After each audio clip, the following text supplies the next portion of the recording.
do I pull up with that big ass? Do I let up? Got me some Tuesday praying to my big ass. And we speeding, Virginia beaching. 757 on the weekends. My mama sleeping on me, my mama preaching. She say ain't gon' be shit, then the police again. You switch up on the gang, now you gon' see me win. I do this for my sister, my bro hundreds. We ride into the bag, it's full of hundreds. I ain't forget when niggas was stopping but rolling blunts. Niggas ain't had no money and still was having fun. You fucking idiot.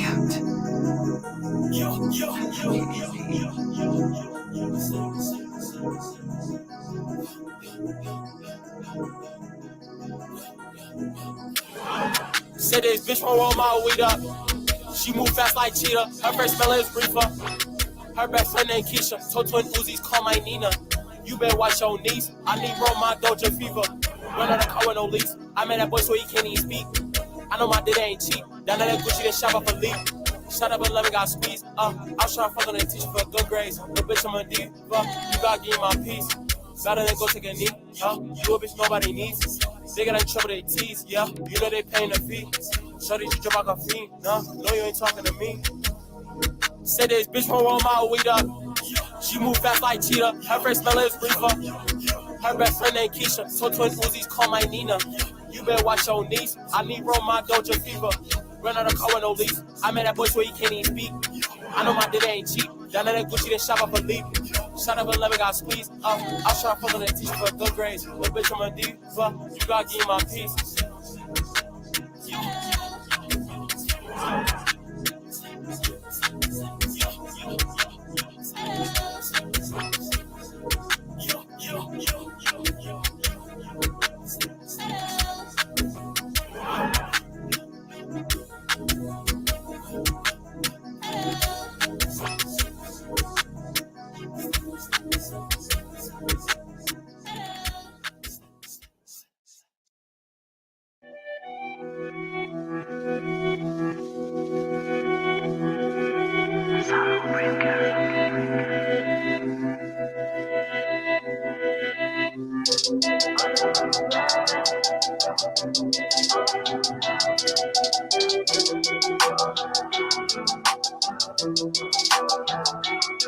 Feel like it's better when I'm high. Love it when I'm back to my mind in the sky. I can't feel pain when my brain fried. Ain't no way from the feeling of life. Cause I can't take it anymore. Say knocking at my door, you can hear the demons roar. They coming for more. They coming for more. I don't know what they want from me. Don't know what the devil wants from me. Cause I have nothing. From heaven I'm falling. That whole turning angel demonic. Tryna get to the blue bands, no sun. I guess that's all I ever wanted. Feel the heat of hell on my back when I fall. There's nothing you can do to save me. So many that's betrayed me. So I can't trust. Middle fingers up, I don't give a fuck no more. I feel like it's better when I'm high. I love it when I'm back to my mind in the sky. I can't feel pain when my brain fried. Running away from the feeling of life. Cause I can't take it anymore. Say knocking at my door, you can hear the demons roar. They coming for more. They coming for more. I don't know what they want from me. Don't know what the devil wants from me. Cause I have nothing. From heaven I'm falling.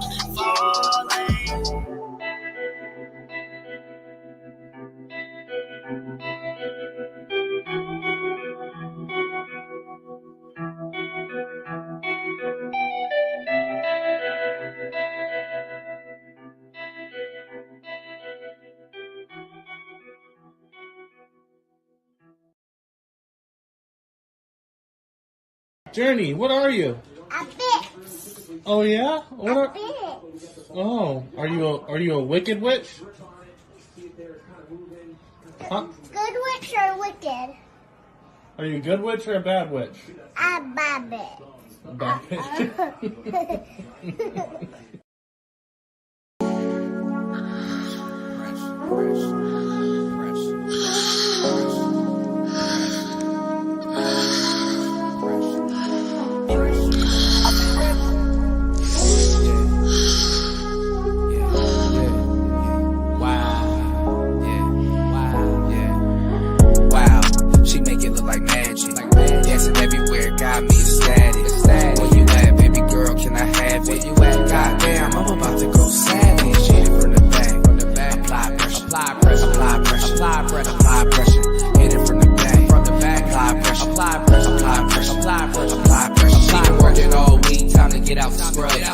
like to have fun, time to get to the club. Pop that booty in the mirror, she don't even care. Listening to Shira, Mac makeup, and some black mascara. That thing wiggle while she working. I might just buy that bitch a Birkin. Baby girl be smirking, in the mirror twerking, flicking it up. All the body she serves, slim, thick, too thick, and she got all the curves. Got rid of all the exes cause they get on her nerves. Did the busted challenge, now she feeling herself. Nah, she ain't got haters, they be killing themselves. Tick tock, she be killing the clock. Got her friends on deck cause that cooler just rock. My fantasy like India, got me on Expedia. Twerk on social media, that booty got a Wikipedia. Wow, she make it look like magic. Dancing everywhere, got me ecstatic. Where you at, baby girl, can I have it? Where you at, goddamn, I'm about to go savage. Hit it from the back, apply pressure, apply pressure, apply pressure, apply pressure, apply pressure, apply pressure. Hit it from the back, apply pressure, apply pressure, apply pressure, apply pressure, apply pressure, apply pressure. Top notch bros, get the most, not the less. I told you 8 times that shorty be the pressure. She look a dancer, her body got that texture. She don't like the beef, she don't be hanging with no headphones on a Friday. Pull up in the driveway, yeah, she like it my way. Don't come at her sideways. I'm back on the highway, racing to the club. Bring your own bottle to chase her with some drugs. Love the way she working, she always show me love. Glitter on her body, I'ma get her in my tub. She my lottie-dottie, nigga, I don't give a fuck. Pressure got me struck, pressure got me stuck. I'll never suppress her, I'm a pressure professor. Gotta do whatever, she gon' miss a semester. And I know she a freak, so I take her out to eat. And I look up in her face, all damn, ski. Wow, she make it look like magic. Dancing everywhere, got me ecstatic. Where you at, baby girl, can I have it? Where you at, goddamn, I'm about to go savage. Hit it from the back, apply pressure, apply pressure, apply pressure, apply pressure, apply pressure.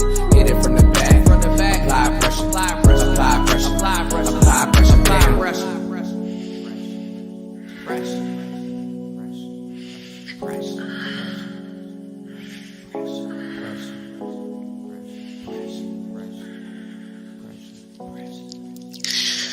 You need to diversify your bonds, nigga. If Jesus can't save these hoes, why are you trying? What make you think you greater than Jesus, nigga? If Jesus can't save these hoes, why are you trying? Why are you trying, nigga? If Jesus can't save these hoes, why are you trying? Why are you trying? What make you think you greater than Jesus, nigga? What make you think you greater than Jesus? What make you think you greater than Jesus, nigga?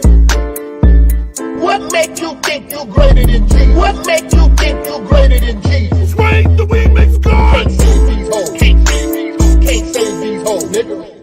Can't save these hoes. Can't save these hoes. Can't save these hoes. My shit. Can't save these hoes. Can't save these hoes. Can't save these hoes. Can't save these hoes. Can't save these hoes. Can't save these hoes. Can't save these hoes, nigga.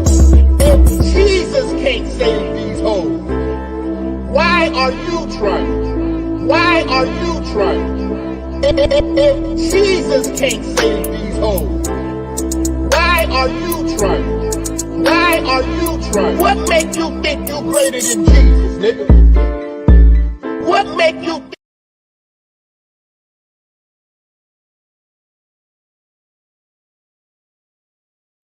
All right. What's going on, everybody? It's Player Talk Radio. Shout outs to everybody in the building.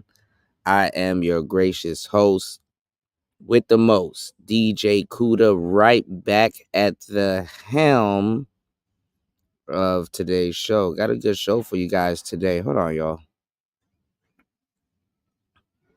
My email is acting dumb.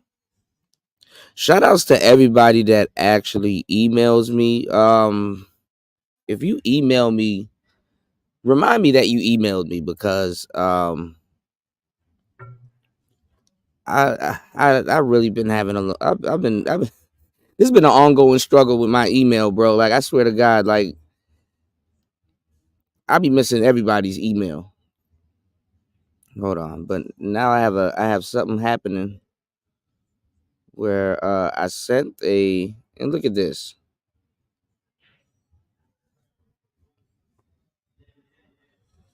Hold on. See, I got all of these mails these emails that never sent. I got emails to Curlin, emails to Coffee. Shout out to my brother Nemans. And now I'm trying to send an email. Hold on, y'all. This recently just happened. Hold on. Let me forward this. Let's see if that works.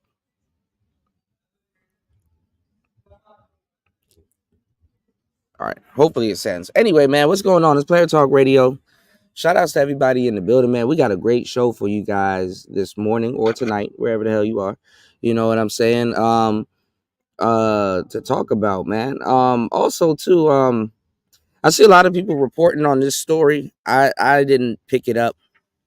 I've seen it though, so I guess we'll talk about it. What's going on? Y'all fill me in. There's a mayor. Where is she, in Atlanta or New York? Where is this mayor at that recently they caught tricking?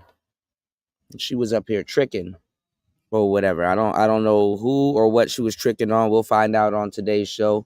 But you guys, it's a defense attorney. Wow. Okay. Hey, I've been seeing Shorty's face all over the place, man. What's going on with her? Was she tricking on women? Listen, the ladies, we ain't sparing y'all on today's show. Y'all be some tricks too. Y'all are some of the biggest tricks known to men. But it's okay though. We're gonna talk about it because you guys have disposable income. Hold on.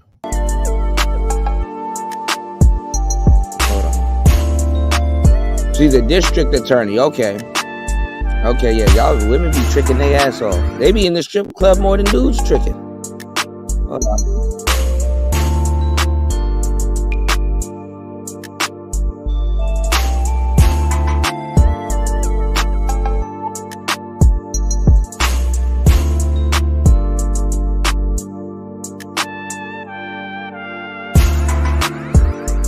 In my own lane.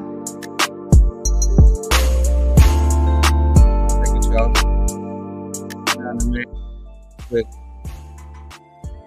So yeah, man, y'all be tricking y'all ass off, man. Oh, that's where I seen her. Whoa! I knew she looked familiar because I've been seeing pictures. I just didn't. I'm like, her face looked familiar. Where do I know this chick from? That is her.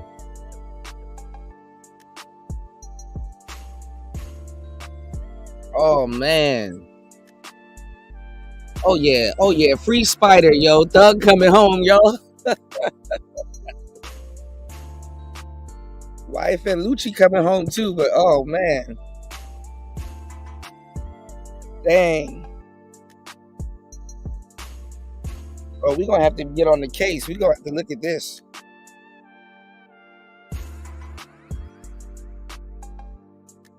He said I got a homeboy that fucked with a female judge that sat him down. Yeah, man.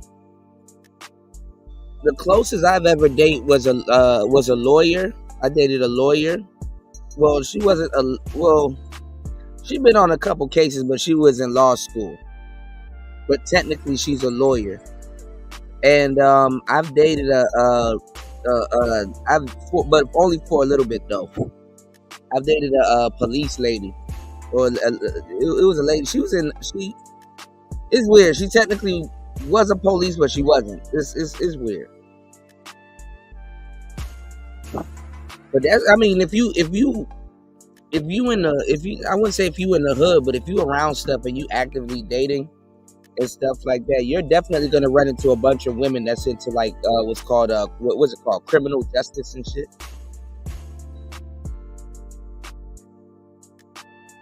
Hold on. Why is this thing not sending, man? This is actually getting on my nerves. Hold on, y'all. This is why I don't fuck around with emails. Hold on, y'all. You're going to run into a lot of women that's in the criminal justice, man.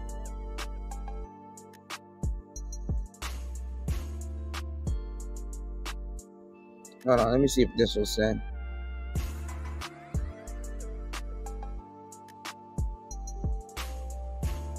Anyway. I was just talking to a lady not too long ago, and I was letting her know, man, politicians are the most corrupt people on the planet, man. You know, when you think about laws and you know, laws getting broken and stuff like that. You know what I'm saying? The people that break the biggest laws are the people that enforce the laws. You know what I'm saying? So it's no secret that, you know, you got all kinds of people, you know, tricking off and stuff like that. You know what I'm saying? You got all kinds of people tricking off. And you would think that, you know, and I'll tell you why it's like this, to tell you the truth. You know, I done gave y'all the game so many times. I'll tell you why it's like this. It's because there's a difference between people. There's a difference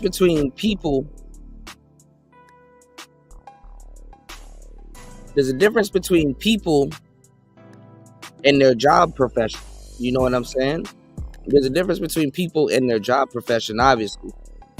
But when you have somebody like, let's say, a cop or you know what I'm saying, or you know, a defense attorney, you know, or something close to that, you know what I'm saying?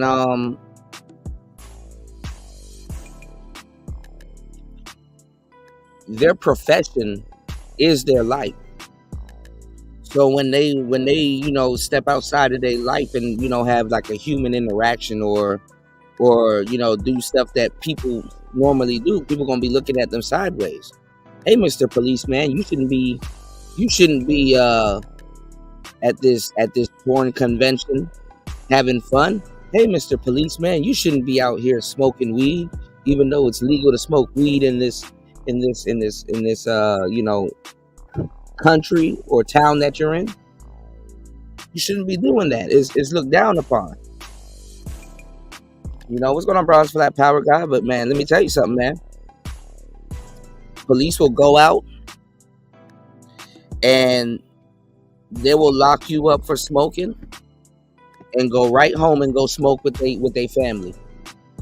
They'll go right home and go smoke with their family. They'll arrest you.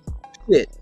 They will confiscate tree from you and go home and smoke it with their family and lock your goofy ass up. Some of y'all go to court and be like, damn, you know what? They locked me up for this. And then you go to court and then it's like, oh, there's no evidence. It's like, what happened to that big ass bag of tree y'all got from my car? Oh, it's not there no more. Okay. And it might get thrown out. I mean, you might spend a night or two in jail, but it might get thrown out, y'all. You dig? Well, police are definitely corrupt. Do you think they find the time and the place to be planting drugs on other people? Huh? And when it gets caught on camera, because I binge watch them shows on YouTube just for the hell of it. I love watching corrupt cops. You know, it shit get complicated, right? I was watching this one video, y'all, where it was, I think it was like a sergeant or whatever. It's like a high-ranking corporal. He's like a, you know, I forgot like the, you know, the order, right? But he was basically the chief of like a small police hub. And there was like a guy, I guess he was the mayor or he ran for mayor or something like that. And you know, the mayor or whatever, he was like caught up in some like shady shit or whatever. So what happened was they know that he's cool with like the high ranking, you know, police chief in the district. So another police precinct picked it up, and their chief had to go and deal with the politician, right? So something happened where the politician got caught up in some shady shit, and the police came on the scene. And then the chief from the other station, he came down there and was telling people, "Oh, you know, yeah, y'all, he's okay, he's good, he's with me. Clear out." And it was caught on body cam, right? So the police was looking at it, and they were like, "Okay, something's off, right?" So they had a warrant because we're going into the future. They had a warrant, right, to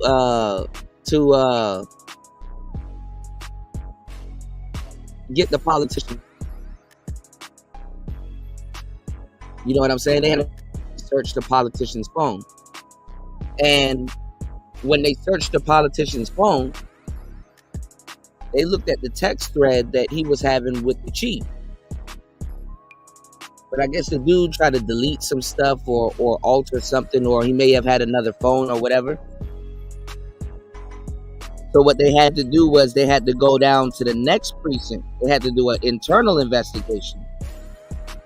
And, they had to go down to the precinct and go and confiscate the other chief's phone. So the chief was playing all types of games. You know what I'm saying? Because and it was interesting because usually as a citizen, a law-abiding citizen, you know what I'm saying? A lot of us don't know our rights. So we don't know like the clauses and the loopholes and the way around it. So here you have this police chief hiding his phone and stuff like that. So what he did was he took his phone and gave it to another high-ranking officer in the precinct. So the guy that went down there to get his phone, he was playing all kinds of games with him until he had to go get the chief from the other precinct that's doing the investigation to go down there and get his phone. And he's like, come on, don't do this. You know what's going on. You can't do this. This is not right. He was doing everything to stop the man from getting his phone. So then the police chief that was going to get his phone took, he was like, oh, well, you can't confiscate my phone because it's on somebody else. And then he was like, well, he looked over the paperwork that quote unquote contained the warrant to go get his phone. And he was like, well, you have to look at the wording on it. So you have to be more specific. So you can't get my phone today unless you press the issue and go get a whole new warrant that's specific. So the police officers down at the precinct with the chief that was going to get his phone taken, they were protecting him at first. They were like, against other police officers. Because y'all don't know anything. The police, they operate like it's a gang. It's a brotherhood. It's an oath. So they actually got another warrant, and he came down the next day and was like, okay, now you have to give me your phone. The dude was playing around, passing it off to the other people in the other officers in the precinct, just playing all kinds of games that he wouldn't take from a regular civilian. Basically implicating, guilt. You know what I'm saying? So they ended up getting the officers from his own precinct to arrest him, and it was crazy. I mean, I gotta just go find the video and pull it up for y'all and show y'all. Just like they were just, he was just quote unquote exploiting loopholes to delay the process. You know what I'm saying? And basically, I guess he went down for like corruption and some other stuff. Hold on, let me check the chat. You said damn pirates. What's going on, Goof Troop? Shout out to Sir Ism in the building. Shout out to Bronze Flat Power God. He said they've always been 13-degree Masons, aka policy enforcement. Yeah, man. A lot of Shriners too. Not to talk about masonry and stuff like that, but a lot of Shriners too are police officers.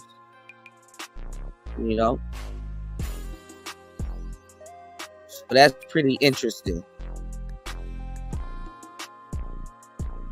All right. Yeah, man, we in the building. What's going on? Ism said the spirit of tricking. Yes. Because it's not just men that are out here tricking off their money. Women trick their money off all the time.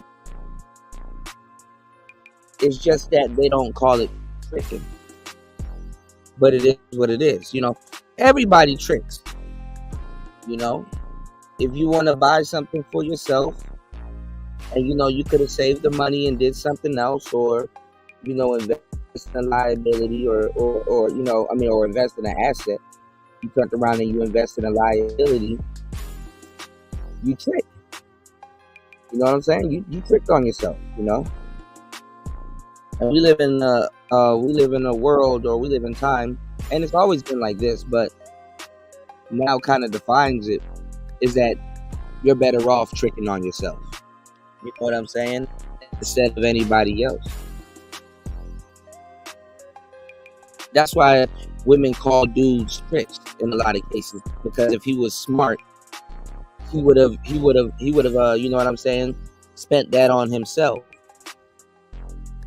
He would have spent that money on himself, so he wouldn't be out here tricking. He doesn't know how to spend money on himself to get what he wants. So he spends money on himself to get what he wants.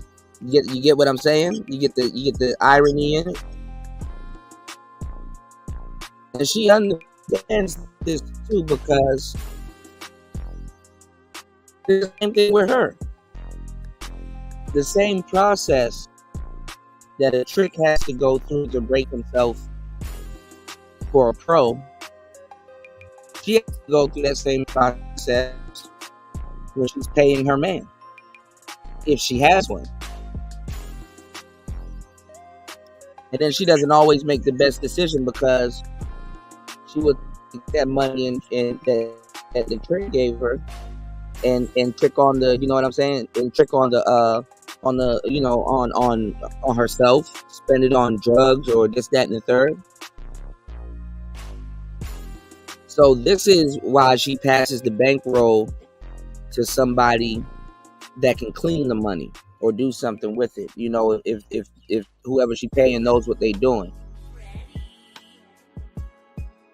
If she's in that type of lifestyle, because she's getting it directly from the trick. So even the money got the spirit of the tricking on it. The pimping has to clean the money. You know what I'm saying?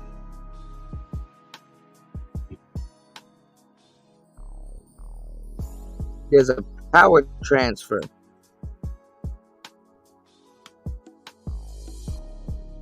But women have what's called disposable cash. That's why you have women spending their money on surgeries and Birkin bags and all these other little frivolous stuff. And women in power, they trick the most, man. You know what I'm saying? Because they have a job to convince themselves. If you go look at the lady off of Black Lives Matter, isn't she tricking off the George Soros money? Buying homes and mansions and stuff like that. Why your girlfriend need a damn Birkin bag? Does she have a walk-in closet where she can store this Birkin bag? And is this walk-in closet where she can store this Birkin bag temperature controlled? Just like a man where he puts his cigars in the humidifier, or the humidor, my bad.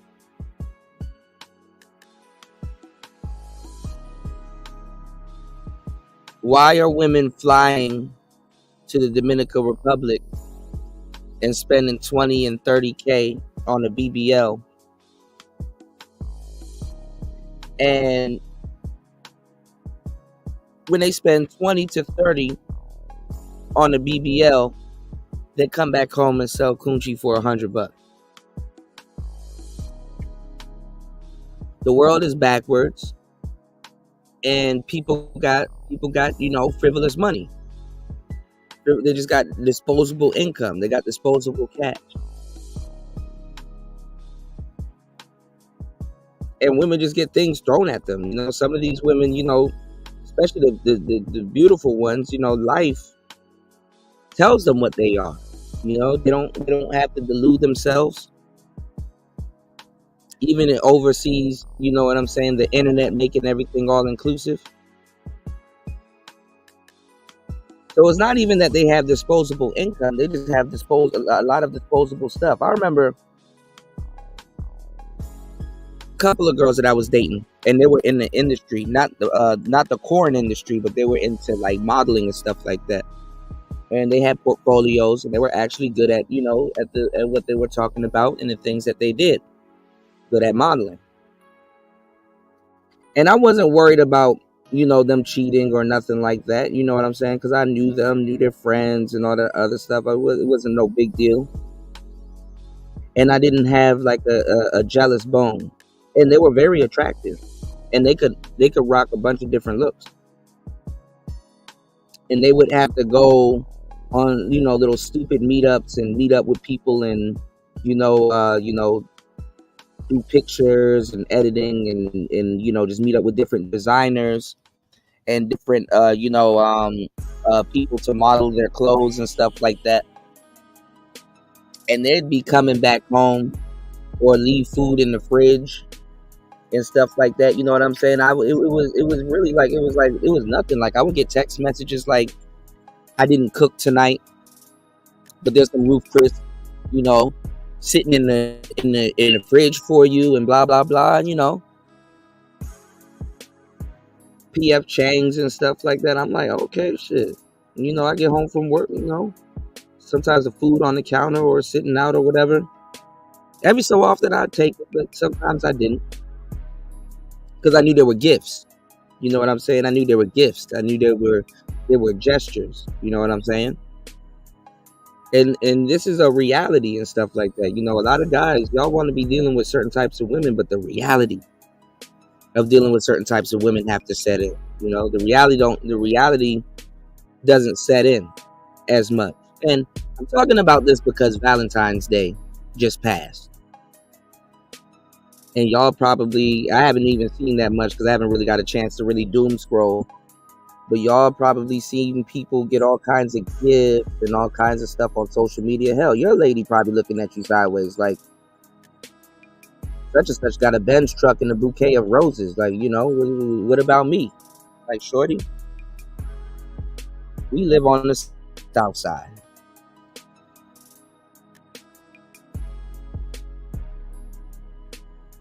You can't. Again, why do you need a Benz truck? Do you even know how to start one? Much less know what's under the hood.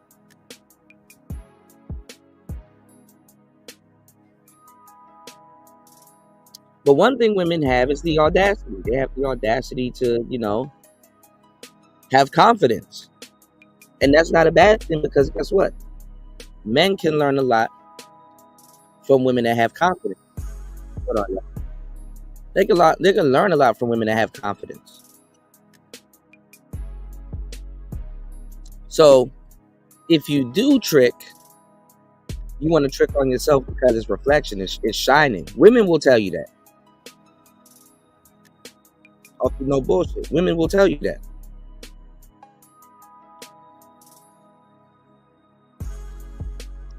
So let's see.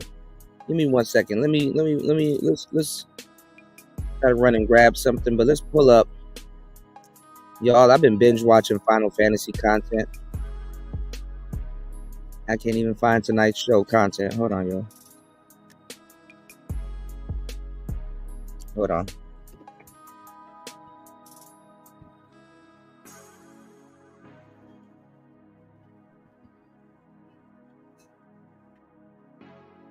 Pull this up real quick.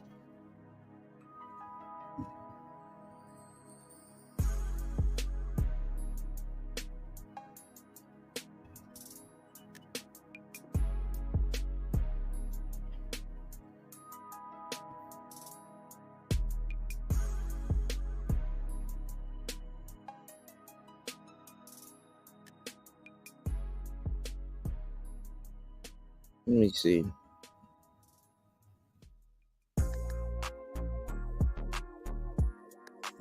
Fannie Willis, and she rubbed a lot of people too. She rubbed a lot of people the wrong way too. with all these RICO cases, especially in Atlanta. So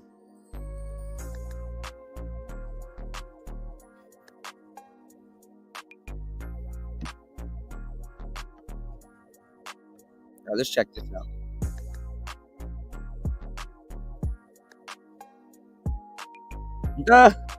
He said, "Oh, I gave her a gift, all right." Shout out to everybody in the building. Good morning, y'all. Hit the like button, support the show. On the way in, share the show. Let's get it. Contributor and former Georgia prosecutor Chris Timmons is with us, and ABC News legal contributor Brian Buckmeyer as well, who's a trial attorney for us. And let me just get your reactions, gentlemen. First, Brian, it was quite a show. She took over that courtroom. But did she dispel the problem that she's facing, that allegation of conflict of interest? So, Terry, what I think from now until whenever this hearing is decided, you're going to hear a lot of different words describing Fonnie Willis. What I saw was passion and strength and vigor in controlling not only the narrative in this, but answering the questions in a way that I think pushed back on a lot of what Ashley Merchant, the attorney for Mike Roman, was trying to put forward. This, I don't think anymore is about disqualification, at least in DA Willis's mind. This is, I think, is about saving her credibility, saving her ability to stay on the case, not just today, tomorrow, but also for re-election. If I was her attorney, I would advise her not to testify. This is not smart. But as you pointed out, it looks like she's going through it. Hold on, y'all. It's actually live right now. I think she's testifying right now. Hold on. This is live right now. Hold on.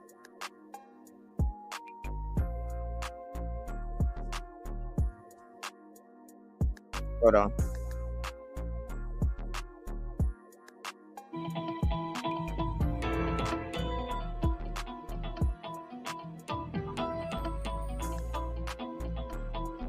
A commercial break. But this is actually live right now.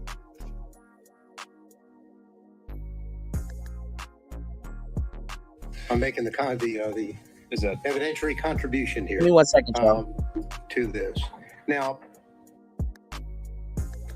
well, I guess you're tendering it. Is it with position of the state? Then objected to the relevance at this point. There's no relevance at this point. Mr. Gillen, are you using this to confront her with prior statements? Yes, Your Honor.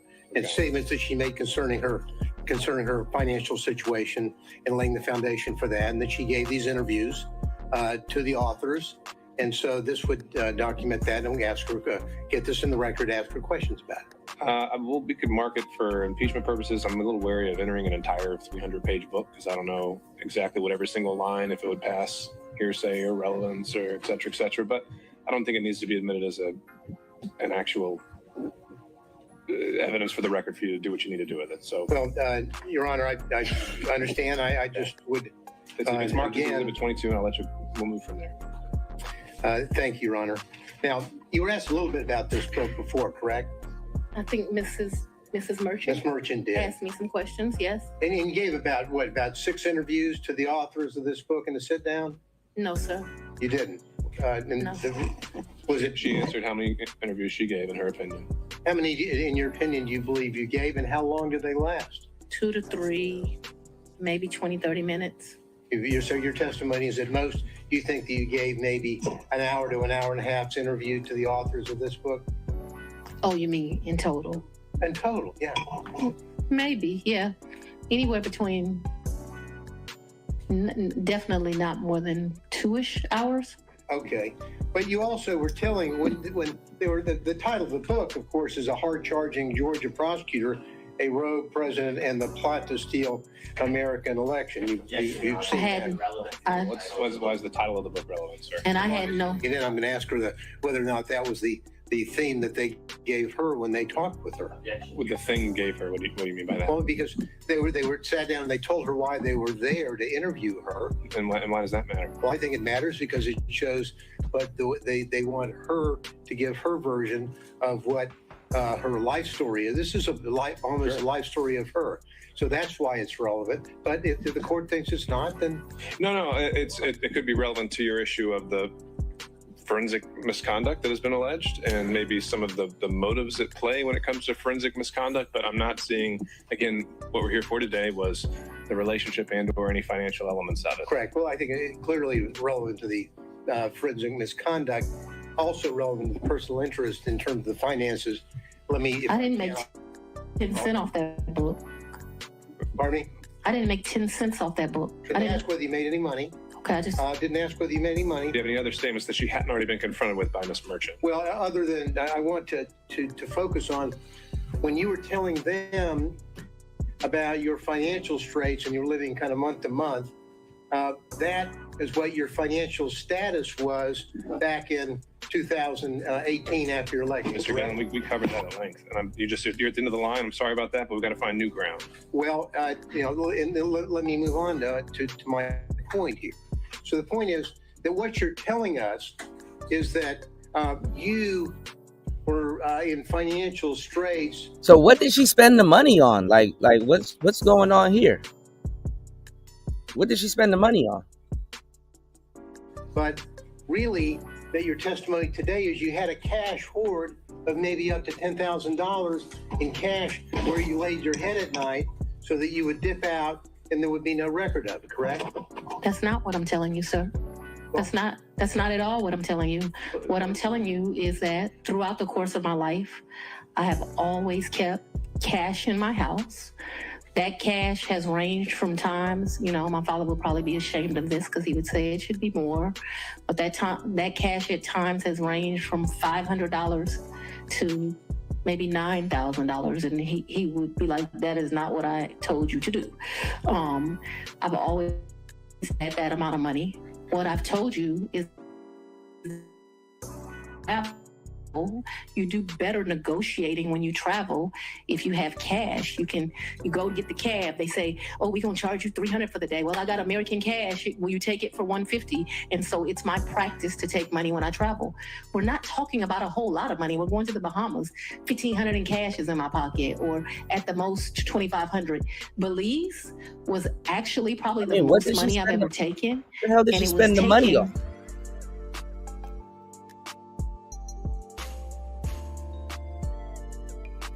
People look at somebody like this. You're not supposed to go to the Bahamas.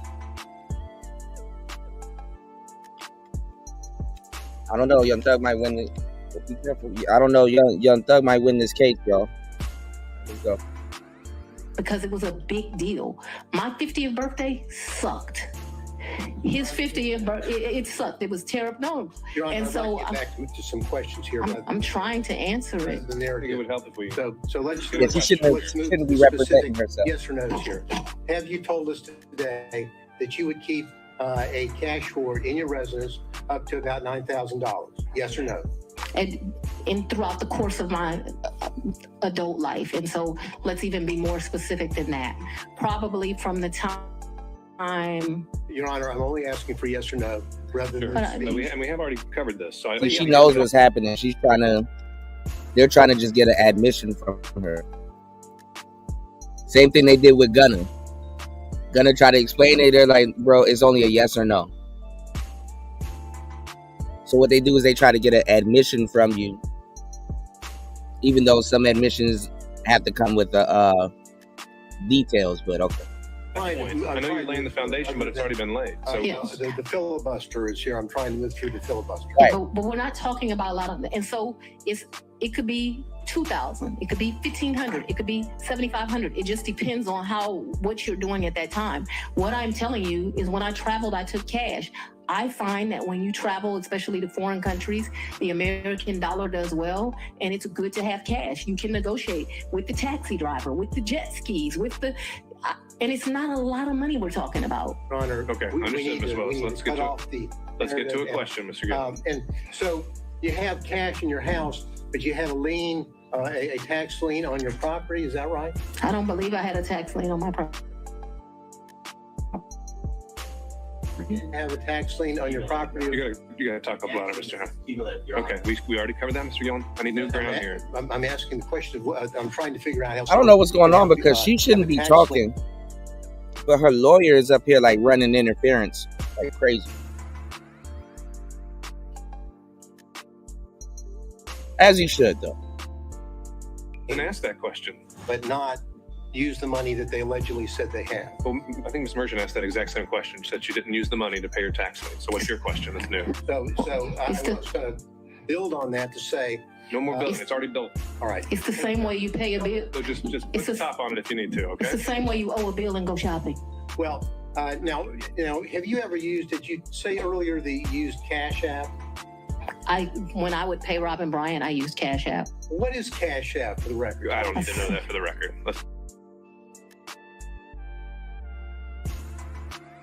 Well,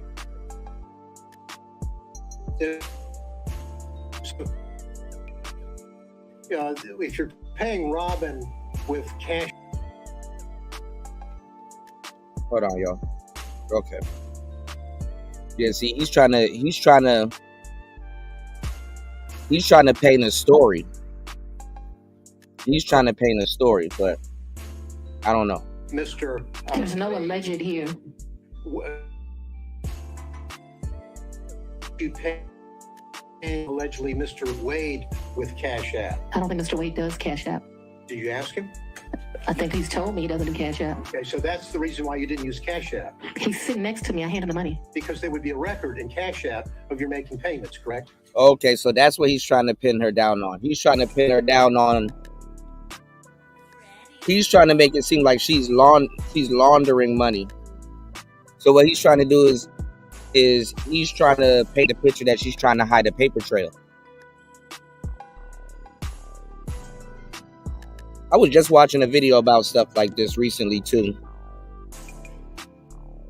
This dude literally went on a podcast and told on Tyga for accepting drug money.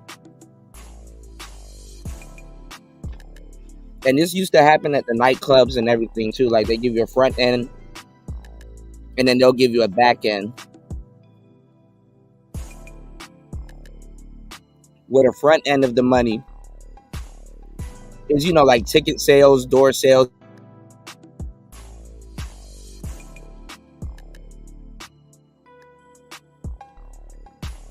So like the front end of the money is like ticket sales, door sales, liquor sales.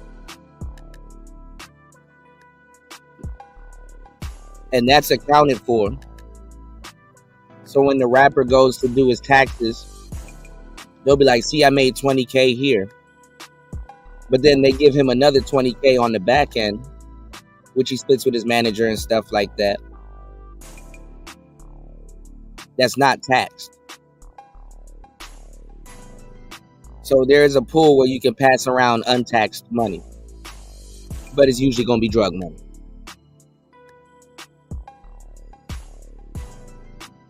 And obviously they're in Atlanta. So you put 2 and 2 together, y'all. Yes, but I didn't think that I was making a... And the funny part, too,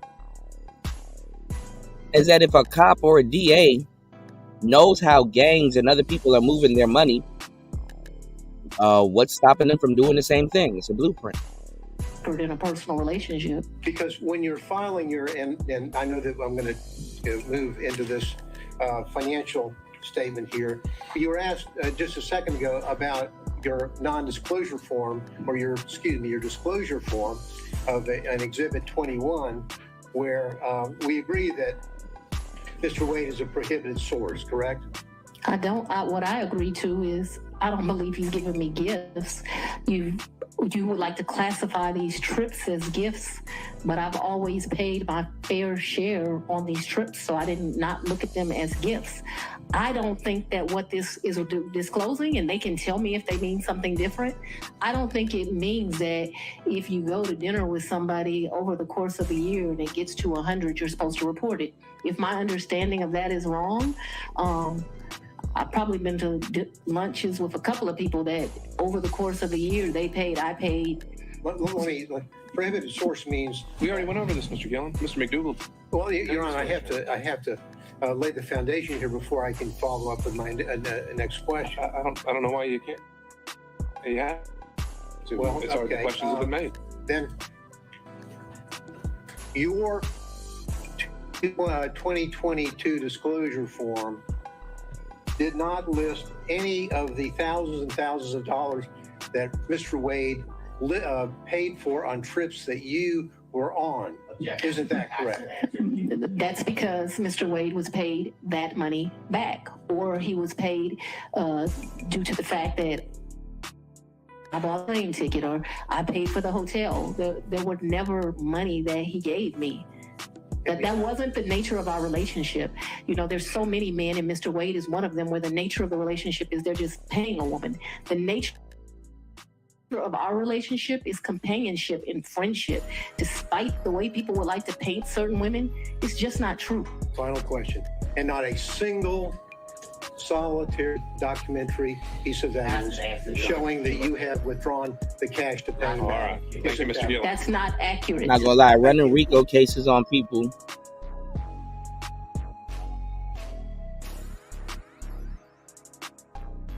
And then going down for fraud is crazy. Okay, Mr. McCulloch, on behalf of Mr. Floyd. All right, and Mr. Cromwell on behalf of Ms. Latham. Great thing about becoming last is most of your questions. I had one question as well. Can you hear me? Yes, sir. In the time period between February 2021 and January of 2022, while you were staying at the Yurdi condo, did your father ever come and visit you during that time period at the Yurdi condo? He did not. That's all I have. Thank you, Your Honor. All right, Ms. Cross, I would imagine you have a number of topics to cover with Ms. Willis that'll take more than 10 to 15 minutes. I do. Okay, then I think we've reached a stopping point for today. And so, Ms. Willis, I'd ask you to step down now. And I'd also remind you that you're not to discuss your testimony or that of any other witness until tomorrow morning. The judge looked like he on her side, though. Back here. And we'll begin again at 9 a.m. 9 a.m. We'll do 9 a.m. this time tomorrow. Before we... It looked like she know the judge outside of the courtroom. So remember what I tell you. A good lawyer knows the law, but a great lawyer knows the judge. An hour and 1 minute into the madness. Make sure you guys hit the like button. Share the show. And support the Cash App. Let's get it. A recess for today. I want to check in on logistics, and I'll ask Ms. Merchant. Once the testimony of Ms. Willis is concluded, how many other witnesses do you anticipate calling?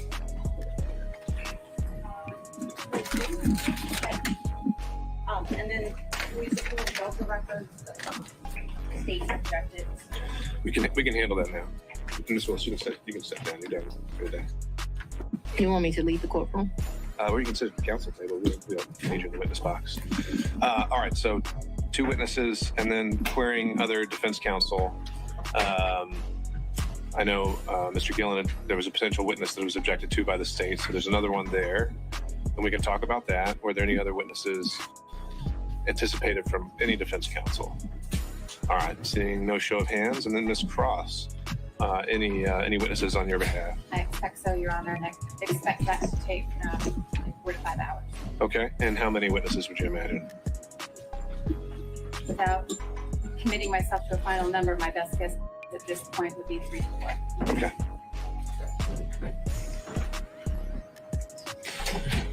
All right. I gave them our witnesses. I know we're supposed to give witnesses for an evidentiary hearing.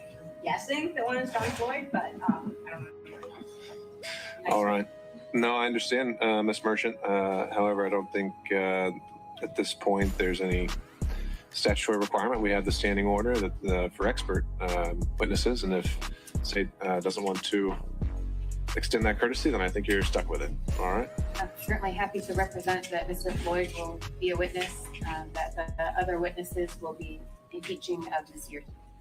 Okay. All right. Let's take up these last couple issues here before we break. Then the issue of the Delta Airlines records.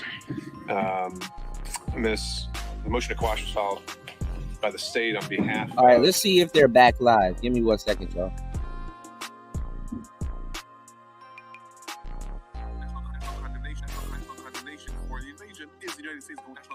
Okay, he's talking about the Hamas wars. Hold on, y'all. All right, let's get back to it.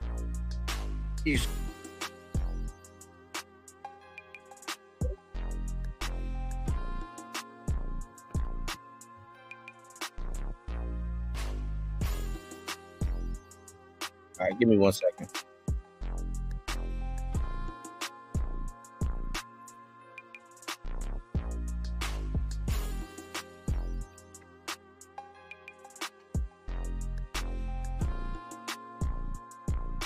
See if this is working. Hold on, y'all. I'm on the wrong tab. Hold on, y'all.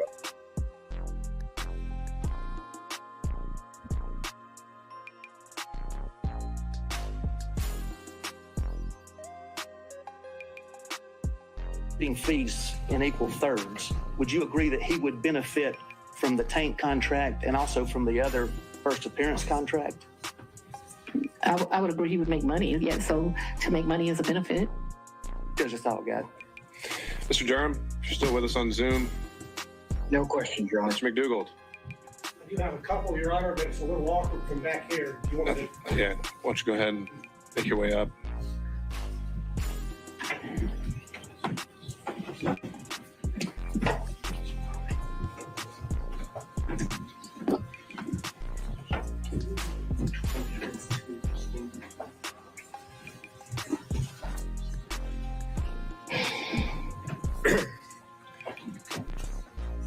Good afternoon, Ms. Wills. How you doing? I'm very well. How are you, Mr. McDougall? I think this is our first in-person meeting, correct? Second. Second? Well, I apologize for not remembering. More clear. That's quite all right. I'm referring now to exhibit number 21. Yes, sir. Which was your financial disclosure form for 2022. Yes, sir. And it has a question which requires you to disclose any gifts or favors from a single prohibited source in the aggregate amount of $100 or more. Do you see that? I don't, but I believe you. It would be on 2 in the middle, paragraph number 3. Yes. And what is your understanding of a prohibited source for purposes of this form? I believe there's some classification. Somebody you like don't have a personal relationship with that gives you $100.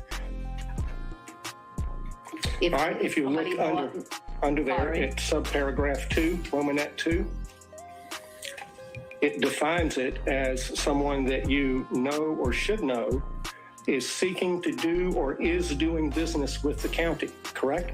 Yes, but yes. That includes Mr. Wade as of the date you filled out this form, correct?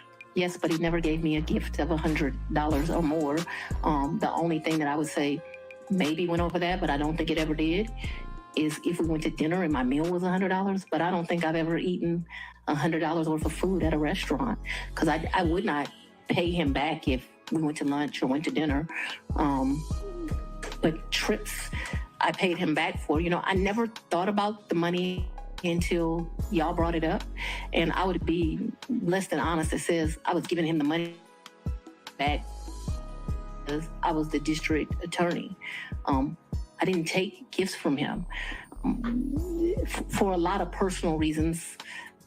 Anyway, I did not take gifts from him. And so your reason for not disclosing any gifts from Mr. Wade on exhibit number 21 is that the aggregate amount on a net basis was less than $100 in the year 2022. Is that correct? I did not accept a gift of him of more than $100 in 2022. The one exception to that, because I want us to be clear, is we probably went out to eat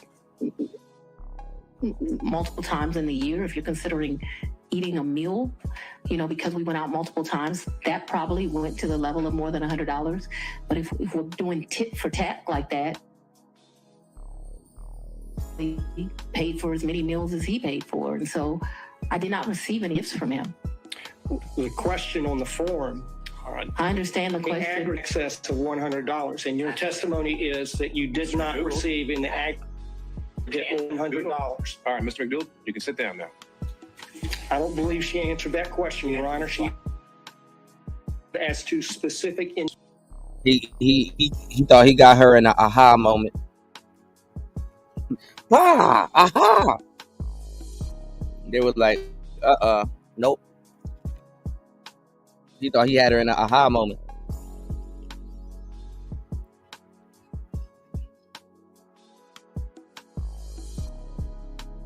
He thought he had her in the aha moment.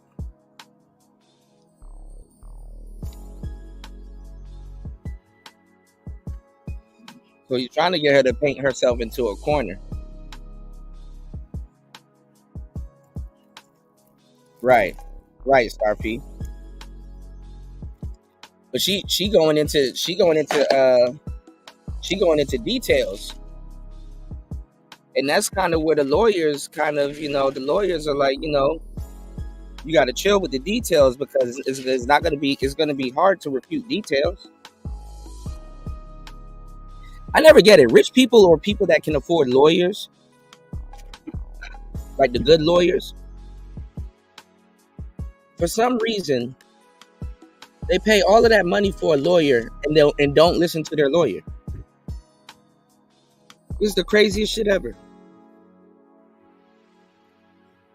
You keep lawyers and people on retainer for stuff like this. And then when some shit happens, you don't listen to them. It's like, what the fuck? Okay.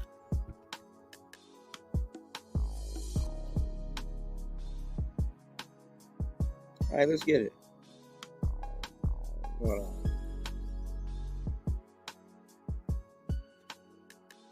So we're done. Very well. Okay. Mr. Rice. No further questions. Mr. Gillen.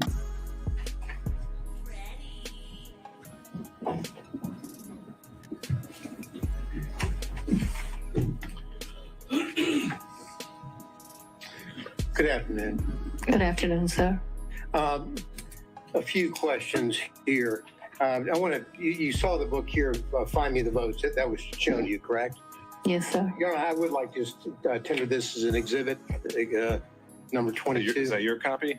Shout outs to Royce J in the building. What's going on, player? Early bird gets the content. Shout outs to Royce J in the building.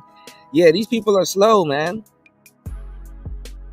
You said all lawyers work for the state, though, so it gets tricky. Yeah, because they know each other. Remember, I told you, a good lawyer knows the law, but a great lawyer knows the judge.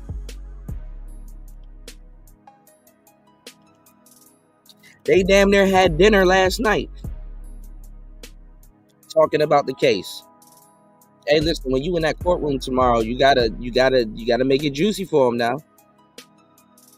You can't make it look like I'm on your team now. Yeah, I'm gonna be fair with you, but you know.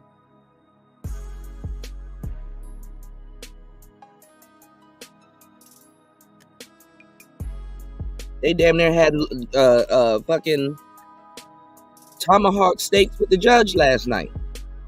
Royce will tell you, they're clicked. Everybody's clicked in.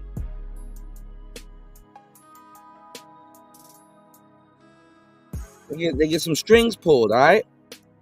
Shout out to Bronze Flat Power Guy. Bronze said, "Yep, lawyers and judges sit at bars and golf courses joking about the cases." Exactly. It's no secret. Shout outs to my girl Lolita Gore in the building. What's going on? Good morning. All right, y'all hit the like button, support the show. Giving y'all the game. We'll get into other examples on today's show. Yeah, deals are made long before the case reaches the court. That is very true. That is very true. We didn't even open up that can of worms yet, Royce. That is very true. It's long before it even happens. Yep.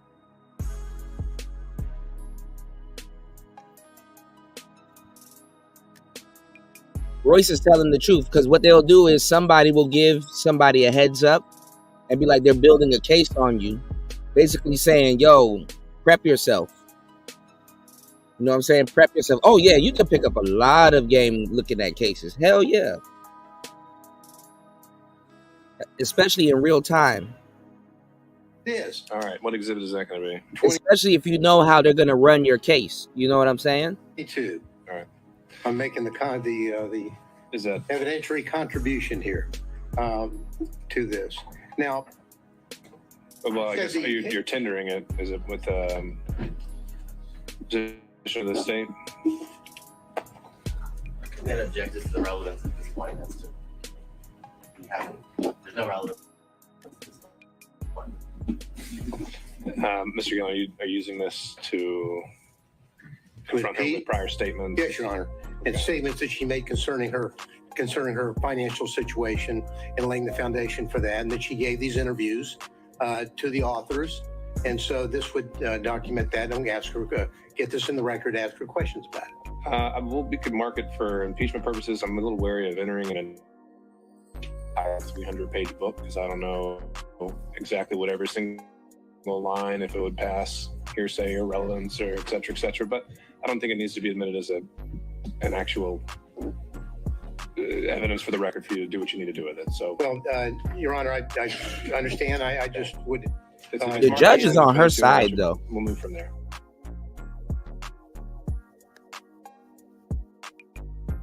He giving her a lot of rope.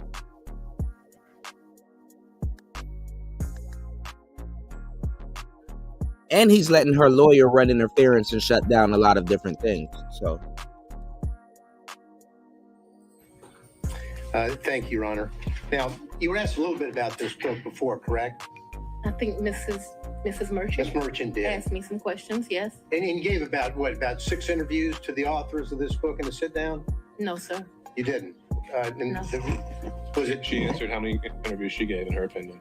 How many, in your opinion, do you believe you gave, and how long did they last? 2 to 3, maybe 20, 30 minutes. So your testimony is at most, you think that you gave maybe an hour to an hour and a half's interview to the authors of this book? Oh, you mean in total? In total, yeah. Maybe, yeah. Anywhere between, definitely not more than 2-ish hours. Okay. But you also were telling when they were the title of the book, of course, is A Hard-Charging Georgia Prosecutor, a Rogue President, and the Plot to Steal American Election. You've seen that. Why is the title of the book relevant, sir? And I had no. And then I'm going to ask her whether or not that was the theme that they gave her when they talked with her. What the thing gave her? What do you mean by that? Well, because they were sat down and they told her why they were there to interview her. And why does that matter? Well, I think it matters because it shows. But they want her to give her version of what her life story is. This is almost a life story of her.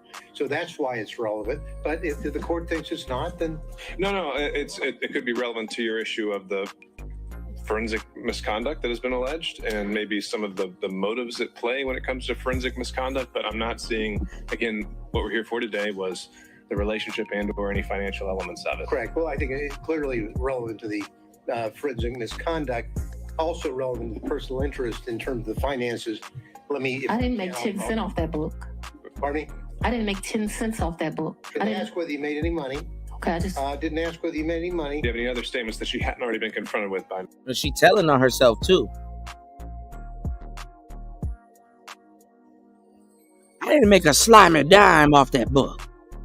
Miss Merchant. Well, other than I want to focus on when you were telling them about your financial straits and you're living kind of month to month, that is what your financial status was back in 2018 after your election. Mr. Gillen, we covered that at length. And you're at the end of the line. I'm sorry about that, but we've got to find new ground. Well, let me move on to my point here.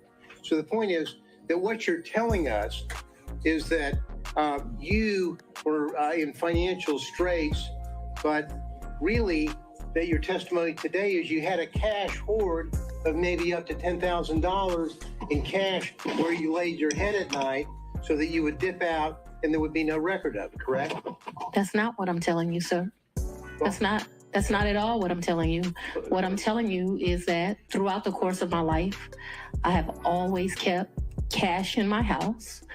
That cash has ranged from times, you know, my father would probably be ashamed of this because he would say it should be more. But that cash at times has ranged from $500 to maybe $9,000. And he would be like, that is not what I told you to do. I've always had that amount of money.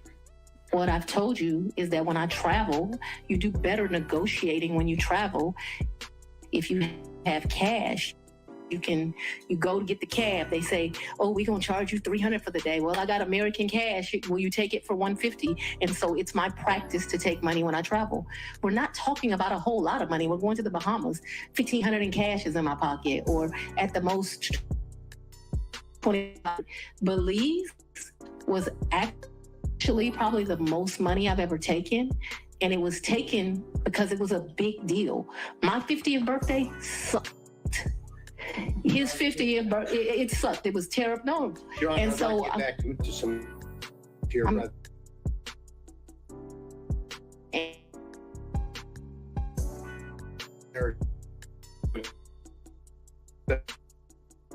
So let's move to keep adult life. And so let's even be more specific than that. Probably from the time. Your Honor, I'm only asking for yes or no rather than. We have already covered this, so I But yeah, can but get I'm to that trying to- point. Like, oh my God, I only bought 7 Birkin bags. Only bought 7 Birkin bags. One of them wasn't even a Birkin. Laying the foundation, but it's already been laid. So The filibuster is here. I'm trying to move through the filibuster. Yeah, but we're not talking about a lot of, and so it could be 2,000. That's it could crazy, be 1,500. Fanny. It could be. You're a victim. There we go, CSI. That's crazy, Fanny.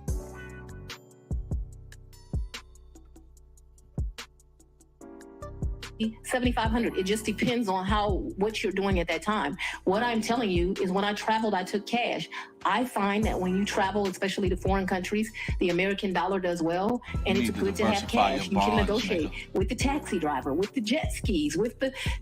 And it's not a lot of money we're talking about. Honor, okay, understood, Ms. Willis. Let's get to a question, Mr. Gill. And so you have cash in your house, but you had a lien, a tax lien on your property. Is that right? Journey, what are you?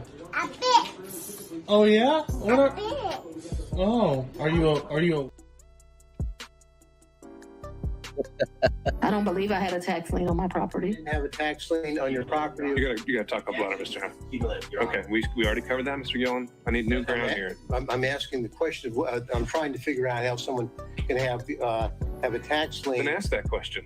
But not use the money that they allegedly said they have. Well, I think Ms. Merchant asked that exact same question. She said she didn't use the money to pay her tax lien. So what's your question that's new? So I'm just going to build on that to say. No more building. It's already built.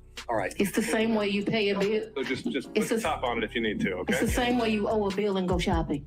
Well, now, have you ever used, did you say earlier that you used Cash App? When I would pay Robin Bryant, I used Cash App. What is Cash App for the record? I don't need to know that for the record. Let's keep going. Well, so if you're paying Robin with Cash App, why aren't you allegedly paying Mr. There's no alleged here. If Jesus can't save these hoes, allegedly Mr. why are you trying? What make you think you're greater than Did you Jesus? ask him? I think he's told me he doesn't do Cash App. Okay, so that's the reason why you didn't use Cash App. He's sitting next to me. I hand him the money. Because there would be a record in Cash App of your making payments, correct?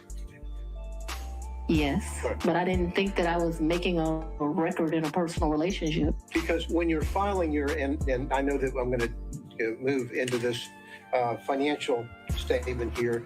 You were asked just a second ago about your non-disclosure form, or your disclosure form of an Exhibit 21, where we agree that Mr. Wade is a prohibited source, correct?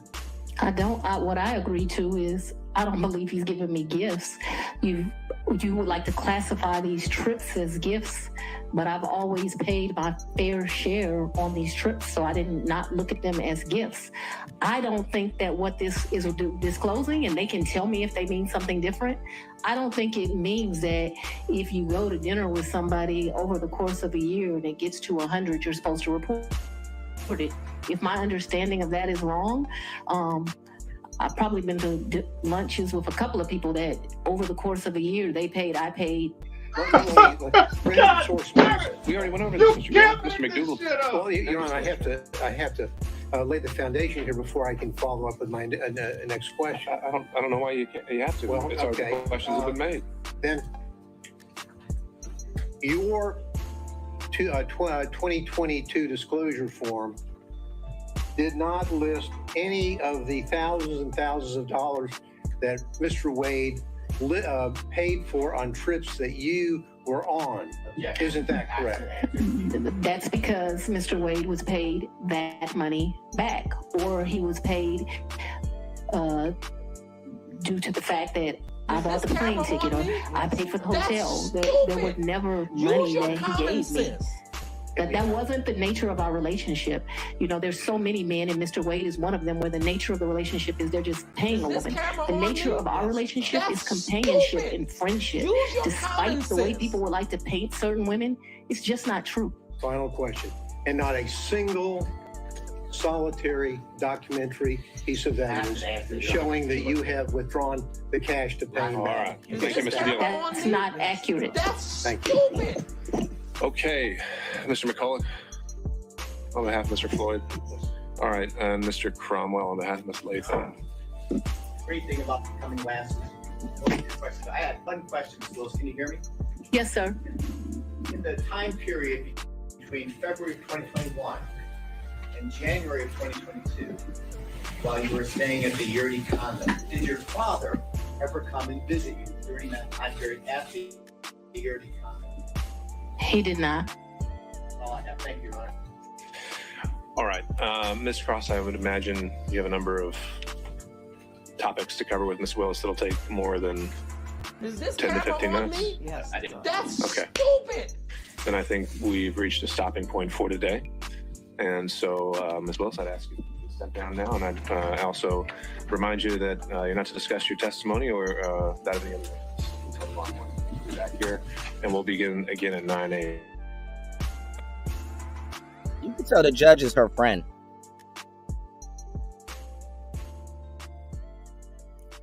That's why I replayed it. You could tell the judge is her friend, man.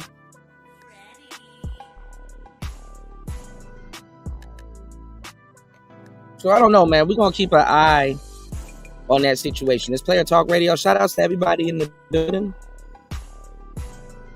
Hit the like button. Drop something on the rights fund. You dig what I'm saying? Drop something on the rights fund. Now, so much topics to cover tonight, man. It's crazy.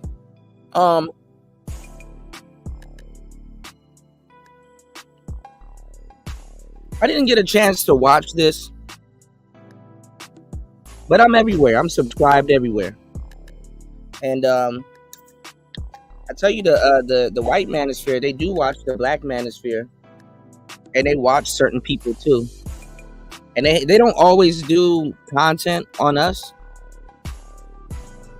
but they have a lot of opinions about the black manosphere. And Nixon is cool. I think Nixon is pretty cool. There's this guy called I think it's called my boy Nixon Does It. I think he changed his channel name, but he's more adjacent to the white manosphere. He put out a video last night and said that mediocre tutorials and reviews would have no content without Fresh and Fit. I think that's cap. But let's see what he's talking about. And this is really a video for the manosphere directly, but more so a talking point, an idea that came into my head from listening to this from Rollo Tomasi, the person that's been dubbed the godfather of the red pill from other people online and in other spaces, for having written the book The Rational Male, which I will say is a good book. And it's not the end all be all, but it's a good book as a guide. It's not a step-by-step instructional manual. Take the information on board and use it as you see fit. I have a copy. I've talked about it previously and said how much I think it's a decent book. Every young man or adult male should have a copy. But I'm not here to shill for Rollo. He can do that himself on his own 200,000 plus sub channel. I'm here on my lowly 12.5k sub channel to talk about what was said on that stream that I'm going to show you a clip of from Torsha's channel. That'd be Torsha K, if I'm not mistaken. And she was streaming with Rollo and a couple of other people I know in the internet spaces, such as Caduceus, aka the Vital Message, and Rishi. And they were looking at another female who runs a channel called Culture Club, who was talking about something that Torsha had streamed about, and Torsha and Rollo and the other two fellas were discussing what was being said on there.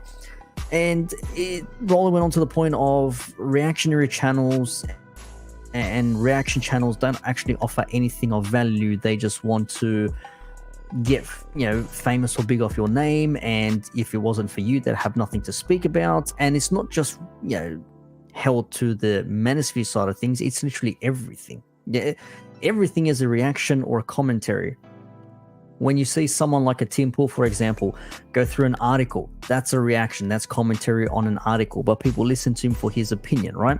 When you see someone cover a book and give you their thoughts and opinions, that's commentary on a said material. When you see someone go outside and talk about what they're doing and what they're seeing, again, that's a commentary, that's a reaction based on what they're seeing. So this is in everything. It's not limited to one specific area, right? But in this case here, Rollo references a few people in commentary reaction spaces, and I'll play the clip now and then we'll come back once it's done. I don't think it's necessarily applicable with her, because all she's doing is she's just trying to make a name. She's just clout jacking, that's all. Everybody does. Like, if you look at guys if you look at you look at these reaction channels, like Abba and Preach are nothing but a reaction channel. That's all they do. If you look at look at the fat kid in Brazil, that's all he does is reaction videos. If you look at mediocre tutorial reviews, if I didn't exist and Iron and Fresh didn't exist and Pearl didn't exist and whoever else didn't exist, he would have no content. There'd be nothing for him to talk about, because they don't do anything. All they do is just talk shit about other people. And if there's no other people to talk shit about, then they don't have a channel. It's the same thing with this chick. Yeah. They're reactors. That's all she is a reactor. They're not innovators. They're not ideas people. So there Rollo says people like Abba and Preach, mediocre tutorials and reviews. When he says the fat kid from Brazil, he's talking about John Anthony lifestyle, if I'm not mistaken. And Pearly things, if they didn't have the contents, Pearly that is, MTR wouldn't have anything to speak about. Abba and Preach wouldn't have anything to speak about. I think that's not entirely true. They'll have plenty to speak about. Of course, manosphere, red pill, male-female dynamic stuff's not there anything they reference. MTR probably more often than not, but there's always the next thing out there. And this is why I say, no one gatekeeps ideas, because ideas are not held within one certain group of people. Now that's cap. And certain ideas should be gatekept. This is why everybody's butchering shit all over the manosphere. But anyway, or one certain faction of society, it's always going to be something that's expanding. The more ideas you have, the more you can discuss things, the more you can keep the good, remove the bad, change things that need to be changed along the way, and things like that.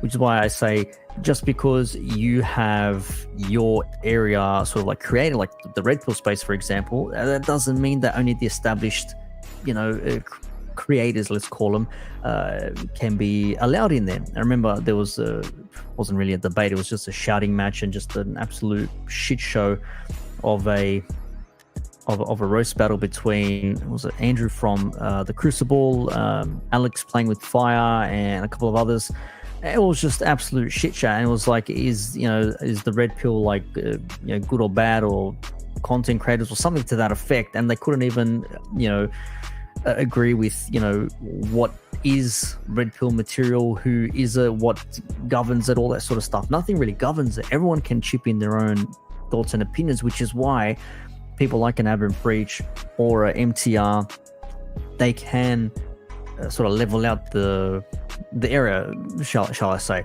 because just because you say a certain thing doesn't mean it's correct. Someone else may have a counter to it, say yes, however they'll add something else to it.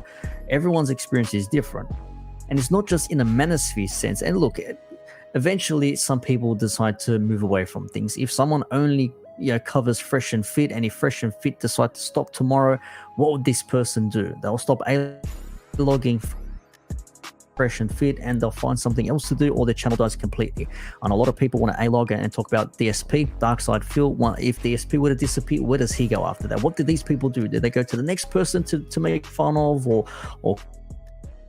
on, or do shit like that? It's called celebrity gossip as well. Some people love talking about other people's content for whatever reason. And look, you can see it as a negative and say like, well, you're just clout chasing. But as I said, just because you're going after somebody who's got a substantially big channel, like I remember Moist Critical had his issue with that Eastern European chick, damn, I forgot her name, but she was going on about how Moist Critical was a hypocrite because he's laughing that Twitch were promoting Fansly, but he's against OnlyFans work and shit like that. And it was saying, oh, they're just looking for clout and everything else in between. They're just trolling, like who cares? And my whole thought was, just because someone is lesser sub than you doesn't mean that they have a lesser valid opinion. Like if you say, I've actually got a red Ferrari, whatever, but you actually have a blue Ferrari, you've never shown anybody that red Ferrari, but someone has evidence of your blue Ferrari. I know it's a shit analogy, but you get what I'm trying to say, hopefully. So it doesn't mean anything just because they're of a smaller channel that they're any less valid. Like Hassan will say as well, like people just clout chasing me and just being no, dude, these people have valid opinions. They have valid things they want to say to you, which is why they do responses, commentary, reactions. Everything is a reaction and commentary, as I said. Tim Pool reads an article, that's commentary reaction. So it's a book, that's commentary reaction. If that's fine, but you've put something out there, and then it's open to the public to be criticized, to be scrutinized, to have things added to it, and things like that. I'm sure if Rollo stopped doing videos tomorrow, Abba and Preach would find something else to talk about. They'll always find something else to talk about. Social commentary is what they do, because people value their opinions, they value their experiences, they value what they say and how they think, and based on whatever factors may apply. Same reason why people want to hear what Rollo has to say. Same reason why people want to maybe hear what Playing with Fire has to say, or Andrew Tate, or whoever. Everyone has their own little ideas. Being able to contribute and give your own opinions and thoughts and your own ideas, I think that's a valuable thing in every sense. Doesn't matter what it is. If it's responding to someone's a review of a movie or a game or whatever it is, response to a video. Yes, I like this footballing team and I agree with you here. However, I disagree here for this reason. And then you say what it is. And by the by, no one ever says do not do reaction commentary if you're going to do something positive. By all means, do the positive stuff. Yes, makes me look like a 10 out of 10 champion. Keep going. It's always the negative stuff. Remember when Fresh and Fit wanted to take down every video that was negative about them or that they didn't give permission to, even though that's out of the realms of the fair use, how would you say it, protocols, for lack of a better term. They're not going to strike down channels that spoke well of them. They're only going to strike down channels that spoke ill of them, much like everybody else. Like Rollo says, like everyone he mentioned there are critical of Rollo, for example.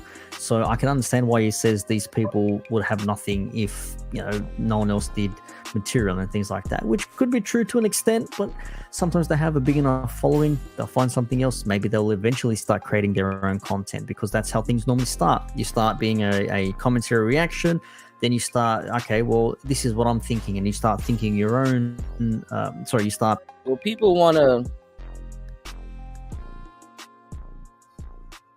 They want to see a reaction because they react the same way. This is how people, get closer, to some of their favorite content creators. If you're watching people for a reaction. And then at the same time, also, some people need to be told how to feel about certain things. You know what I'm saying? Some people need direction on how to feel about certain things, or permission.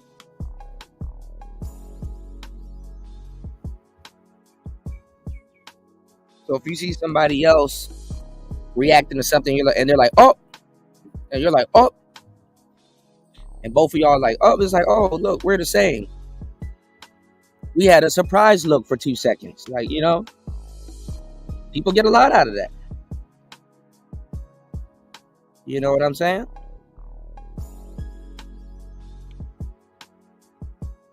And genuinely, people just want to see or hear other people's thoughts on certain things. So, reaction videos ain't going nowhere. Nowhere. They're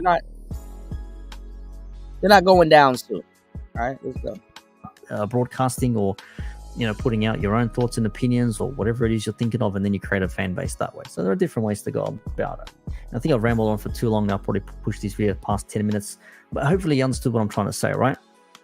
In summary, Rollo Tomasi says certain reaction commentary channels would be nothing if the people that they spoke about disappeared tomorrow because they have nothing of value to offer, which I disagree. Some will talk about anyone that they can for clicks and likes and attention, but this isn't the majority. The majority of people...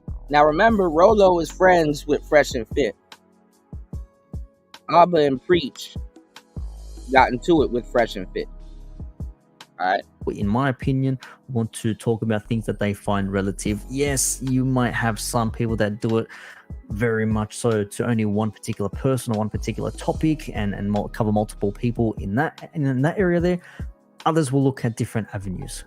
Again, we said with DSP and Ethan Ralph has his own haters or followers or reactors or whatever, and that's all they'll ever talk about. Some other people like to venture out elsewhere. You're a commentary channel, you're probably going to be talking about many different things. And as I said, you can have different ideas. You can give different opinions. Your experiences also matter. They can validate somebody else. They can change someone else's opinion. You can add something to something else. Right.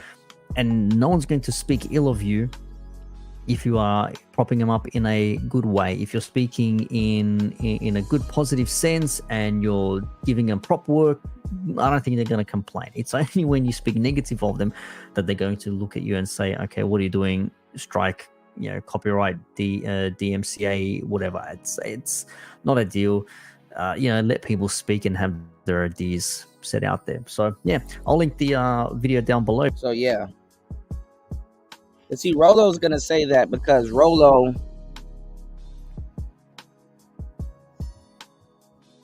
picked up the red pill through his through the people that read his book.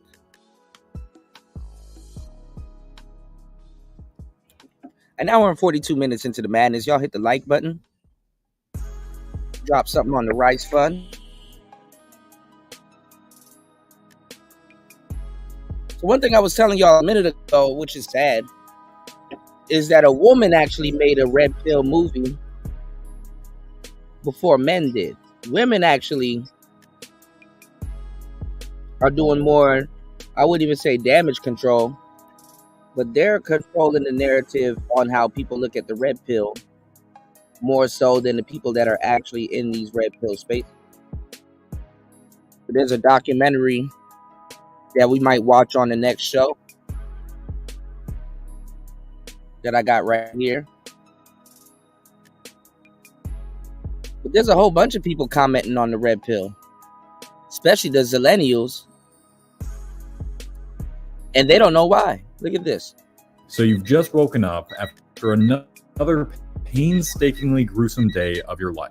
It's now been 3 months since your girlfriend broke up with you, and you start your typical daily routine. Wake up at 2:30 p.m., have some toast with butter, and watch 5 hours of YouTube videos in your pajamas while ignoring the fact that you should probably be looking for a job instead of continuing to work at your part-time restaurant gig. Your YouTube recommended feed is filled with the usual Smash Bros and old school RuneScape content, and you're blasting through each video with the occasional piss every hour or so. But today is a little tougher than most days have been this past month. This month, you're really starting to miss your relationship. You start contemplating your mistakes, wishing you could go back and change them, and you're a little more tempted than usual to send out that 5th I miss you text to your ex without her reply. But instead of that hopeless endeavor, you decide to look up possible ways to get her back. Most of the advice revolves around something called sending out a I miss you text and it being your 5th one. You already put yourself behind the 8 ball.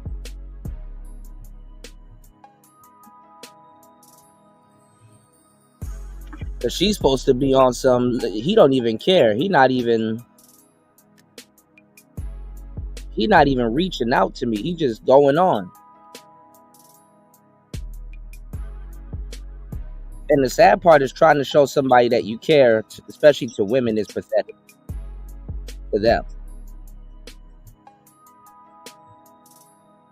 You know. So you move on. Called the no contact rule, where you don't contact your ex for at least 30 days, then send a text and see if it's possible. And you tripping if you counting the days. It's been 30 days, head ass. You tripping if you counting the days. What's the point of not messing with somebody if you're gonna count the days?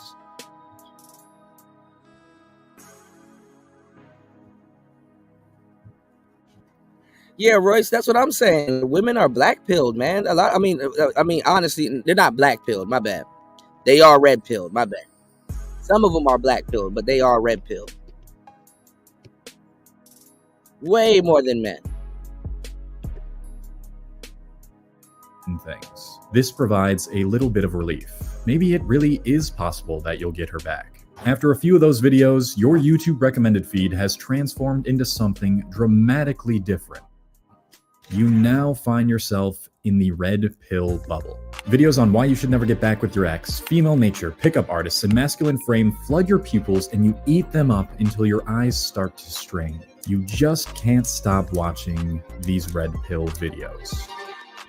Perhaps this is how your journey into the red pill manosphere started, or perhaps just because it's so damn popular on YouTube, you decide to click on one video and YouTube just spit out a million more onto your recommended. Either way, the red pill philosophy or ideology, whatever you want to call it, is growing in numbers and at an extremely rapid pace. But for those not familiar, let me provide as accurate of a definition as I can, because the word red pill has taken on so many forms in the past couple of years. When you hear the term red pill, you might immediately think of the movie The Matrix, when Neo is presented with the option between a red pill and blue pill. This is actually where the term derives from, and it parallels the outcome of taking the red pill in the movie. The red pill is a dating philosophy, or rather, at this point, a way of living for men that offers them what is regarded to be the truth behind female nature, dating, and being a masculine man. It's basically a set of principles for one. Now, this is where he gets it wrong. And this is where the majority of people get it wrong. The red pill has nothing to do with a woman. More so, also, the newer Matrix had to include a woman into it, because really, the red pill didn't have nothing to do with no goddamn Trinity. So I'm so glad I didn't watch the last Matrix. It was just bullshit. It's like, not only is Neo the one, Trinity's the one too. That means there's two the ones. It's like, what the fuck? Oh, hell no. If Neo can be Batman, so can Trinity.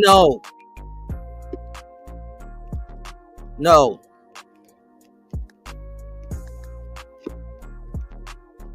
Neil's a transvestite. Like, it's like, you know what? I'm on Cypher's side at this point. Cypher was right. Prove me wrong. Cypher was right. Abort mission.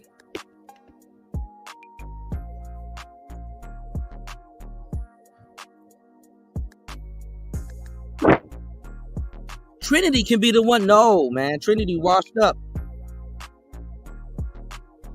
She got to use CGI to put herself back together. That ass ain't assing no more. Y'all took too long.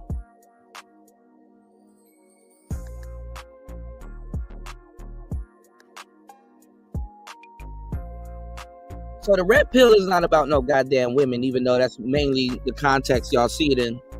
Because I guess women will be the perfect example for a lot of red pill, you know what I'm saying, examples. Like, you know, if somebody had to use an example, you know, it's like, well, women are the perfect catalyst to prove certain red pill points. So it really, you know what I'm saying? But it's not about women though. But so many red pill principles can be applied. So that's why they use women as the, you know. But it's really about you being woke. It's really about you understand what I'm saying? Waking up to the reality of things, you know? One thing that will help a man wake up is the reality of women. It's a catalyst. It's no different than watching a Corvette commercial and saying, okay, that's a nice car. But now that you see a woman laying on the Corvette and drinking a Pepsi with the top down, and she's like, come and get it. Now niggas all of a sudden have the urge to run down to Chevy and go get a Corvette. Because there's a woman on it. Women, to a certain degree, help sell everything. Why would I want to drink Grey Goose? Because women like to drink Grey Goose. And if you drink Grey Goose, you get a lot of women. Look at that commercial. With that honey on there drinking Grey Goose. They like Grey Goose. Get Grey Goose. Buy Grey Goose.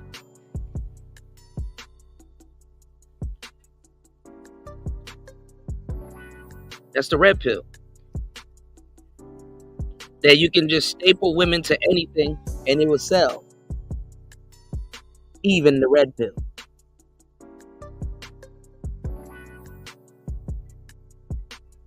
Matter of fact, if the red pill wasn't about women, dudes wouldn't be interested in it.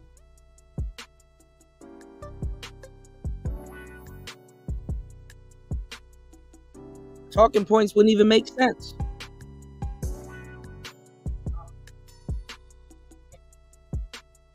So let's get it. One to abide by to better navigate their relationships with women and themselves. The story at the start of this video is not exactly how it was brought into this realm of living, but it's pretty similar. Since then, I've down a rabbit hole. Refined my opinions about the red pill, what I like about it, what I dislike about it, and why I think these videos are so addicting. And that is what I want to share with you in this video today. So before you tell me I'm a blue pill beta simp in the comments, maybe, just maybe, watch the video until the end. To better understand what drives the content in this bubble, we first must evaluate the main demographic or target audience. If you analyze the comment sections of most— Now that's cap. Because you'll find out in the manosphere that there isn't no target audience. If you are a man, you are the target audience. Because there's this fake narrative going around that the red pill only goes after guys that are having problems with women. And that's not true. And sometimes when you find the red pill, you're not having problems with women, but you're still living in the real world. So you go outside and you go dating and something happens and now you have problems with women, but you're already in the right space to, or you already know what to do already because you've been in this space for a long time. And it don't make you red pill. It kind of makes you purple pill. But anyway, most red pill related videos, and using my own audience demographics as well, because you guys are also obsessed with red pill content, it appears the majority of people who consume red pill content are men between the age of 15 to 25. Taking it a step further, we can use the now quarantine subreddit r/the-red-pill. Now, unfortunately, I was not able to find exact demographics of this subreddit specifically, but the data for the demographics of Reddit as a whole is available. Around 67 to 69% of all Reddit users are male, and around 64% of them are between the ages of 18 and 29. Reddit is like today's Stormfront to a certain degree.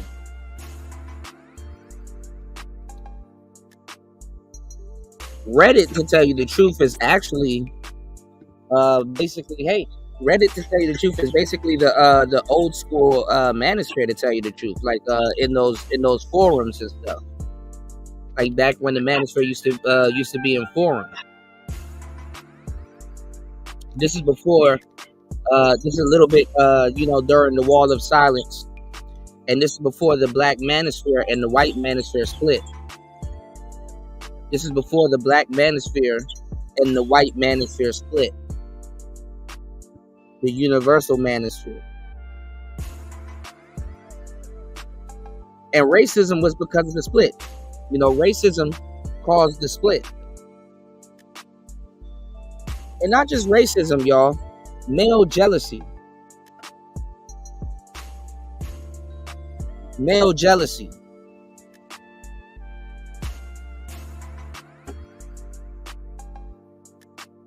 Almost 2 hours into the show. Support your boy. Give y'all some real game and some history as always. When I'm gone,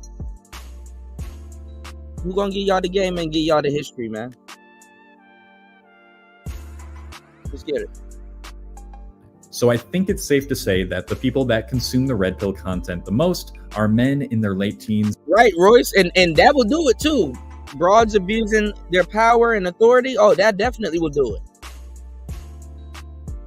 That definitely will do it. And early 20s. And immediately you can understand why these types of videos would be appealing to this audience. These are men with little to no dating experience trying to fulfill one of our most basic human desires, the desire to be attractive to women. And these videos usually offer an alternate perspective on the prototypical relationship dynamic. The first stage of getting into the red pill is it just completely shatters your previously conceived.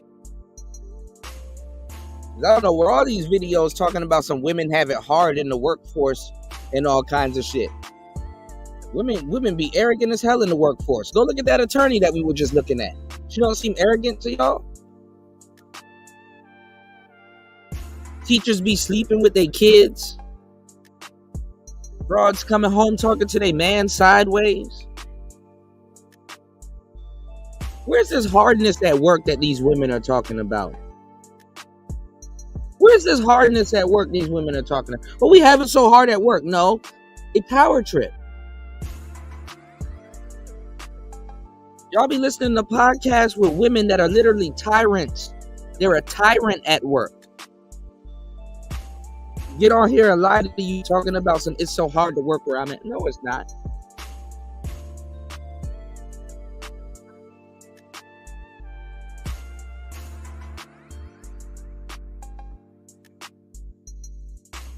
Beliefs. The makers of these videos are usually in the mid to late 30s and explain to the viewer why the stereotypical Disney fantasy of one magically finding a soulmate and those two being meant for each other and only each other is total bullshit.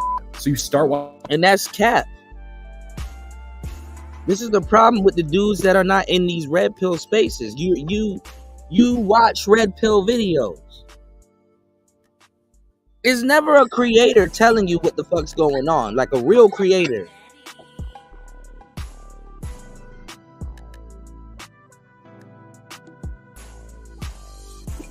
Now, if a red pill person says that that there is no one for you, they probably think that you have one-itis. Like you just think that, oh, there's only one girl that I'm out here to get that's gonna be here for me. No, there's multiple. Anybody that knows what they're talking about. There's multiple women out here. Any guy can marry. Meaning the average guy can mate with a bunch of women or have a successful relationship with them and even get married.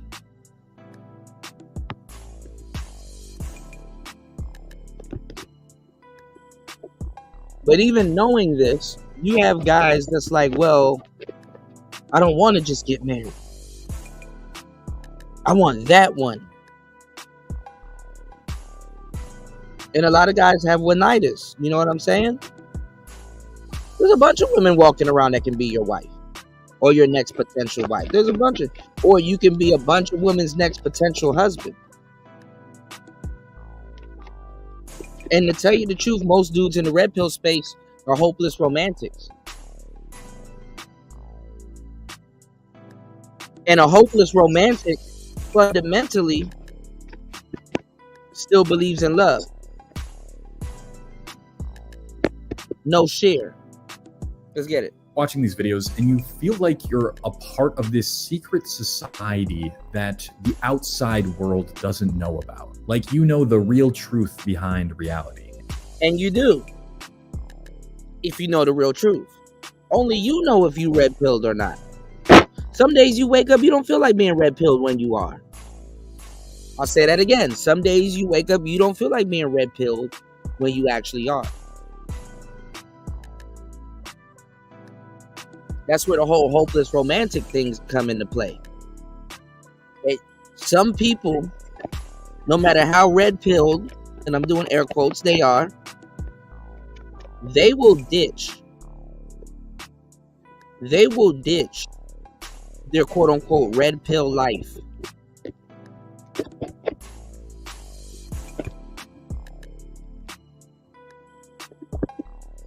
They will ditch their red pill life to be a square again, whatever that means.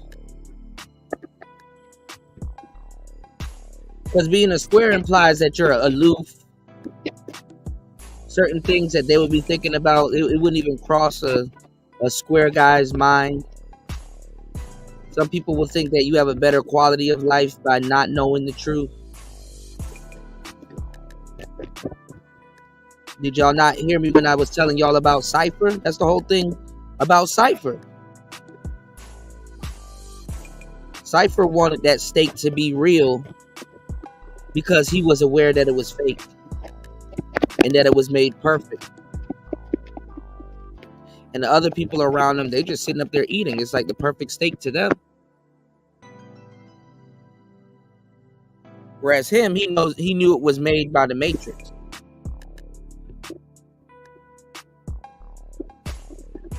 So one of the bad things about getting told the truth is that sometimes you're aware of how much you want to get resold a lie. You want to go lay back down and pretend that you're going back to sleep. You want to get resold the lie. Because one thing about accepting the truth is that you realize how valuable certain lies are. Are we red-pilled or not, y'all? And that's another reason why I feel people love watching these videos so much, is because there's a community, a closely knit following behind all of these people. You know, if I go to YouTube and check out the comments in a lot of these videos from a bunch of different creators, you'll see the same people commenting on all of them. And so it's this big following of people, mostly men, who all share the same beliefs, almost like a religion or cult. And there is a bit of a cult-like aspect to the red pill. I remember when I first started watching red pill videos, I did feel like I was part of a group of higher up men, and that all of the things that these people... But see, why are all these videos coming out? Why are all these videos coming out? Because you're frozen by information. Information, too much information can lead to immobility. You're just going to be watching videos. Why should anybody that knows really how things work And it's not to get on this guy, but why should anybody listen to a guy like this? Especially if you're truly red pill. Are y'all even taking red pills these days? The red pills should be an elite group of guys that are not having these problems, or at least hashing these problems out via conversation or with their content. The message of the red pill shouldn't be sweeping the nation, but the action of it should be. And it kind of is. But not really from the guys that's taking the red pills. The squares are actually doing it more than the red pill guys.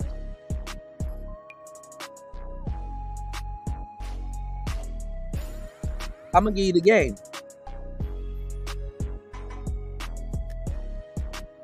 We got alumni in the building, right? If you look in the chat, there's a gentleman by the name of Royce J, right? You can head over to his channel. You can subscribe to his channel. He got some fire content.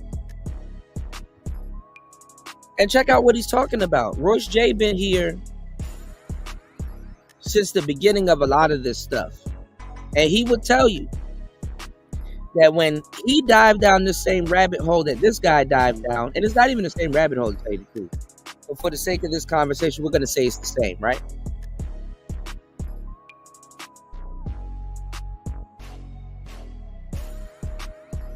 It was only a handful of content creators.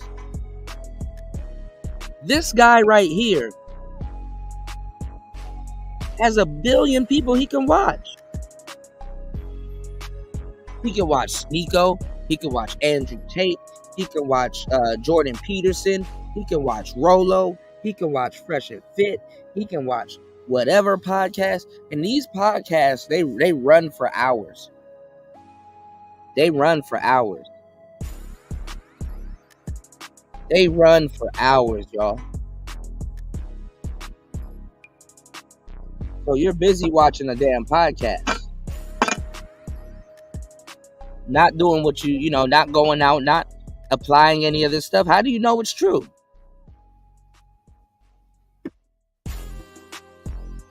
Shout outs to my brother Royce J dropping the huge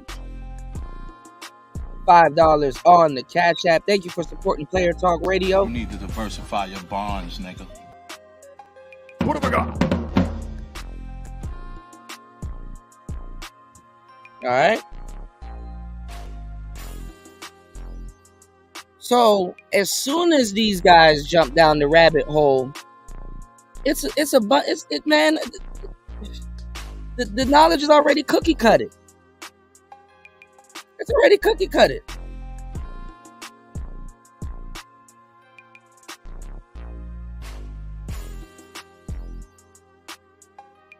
YouTube has an algorithm that is geared up to send you, versus you going to go look for information. YouTube tells you who to like. Hey, you like Red Pill? You need to like Sneeko. Instead of you saying, who is this guy? Let me see if I like his content. They're telling you literally, like Sneeko.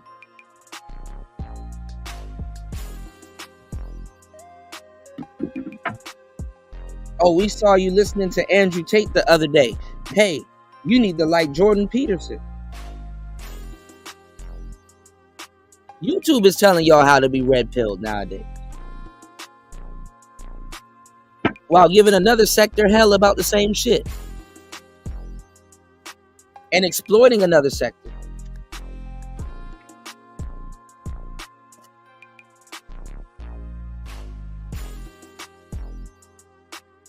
Let's get it. What we're saying in these videos were right.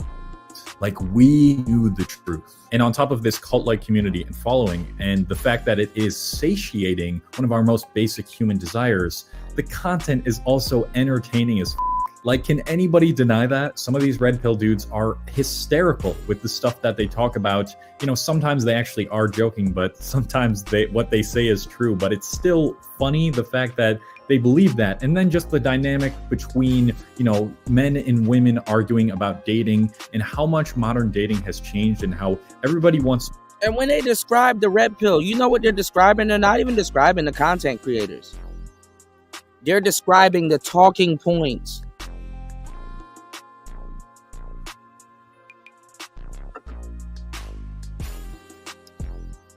The talking points are the hooks.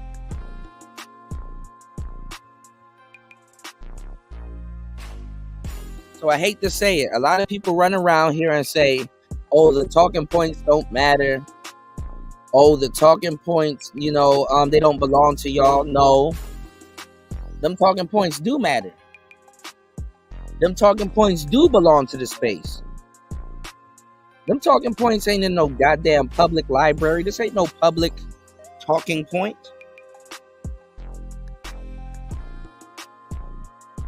Men develop these talking points in this space. The talking points ain't for everybody.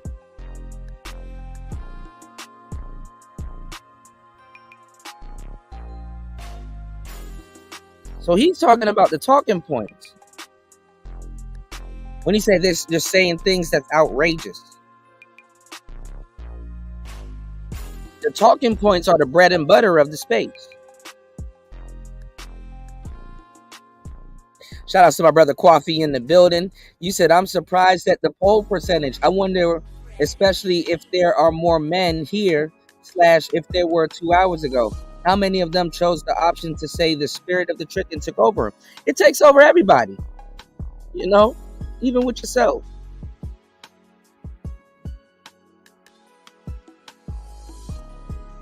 And trickin' too is American culture. You know what I'm saying? That's definitely ingrained in American culture. All right, let's get it.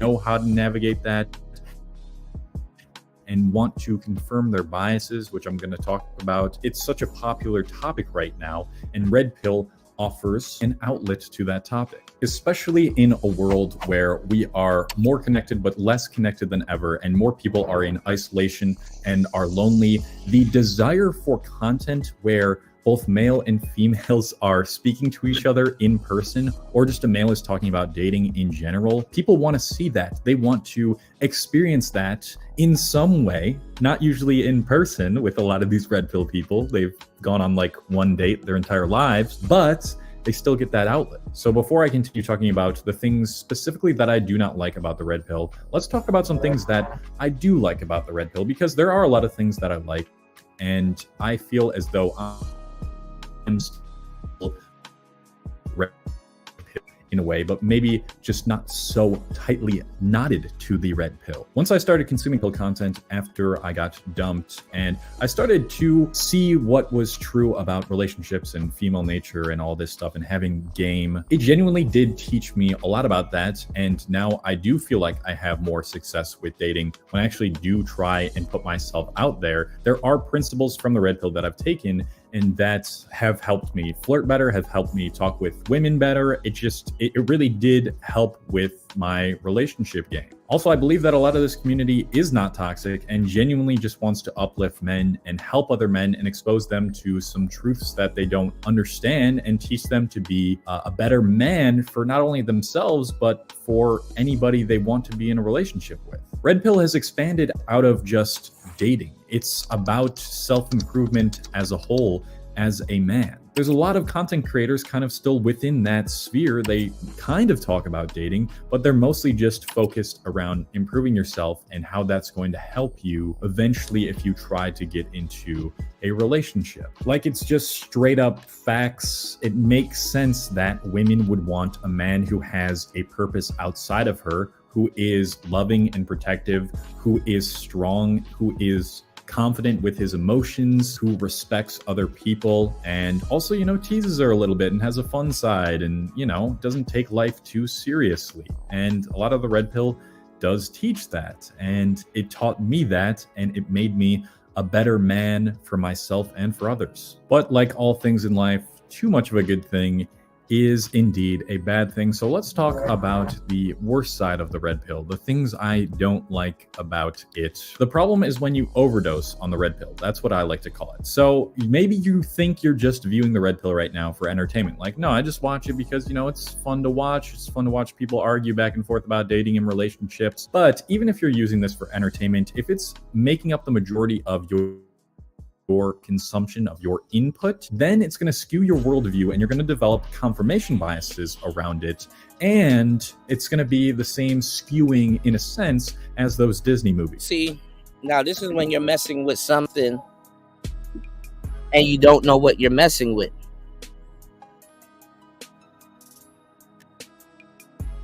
Because if you OD on the red pill, you didn't overdose. You're not taking no damn red pills if you overdose. You just simply don't know what you're talking about, and you don't know why. See, a lot of y'all dudes get y'all heart broken by women, and you get sent on a tangent, and you go looking for the red pill because you're mad at the girl.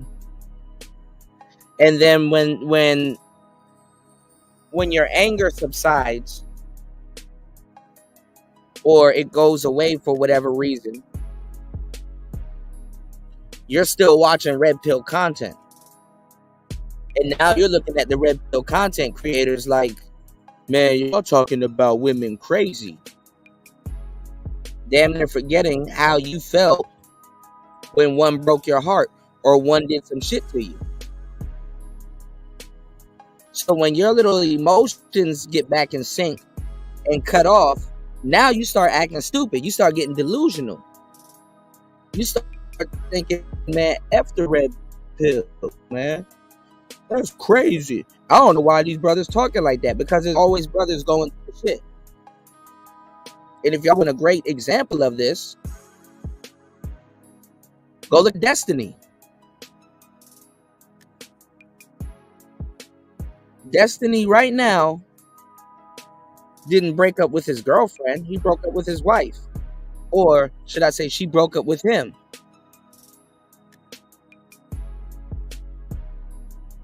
And now all of a sudden he's talking red pill.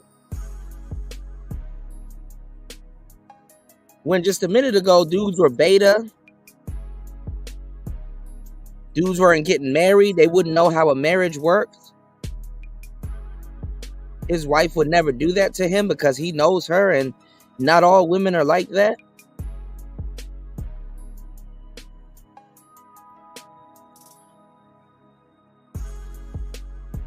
So when women harm men, all of a sudden the red pill is the best thing versus sliced bread. And it's going to happen more often. You're going to start seeing a lot of these dudes backtrack and do certain things, especially if they actually real and they are actually around women. You're going to have an influx of simps coming in, because a lot of simps are actually around women. A lot of simps actually get their heart broken. A lot of stuff happens when they are around women, whether they're on the right side or the wrong side. It's a proximity thing. A lot of these dudes in the manosphere don't know what they're talking about too, though, because they're not around women. But the simps and some of these dudes that have the audacity to be around women, they're getting turned in like a key card, bro. Especially if you're pandering and you're orbiting around women, you are the next, especially if you talk shit about the manosphere. You already set your karma up for you to be the next person in the space. And y'all sit there and be talking about your male philosophy in front of these women, talking about some, we don't need no game in front of a woman that are gamed up. They're like, good. That way I can get my shit off.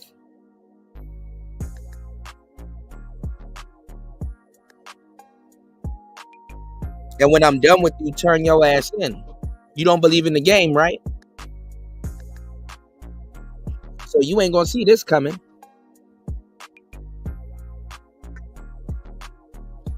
That's why I was talking to y'all in the manosphere years ago. I'm like, openly, why the fuck as a man? Just think about it. Even if you don't believe in game, it's inexcusable that a whole bunch of dudes got together and said, I don't need no game. In front of women, when women are looking at men, like their whole narrative is that men is running game on them.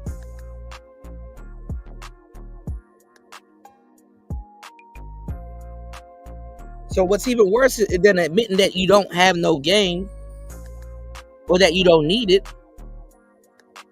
is that you're communicating to women telling them that I'm being straight up. And if you're being straight up, then to them, you truly are whack. To even a whack ass chick. Why are you dudes this serious? Why you need all this submission? Why you need all this other stuff? Play the game. Get this shit. One of the first things Rosebud taught me was ABP. Always be playing.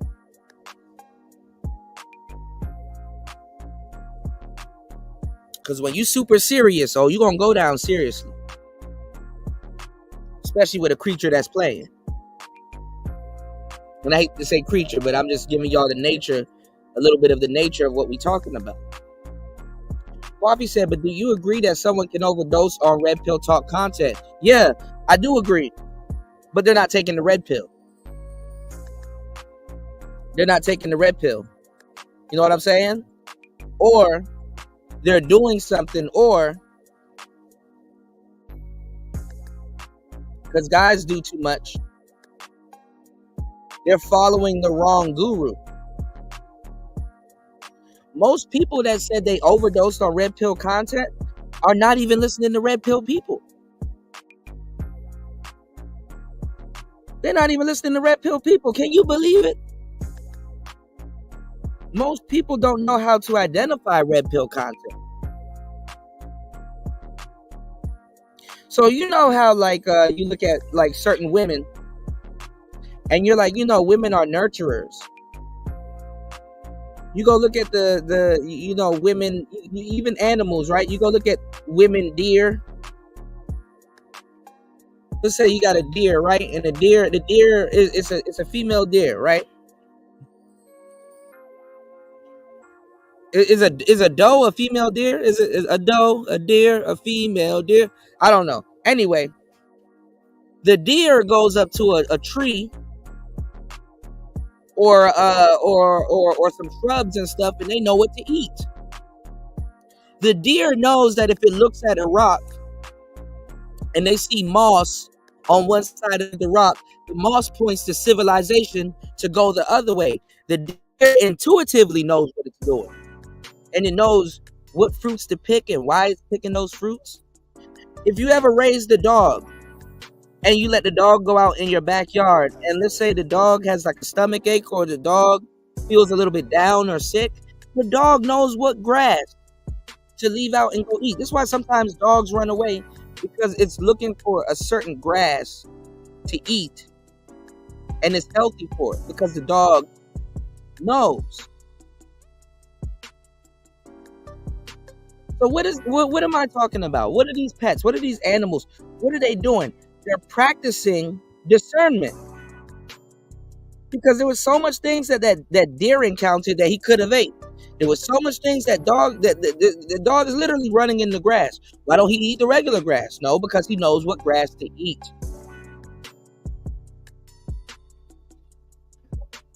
And this is the problem with the red pill. You gotta hold niggas' hands too much. You know why you're here. You know what you're looking for. How do you overdose on the red pill? Simply watching too much videos with no action.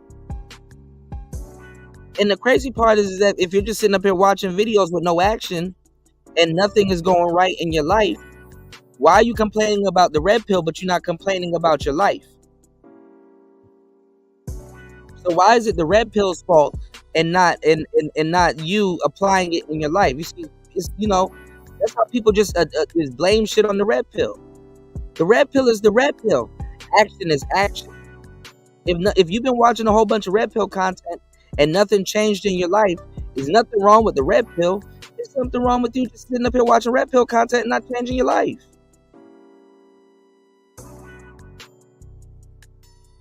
And we've seen to watch versus these new people coming in here. They got so much catching up to do. So you know what's going on. It's not that the red pill destroyed a lot of people. No, what these people are stuck in, they're stuck in a binge loop. See, when we got turned on to the red pill, you had to go seek out the knowledge, so it was easier to use discernment. But when you get dumped into the red pill now, first of all, you got to make sure you listen to the people that are red pill.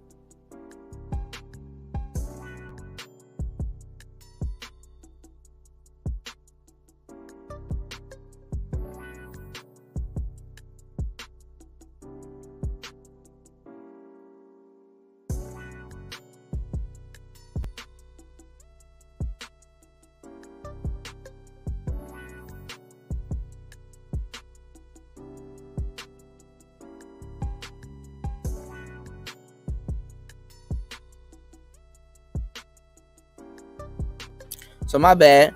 I was saying, first of all, you got to listen to people that are red pilled. So they don't even know if they're listening to red pill people.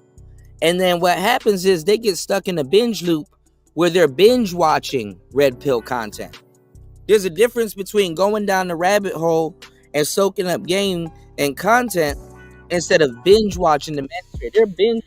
They're binge watching the manosphere like it's a Netflix special. And what's even worse is that they're binge watching live streams, not pre-records.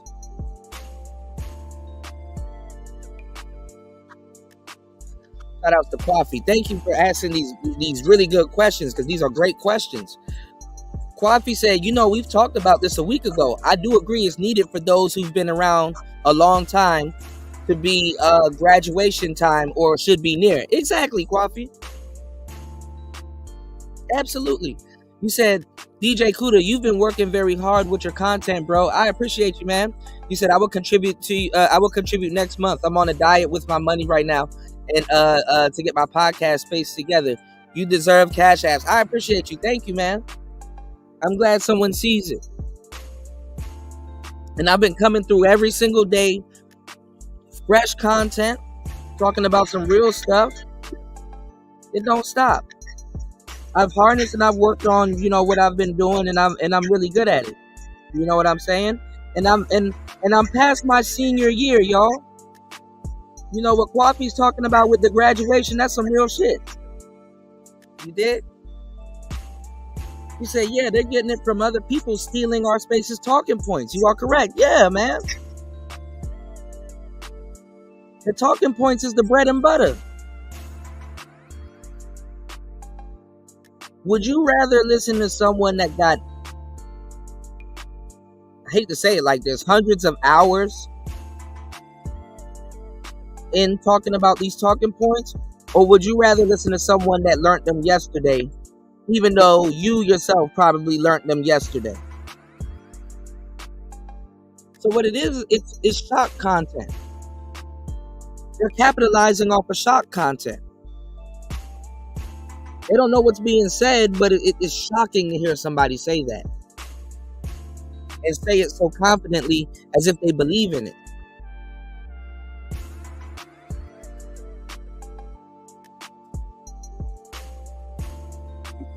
And shocking content is what's going viral on YouTube and TikTok right now.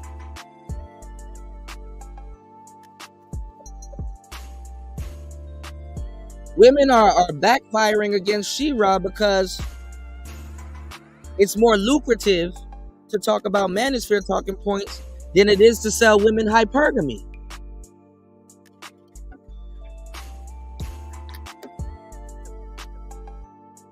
You are a goofball chick if you're trying to buy hypergamy off the internet.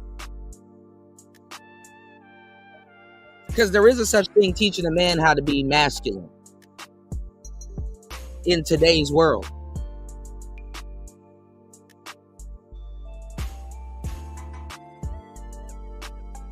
But you can't teach hypergamy. stupid.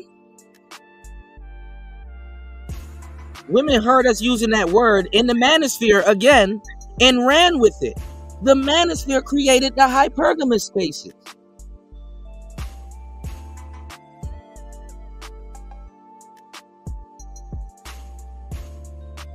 And I'm such a trendsetter and innovator. I'm about to say something y'all never heard somebody say, and it's about to sound fly, because that's what we do over here at Player Talk Radio. Y'all hit the like button and support the show. A woman is only as hypergamous as her options.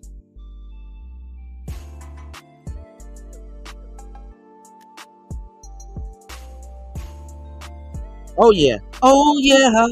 A woman is only as hypergamous as her options. And that's only half the battle.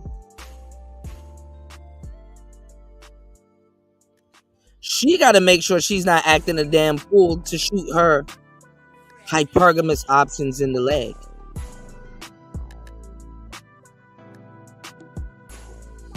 And these women aren't even really hypergamous, man. These women aren't even really hypergamous like that, y'all. Remember I told y'all guys about the concept of getting the girl but missing the bitch? It's like, oh yeah, I got the girl, but it was a one-night stand. I don't hear from her no more. Or the next time I see her after this one-night stand, it's the fantasy that I like, the projection, the things that I like, is not being sold to me no more. You know what I'm saying? So yeah, I got the girl, but I missed the bitch. I wanted the bitch, not the girl.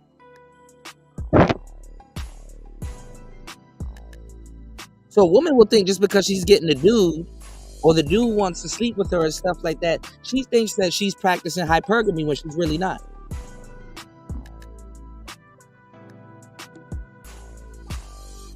And her attitude and stuff like that can kill her chances.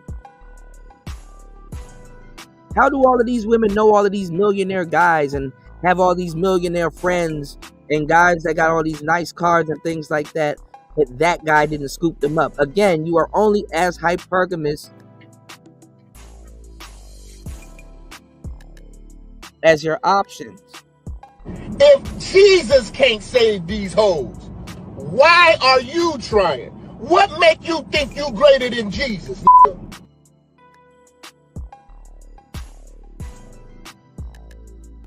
Y'all don't hear me though. This is why I call it a bubble, because once people get into the red pill bubble, they have trouble getting out or accepting any other possible truths around dating, relationships, and women. The truth is, I believe, and I'm always still learning about dating, learning new things, experiencing new things. Things are not so black and white, or more appropriately for this video, not so red and blue. There are some fundamental principles that I believe pretty much every woman, at least 90-something% of women, like, but there are the outliers that, you can be a lot of different things and you don't have to follow this archetype. So what's going on right now is blue pill damn near is the new red pill, y'all. What have I been telling y'all for the last couple years, man? Blue pill people have phones also. They're seeing all of this stuff. And they're watching it play out. What if I were to tell you that you can be watching the red pill spaces and still not be red pill? You can still be blue pill. As a matter of fact, we got a whole bunch of blue pill people in the red pill spaces. Just because you're here and you're commenting and stuff like that doesn't make you special like it kind of did back in the day. Because you had to find the space. Now, after the death of Kevin Samuels, there's a bunch of blue pill people here. But they're looking for Kevin Samuels. They're looking for entertainment like Kevin Samuels did. But what they're getting is the talking points that Kevin Samuels used. And they're sticking around and they're watching all these shows that are shocking. The content ain't even red pill to them. It's just shocking. It's just shocking.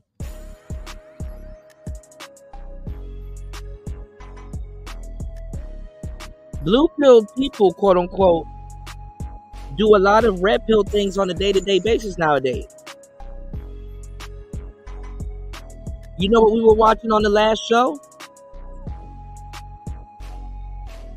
We were watching Elon Musk talk about Neuralink. What is it? What's it called? Neuralink or whatever, right? And we also got into a little bit of a talk about BlackRock and Vanguard. Well, guess what?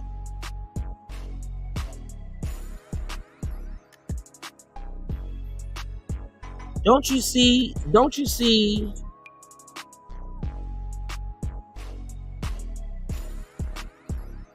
quote unquote blue pilled people commenting on you know, the Vanguard and BlackRock and the Neuralink and the Cybertruck? Blue pill people also trade Forex. Blue pill people, you know, you can't. One thing you learn with the red pill is that you can't count, quote unquote, blue pill people out. Whatever that means these days. Blue pilled men are watching these shows. And they're going through the wall of silence. I don't know what I'm finna do, but I'm gonna do something. That's really what where man is at right now. Modern man.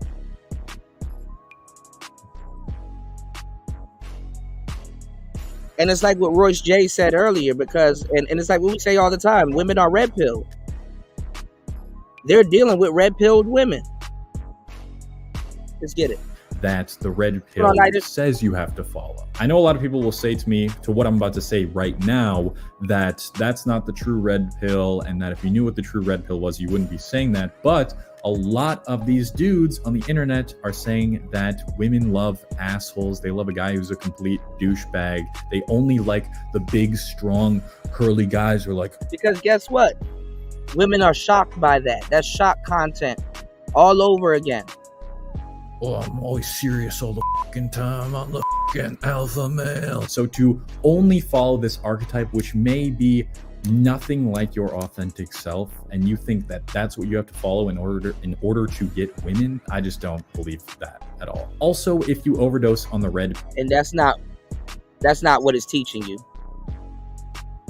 See, so some of you guys, before y'all strike up a video and talk about the red pill, it'll be in your best interest to know what certain things are for. Because the red pill is not teaching y'all how to be assholes at all. You don't have to be no goddamn assholes. They're telling you women respond to that. Didn't nobody say you gotta remake yourself to adjust to women? You don't have to remake yourself to adjust to women. So if that's what you got out of it, come on, man. Pill, specifically the self-improvement side of the red pill. And I've talked about this in previous videos, but a lot of people go towards self-improvement or do it all the time based on a feeling. Shout outs to Royce J, 100%.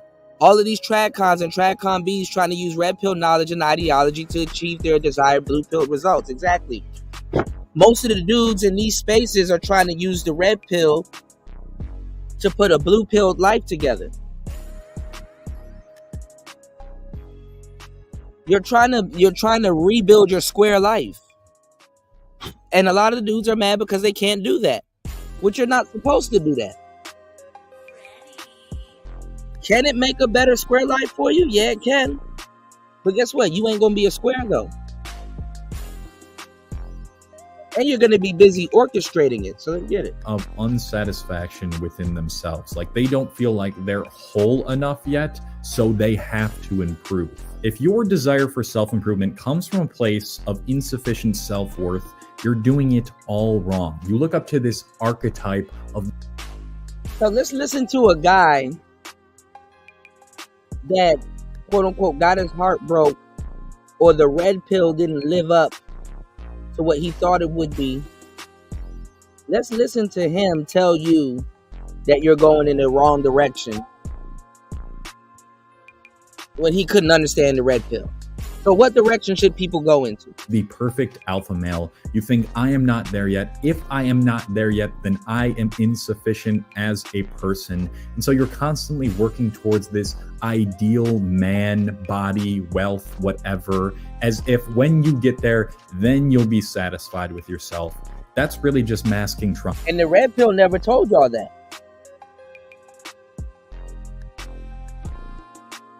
The red pill ain't even necessarily about being some alpha male that's getting submission and working out and stuff like that. Niggas start telling y'all to work out because they're trying to get you out the house. Y'all niggas don't leave the house. Most red pill dudes aren't even in the gym.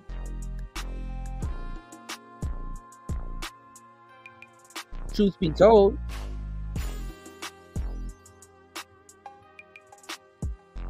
And you're not listening to red pill people, because anybody that's achieved anything will tell you that success is not a destination.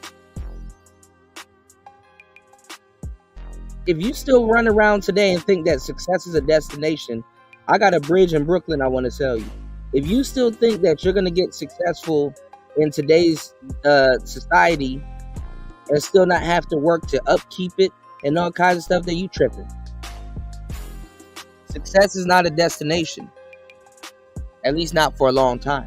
Trauma. And being so obsessed with self-improvement, red pill, all this shit can amplify that trauma and make you feel even worse about yourself because you're not whatever they say you have to be at. Another thing I don't like is that a lot of red pillars are amplifying the problems with modern dating and making things worse for dating, actually, because a lot of them say to not date anybody seriously until you're 25 or you've made a lot of money. Well, then dudes aren't going to want to be in relationships, like men going their own way. And then there's the women that, which is claimed to be in the red pill community, that most of them find 80% of men unattractive, and they're constantly getting attention and validation from social media sources, and so they are looking for someone that is unrealistic based on their unattractiveness. But I don't know, I feel like if you're telling men not to date, then that's just only contributing to this problem of people not dating and relationships no longer being taken seriously. Like, that does not fix the problem. Not everybody wants to spin plates until they're...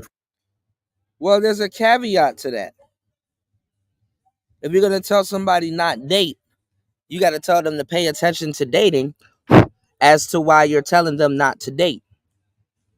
Cool, that don't make no sense. Why would you tell somebody not to date? And then why would you tell them to pay attention to dating? Because you need to pay attention to the damn dance, stupid. If you're not looking at the dance, I mean, if you're not the one that's dancing, or you're not looking at the dance, if you're not the one that's dancing, my bad, you'll be able to observe the dance and see exactly what's going on. And maybe you can realize that why your dates wasn't going well, or what was going on in your dates. Or if you were dating, what type of behavior you were accepting on your dates as to why it didn't go well. You have to be able to observe certain things. So you step out, you remove yourself from the mix. You go look at it. You pay attention to it. You make the proper corrections, and then you reassess yourself and then go back into it. Because if you stop dating and you start paying attention to how dates are supposed to go, where you were dating and how certain things, you would realize, oh, I've been dating in the wrong area. Oh, okay, I learned how dates go. I've been dating the wrong women. It's not that the red pill doesn't work. I've been dating the wrong women. Oh, damn, I didn't know you can do that on a date. I've been rewarding the wrong women with my presence. I should have been dating this woman, but I was wasting my time over here with that woman. Y'all dudes are afraid to crash and burn. You got to crash and burn sometimes, man. You got to be willing to accept the L. Take the L, bro. It builds character. It builds character. Some of you dudes wish you had the courage to say no to certain women, but you haven't dealt with enough of that women to have a firm no, because you have a reason why you're telling her no. If you've dated a bunch of women that's wasted your time before, when you tell that motherfucker no, she'll get the message, because it's like, You've already spent enough. You know what it entails. So you like, no, I'm not doing that. I'm not dating you. Been there, done that. Got the t-shirt. It's not worth it. You have a nice day, man. But if you never been around someone that wasted your time or sent you on a fucking wild goose chase and shit for no fucking reason, man, you ain't got no conviction in any. You don't even got a bargaining chip, and you subject to go on a goose chase all over again. So you got to get experiences up under your belt, even bad ones. But you got to make sure that even if you're going to have a bad experience, you can control it so it doesn't damage you. Bad experience doesn't have to damage you. It can teach you.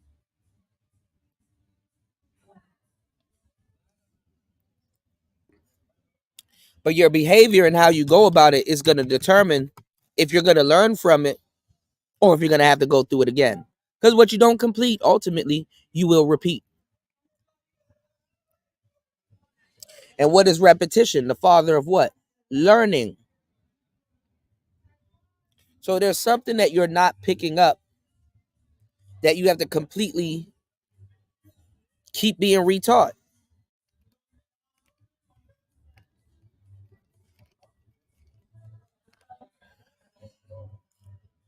Even the dudes that come from the Fight Club sector using talking points, and they're all over the place. Exactly. To use those talking points, women are not supposed to be on panels. There's some truth to that. Kwafi said they have women on they're co-ed channels. I forgot the name of it yesterday, but Kwavi said they have women on their panels arguing with them. So we know who is who in the space. If there were women on panels, it was not an everyday thing. Yeah. Especially from 2018. Oh man, 2018 with Attitude Era. 2015 to 2018. They now have a love connection panel space. They don't even have a clue. I stopped going to those spaces. Yeah. I've seen them, but I never really went like that. You said they simp out for them cash apps. I guess people have to find themselves. They need to review the Black Manosphere magazines and what mission was although there's only a few. Well, I brought it up not too long ago, Kwafi. I think I still have the tab here because we were talking about it. Here's the Black Manosphere magazine right here. The first and the only copy.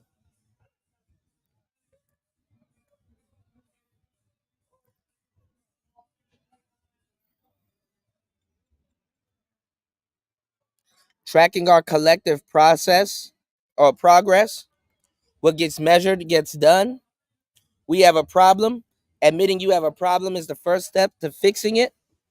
Here's our list of problems and our strategic plan to fix them. The Black Manosphere, an online community created exclusively for Black men. The report card. We explore 10 reasons why heterosexual Black men and boys congregate in this space to help each other, understand, address, and overcome systemic issues that have plagued them for decades. Here's our extensive list of over 100 commonly used words and concepts. You see that? 100 commonly used words and concepts. Theme: Red Pill Man, Blue Pilled World. Special Annual Edition, July 2021.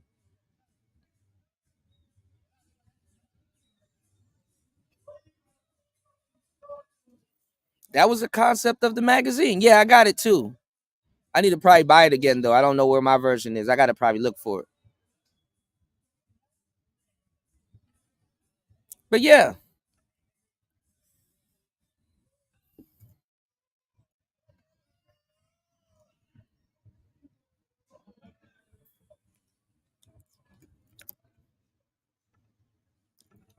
Sad to see where the space is now, though. They don't even acknowledge no goddamn list being written.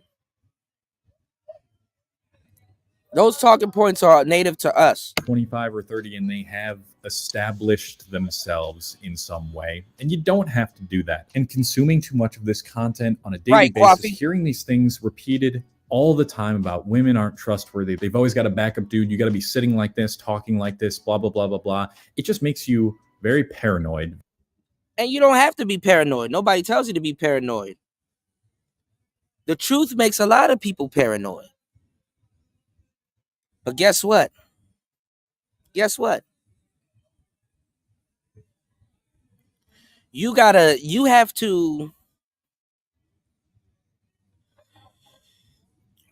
to have discernment. It's up to you as a man if you want to be paranoid. But that's not going to stop women from cheating. That's not going to stop them from doing anything that we told y'all they about to do. Because you're going to sit up here and be like, okay, I don't need it. Then go right back in the real world, fuck yourself up again, and guess where you about to be right back? In the manosphere. Damn, women really do cheat. Damn, women really do this. Damn, these guys were right. How did they know this? It went down the same way they explained it. You here for the wrong reasons.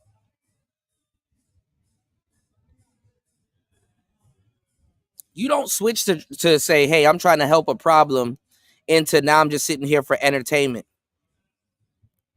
But first of all, didn't address the problem that I came here for in the first place. That's ass backwards. That's oxymoronic. And be though that's the truth, y'all still gonna do it. Oh, I'm just gonna start listening to all this content and completely forget that I had a problem when I first got here that I still haven't fixed. And then I'm going to turn around and tell y'all that the red pill doesn't work, or they did that and they did this. Very anxious, and you'll never like fully trust a woman again if you continuously consume this content. Like if you've been watching these videos for a long time now, let's say a couple months, because I think I watched red pill videos continuously. We only watched a couple videos for a couple months.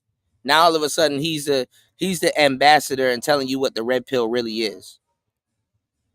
Fuck out of here, man. For like a couple months or so until I realized what it was doing to my mental health, then you've probably gained all the knowledge you need from that. That's some vaginal shit.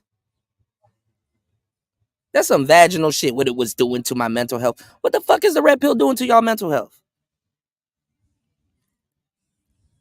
Just say you're not a fan of the truth. You don't gotta disparage or talk crazy about the space. Just say I'm not really a fan of the truth. What the fuck is a red pill? What can the red pill do to y'all mental health, bro? You really affected by a YouTube video like that? YouTube is fucking up your mental health, not the red pill. Maybe your use of YouTube and what rabbit holes you want to go down. Bronze Flat Power Guy. Come on, man. Yes. And you should probably turn it off, because now it is just skewing your worldview. It's turning things black and white for you. You're in a bubble. Dude, Andrew Tate's fucking me up, dude. Fucking Jordan Peterson, dude. You're very close-minded, and you probably hate women or something like that. And I want you to examine the people in these comment sections and Reddit that are helping to confirm your biases. Who are these people? A lot of these people are young teenage males who have had like 3 interactions in their whole life with women and are trying to tell you. Oh yeah, they're a reliable source. What's going on, Tag Man? Or trying to agree with what's said in the video about how women are like this or that. You're taking advice from a dude who has no experience with women, or you're using that comment to be like, he's right, he knows. But he doesn't know shit. And that is kind of the central resolution from this video. It's that things are not black and white. Human beings are very complex creatures, and that a lot of these guys are naive. I'm naive. I still have a lot to learn. I've only been in 2 serious relationships. I'm still young. Boy.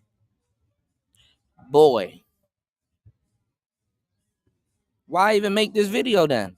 A lot of these guys telling you stuff are still young, so What I want you to do is go out into the real world. Go experience dating for yourself. There's the guy with 2 relationships. Gotcha.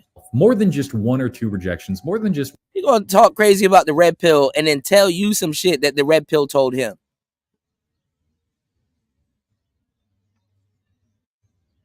How are you gonna talk crazy about the red pill and then tell the audience something that the red pill told you?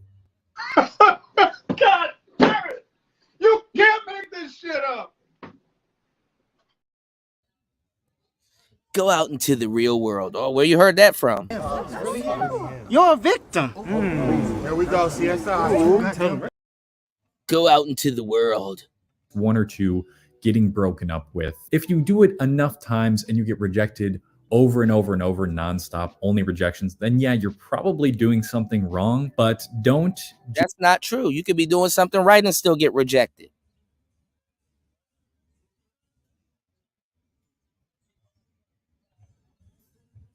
So how are y'all so smart when it comes to the red pill and saying that the red pill causes paranoia, but you weren't smart enough to realize that the life that you were living before you even got to the red pill caused paranoia also, or maybe something even worse? Most people, when they talk like this, y'all, are people having a hard time accepting the truth. You know, nowadays you can vocalize each stage of grief. You go through the stage of grief when you take the red pill. This is something that people don't talk about. You go through the stage of grief because you're building a new you. It builds character. You're building a new you. So a lot of guys get to do podcasts and shows and get to air out their grievances when they're going through the state of disbelief or they're going through the state of denial. Because denial is a big part of it. This is like denial. Just use 1 or 2 things as a way to say, oh, everything the red pill says is right then. Shout out to War Master in the building. War Master said, these young whippersnappers don't know much. He sounds like a chick. Yeah, like it's vaginal. Oh, I saw what it was doing to my health. What the fuck is the red pill going to do to your health? And when we say take the red pills, y'all, you really be thinking, oh man, he up there gobbling pills. Nigga, it's a metaphor. Damn. Get some hair on your nuts. Pause. Dude don't even have a beard. It's guys like this. A beard gotta save them. A beard gotta save them. Travis Kelce would probably look crazy as hell with no beard. Anyway, you said when I saw the dude at Oakland Black Greek Parade take up for a loudmouth chick as the Black Israelites corrected her, saying, man, you don't want to talk to a Black woman like that, as her behavior got worse and worse in public. Yeah, it happens all the time. In DC, they the House of Consciousness used to go down Gallery Place. So I've seen them argue with sisters in real time. You know, I've seen this in real time. There's a guy, and I was showing y'all a video about him a couple years ago when I was in Thailand, called Dory Love. I said a couple of years ago, probably like almost over a year and some change ago. But his name is called Dory Love, and that shit was crazy. He just had another video too, which was crazy too. He out there preaching Christianity, and there's nothing but a whole bunch of sisters and L. Gibbets that's giving him hell. Out of all people, sisters and L. Gibbets, usual suspects, y'all. Let's get it. Challenge your biases that you've gotten from over-consuming this red pill content. Take what you believe to be truth and what you believe to be, oh, well, maybe this isn't always the case, and continuously refine it over time. And that's kind of what I've done. And there's so much more to learn about dating and life experiences other than just videos on the internet said by dudes who have barely any dating experience themselves. He's literally the same thing. He's criticizing. You only had 2 girlfriends.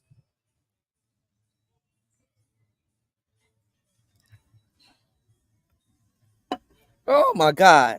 Go outside, please. So if you've watched this video till the end, it's safe to say that you are into self-improvement. Let me share with you a website that helps you explore potential passions and deepen existing ones, which is the sponsor of today's video, Skillshare. Yes. Shout outs to Skillshare. But yes, leave the red pill alone if you need to. and solidify stepping deeper into a blue pill existence, and then when some shit happens again, come right back to the red pill. That's what you do. Go back to being what brought you to the red pill in the first place.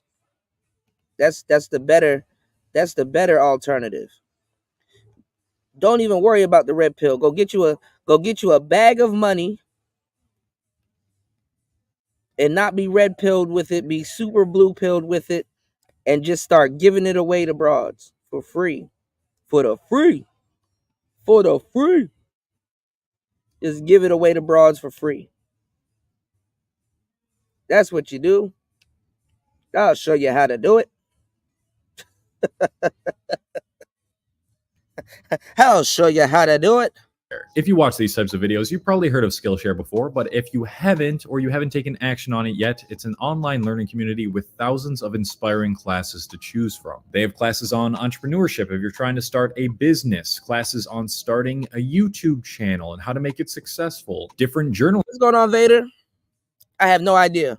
Tactics for self-growth. Whatever you're trying to achieve or become better at, there is a class for you. A class that I have been taking recently is Introduction to Adobe After Effects, Getting Started with Motion Graphics by Evan Abrams. You guys know I'm always trying to level up the editing in these videos. Okay, man, you just doing a hard sell for Skillshare. Favorite platforms. Leave your thoughts in the comments if you're interested in hearing me. But yeah, man.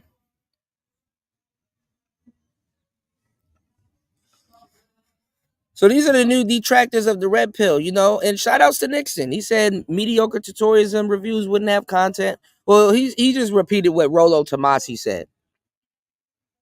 You know, he just repeating what Skeletor said. They call Rollo Tomasi Skeletor, which is funny in and of itself. All right, let's see. Speaking of mediocre tutorials and reviews, I got a lot of stuff to show y'all on today's show. Y'all hit the like button, support the show coming in. Y'all know I got you. Let's get it. See what this is about. To my Instagram at @TheRealMTR for sending over this video for me to critique and to go over. Title of this video: 11 reasons why I am marrying this woman. Now, this video comes from a fitness influencer by the name of Bricks Fitness, as you can see down here, almost 800,000 subscribers. And I want to be able to go to this content because I think that it is not often that you see a man describing the exact reasons that he's deciding to get bald and chained within his life. So I wanted to go through the content. He posted it publicly, so I wanted to be able to critique it publicly. Because when it comes to marriage, we know that if you break it down fundamentally, 56% of marriages end in divorce. Like, think about that's the ones that end in divorce. So how many people, what percentage stay together for the kids? Or because they don't want to give away half their shit? Another 10%? That's conservative. Conservative. But let's say 20% then, okay? That's at least right. You now have a technology that fails 76% of the time. That's insane.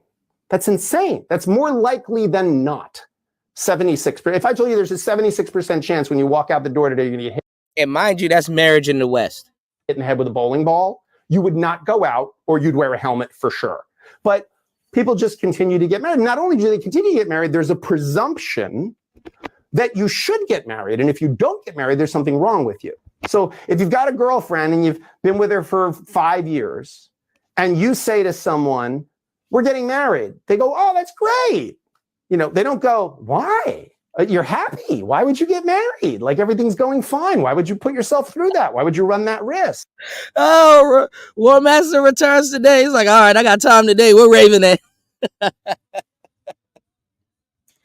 Bobby said, not much, bro. Just chilling and getting back to my normal routine as far as getting grounded. Yeah, man. Man, we getting back into the swing of things, y'all. And there it is, Royce. It's a hustle. It's a hustle. If you say to someone, we've been together 5 years and we've decided we're not going to get married. We're going to move in together, but we're not going to get married. Ooh, what's wrong? You have intimacy issues? What's your problem?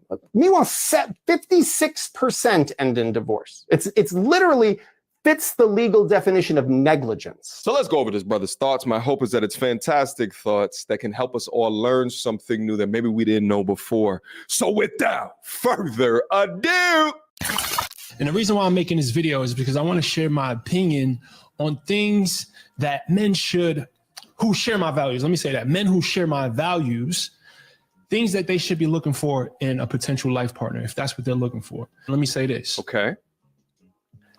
I've had 2 failed marriages. Damn. I've had plenty failed relationships. I've also spent a lot of time learning myself, healing, therapy, meditation, like really addressing my shit. And I think that qualifies me to share my opinion on what I think a brother with the values that I have. Mediocre tutorials and reviews remind me of Ludacris. He reminded me of Ludacris.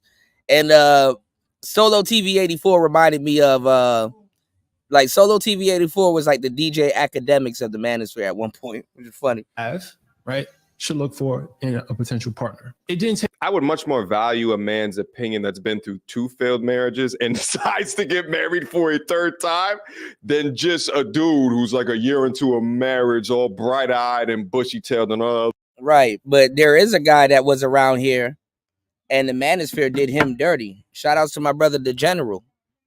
They were making the General seem bad for I think getting married at least two to three times. There was a guy around here that was talking about it. You have guys, but see, a lot of guys, they're quick to clown somebody instead of understand where that person's coming from. Some guys, no matter how much statistics you show them about marriage, they would rather marriage because, you know what I'm saying, they like a certain arrangement. They operate better with a certain arrangement. You know what I'm saying? They operate better with the marriage arrangement. So the bullshit. Actually made me think of Kevin Samuels as well. He had 2 failed marriages. Take me long to figure out that this woman was the one I wanted to spend my life with. Let me also preface that. That's crazy because Kevin never really talked about his failed marriages. This video may trigger some women. He said, I stopped listening to MTR when he got scared of his audience and attacked Pearl. Yeah, what they did though, War Master, we were here, we talked about it. They put pressure on him. And her and him had something immediately in the works. You know?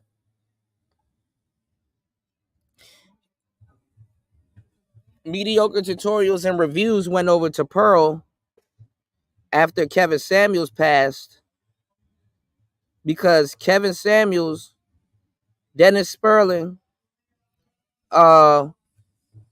mediocre tutorials and reviews, and the lead attorney was supposed to be like some random manosphere Avengers.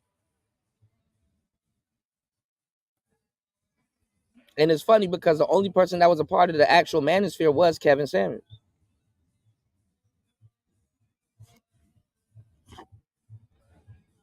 And honestly, too, shout outs to Coffee because we were talking about this recently. Kevin Samuels was the only reason why lead attorney was claiming that, you know, was claiming manosphere.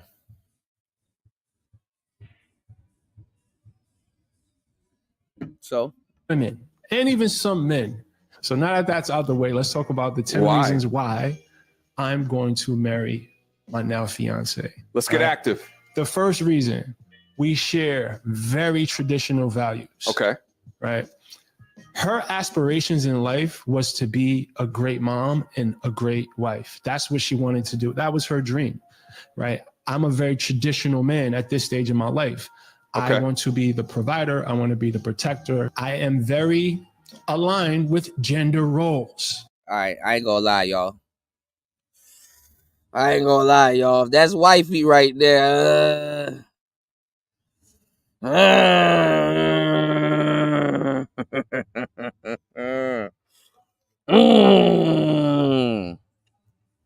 Get out the game fine. Y'all know me. Y'all know my saying. She get out the game fine. GOTGF. Got girlfriend. Get out the game fine.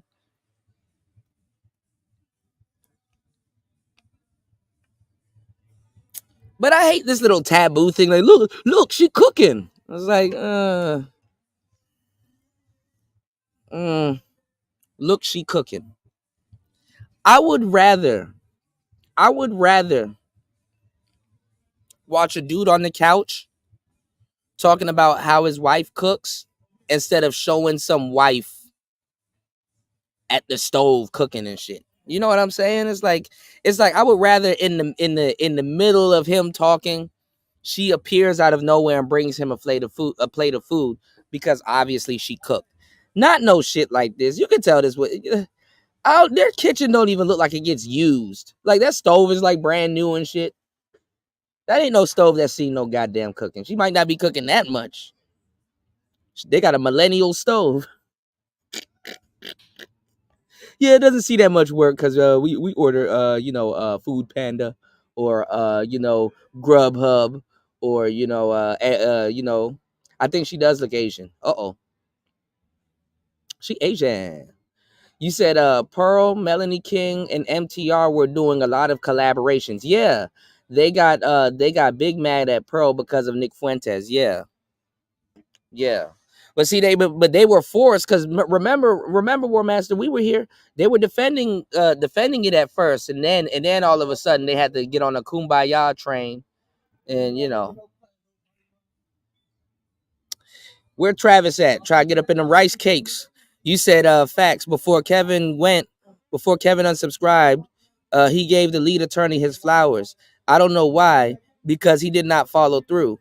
It was on that stream / on the panel. He put us back. He put us in the back for Kevin. Oh wow.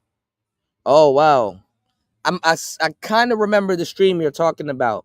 That ass though, War Master. Definitely that ass though. That little booty though. You said, but her kitchen is not very sanitized. You can cook for me, but your setup needs to be nice. Plating and all. That stove dirty. Not new. You said like the one Game Changer bought. That's funny as hell. Yeah. I don't even think Game Changer bought like a big ass stove. I think he bought like a hot pot. He bought a hot plate. Like 2 burners and shit. I think relationships are like businesses. Everyone needs to have a job and be really clear on their role. Yeah, they have a lot of these girls that look just like this out here, y'all. So figure out that this woman was the one I wanted to spend my life with. Let me also preface that this video may trigger some women and even some men. So now that that's out the way, let's talk about the 10 reasons why we got to run that booty back real quick, y'all. To marry my now fiance. Let's get active. The first reason, we share very traditional values. Okay. Right. Her aspirations in life was to be a great mom and a great wife. That booty's a traditional value. That's what she wanted to do. That was her dream. Right. I'm a very traditional man at this stage in my life. Okay. I want to be the provider. I want to be the protector. I am very. Oh, yeah. I'm a very traditional man at this stage in my life. Okay. I want to be the provider. I want to be the protector. I am very. She's looking at the camera. Y'all see me cooking? She don't look Asian, y'all. She do look black. What have I got? I'll hit the like button. Support the show. 3 hours and 11 minutes into the madness. Shout out to Toya. Toya said flat booties matter too. Definitely. What have I got? Shout out to Toya in the building. Let's get it. Good morning. Let's go. Very aligned with gender roles. I think like the geek glasses too. Relationships are like businesses. Everyone needs to have a job and be really clear on their roles in order for things to function properly. Yes. Now, in my relationship, the roles are pretty traditional, but that doesn't mean every relationship has to be like mine. I just want to add that I know men who are stay-at-home men, right? And their wife makes all the money, and that's fine. If that works for them, I love it for them. That's just not for me. Not only do we share the traditional family dynamic values, we also share the religious values, right? Spiritual values. We also share financial values. So there's alignment there foundationally, which I think is very important. The second reason why I'm going to marry this woman. Just real quick, I like the way that he's starting out this video. The values discussion is extremely important. And she up there helping him too. He probably got a good one. I'm telling you, a lot of the good women are snatched up, y'all. That's why I'm like, some of y'all, I don't even know why the Mansford hasn't even had a talk about that. If y'all want to find some good women, I'm going to tell you the truth. because this is a conversation that takes place amongst a lot of players, because it happens all the time, especially when you're single. I'm telling you, if y'all found yourself a good woman, a lot of times they're taken and shit. So the reality of the matter is that you might have to take a woman from somebody. But if you could take that woman from somebody, does that make her a good woman? Things that make you go, Or there seems to be this notion that like opposites attract and all type. And let me tell you how late the manosphere and people are. Remember all of that shit? Game Changer and Fantastic and MOT used to tell y'all all of those lies and stuff. Why does Game Changer? Because I was gonna do this show earlier last night for y'all, but I fell asleep. Why is Game Changer now doing shows talking about some our brothers in Colombia licks? Oh, you think? Look at these people. They lead you to a cliff. And then when your dumb ass falls off the cliff, oh my God, that's crazy. Do you think that guys in Colombia are licks? Wait, hold on, sir. You said dudes don't need game. You cursed out dudes in the space telling y'all that when y'all travel, y'all need game. You sent a bunch of dudes unlaced out the country. And now when they start croaking, all of a sudden, guys in Colombia licks?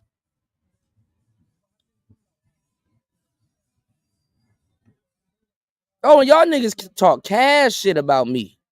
Now look at you. You're a victim. Here we go, CSI. Are dudes in Colombia trick? Are they getting? Are they walking licks now? If you had some game, you wouldn't be a walking lick.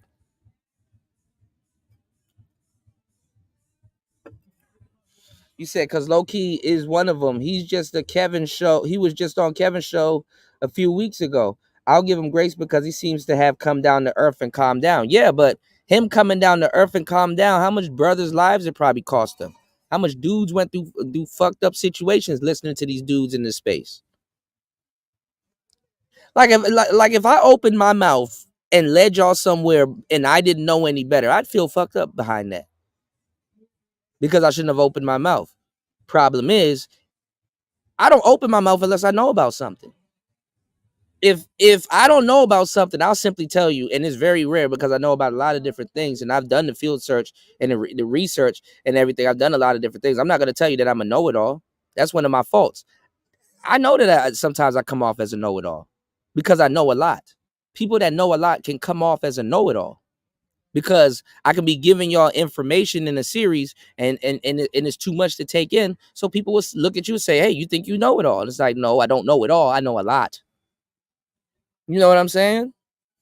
So between people's understanding and your articulation, that's one thing. But in me growing up and learning, an audience shouldn't have to be sabotaged behind that. An audience shouldn't have to be sabotaged behind that. So y'all got to understand if somebody's still learning but giving you advice about something versus somebody that's actually been through it or somebody that knows what the hell they're talking about. I've been through it. I'm living it now and I know what the fuck I'm talking about. And even then, before I even decided to dramatically, nothing about me is normal if you pay attention to me. Nothing about me is normal. You can talk to me about music. You can talk to me about traveling. I can show you how an NPC works. I can show you how a damn one wheel works. I can show you some shit in Asia. I can show you a 360 camera. I can teach you about mics. I can, tell you about bitches. Obviously, nothing about me is ordinary. I'm extraordinary, extraordinary. Y'all take it, y'all be listening to dudes that won't even show you their face. Nigga don't even put his face behind the bullshit. So go ahead, run off the cliff. Run off the cliff. Show me one person that'll come back and say, yo, Kuda led me off a cliff.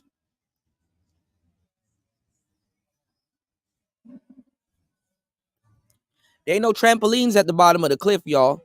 somebody that's been vehemently warned and told y'all, hey, y'all need to have this game. Stop listening to this nigga that's telling y'all don't need to have no game. Then now come back and then tell y'all, hey man, is it our passport bros getting unalived in Colombia? Obviously, because they listen to you. They listen to you. You follow what Game Changer's talking about. They're gonna same thing with O'Shea.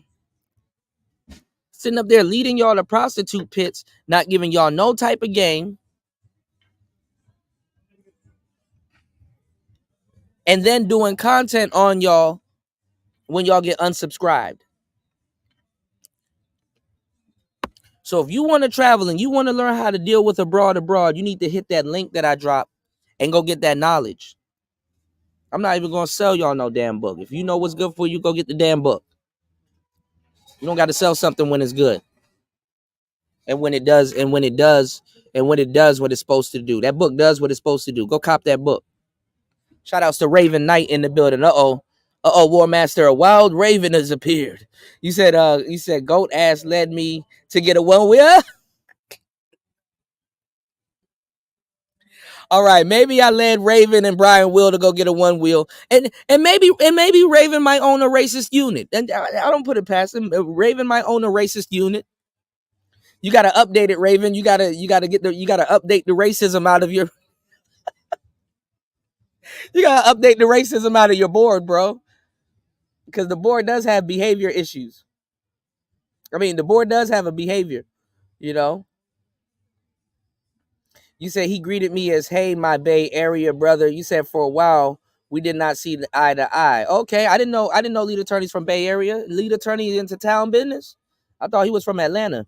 You said because low key he's one of them. He was just on. Okay. Oh, you mean Game Changer? I don't know if Game Changer's from the Bay. He couldn't be from the Bay, and if he is from the Bay, he stayed in the house. Cause you know how y'all Baydestrians get down. Y'all don't move like that. Game Changer can't be a Baydestrian, bro.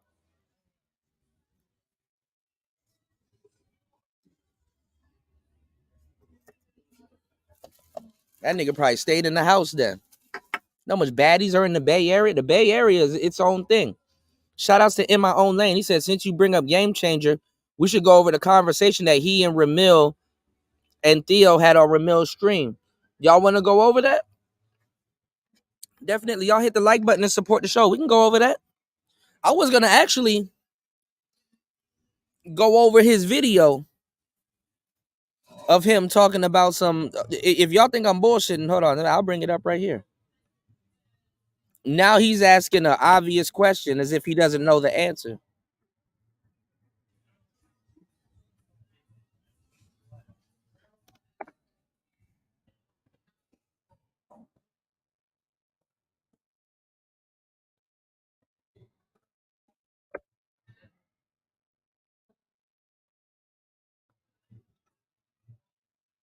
Sitting up there, y'all don't take y'all life seriously, man. You must not love life, y'all. Have passport bros become licks. I didn't even watch it. I don't even know why it's fully X'd out. I fell asleep. I didn't even watch this shit. Look at this. We do that easily. Just adapt and overcome, as I was always told. Adapt to new surrounds, overcome the anxiety. Yeah. Yeah. No, what he said. Theo got no swag, man. Shout outs to Theo, but bro, them big moo shirts gotta go, bro. You a smart guy. Now, one of them books behind you say, hey, just dress a little nice, man.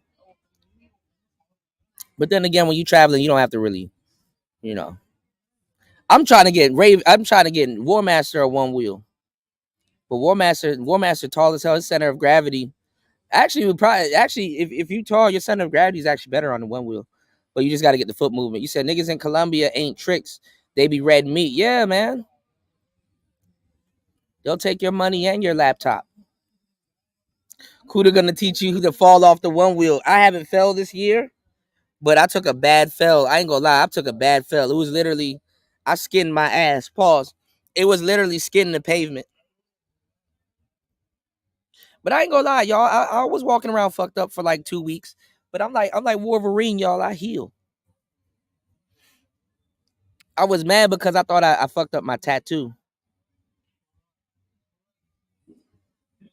I don't know about the guy in Siberia. Oh, he's from San Fran. Okay, that makes sense.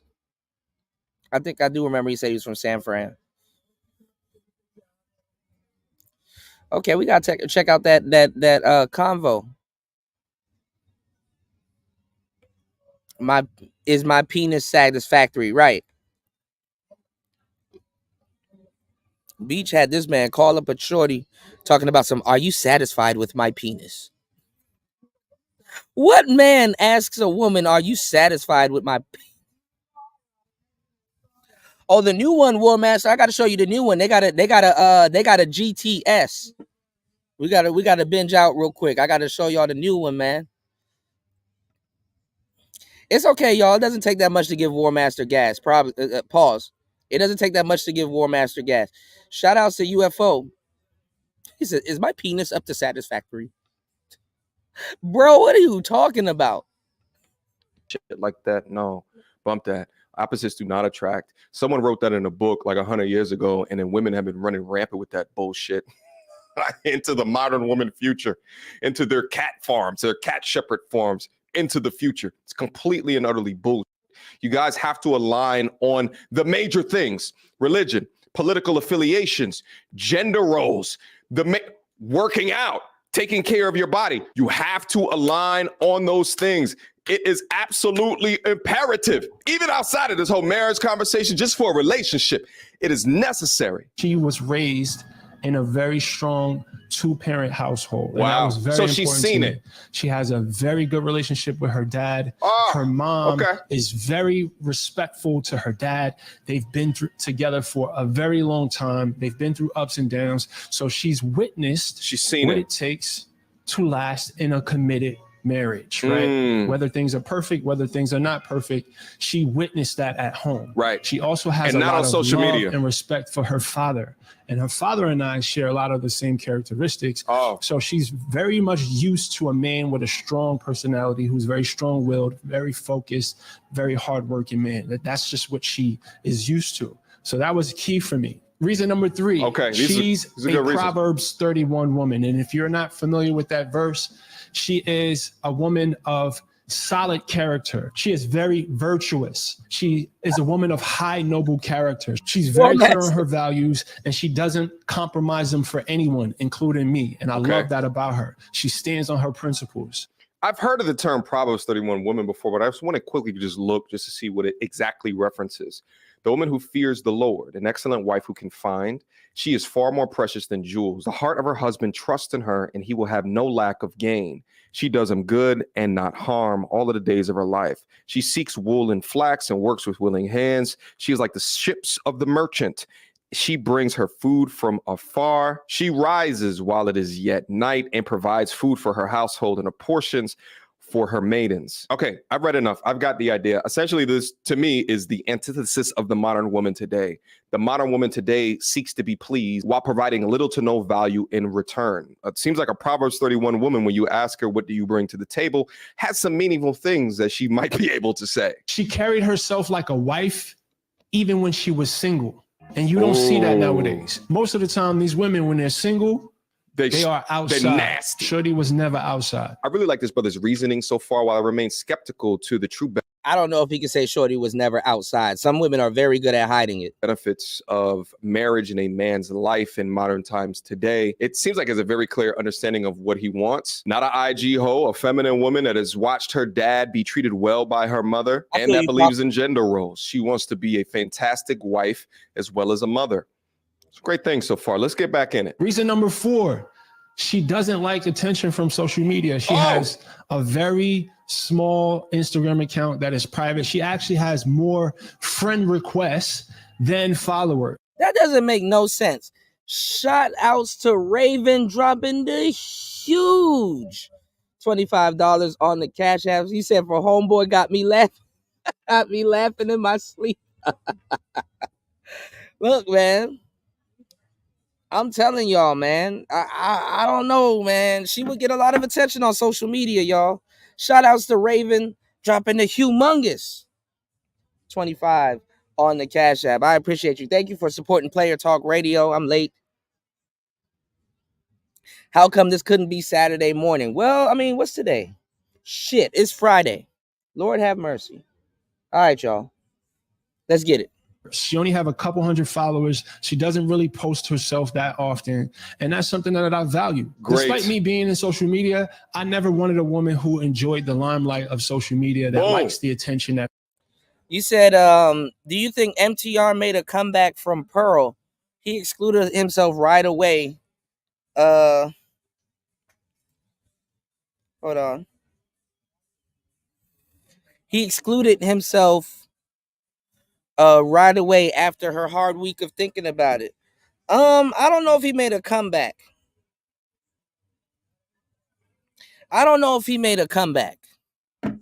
Because it took people had to get on his ass, you know, and he had to stop. Him and O'Shea was on the same thing. They were defending Pearl, and then people had to get on his ass to not defend her. You know what I'm saying? And he had no choice but to do it, because, you know. So he made a video. He was like, Pearl, you fucked up. People just kind of really wanted him to call her out so bad. You know what I'm saying?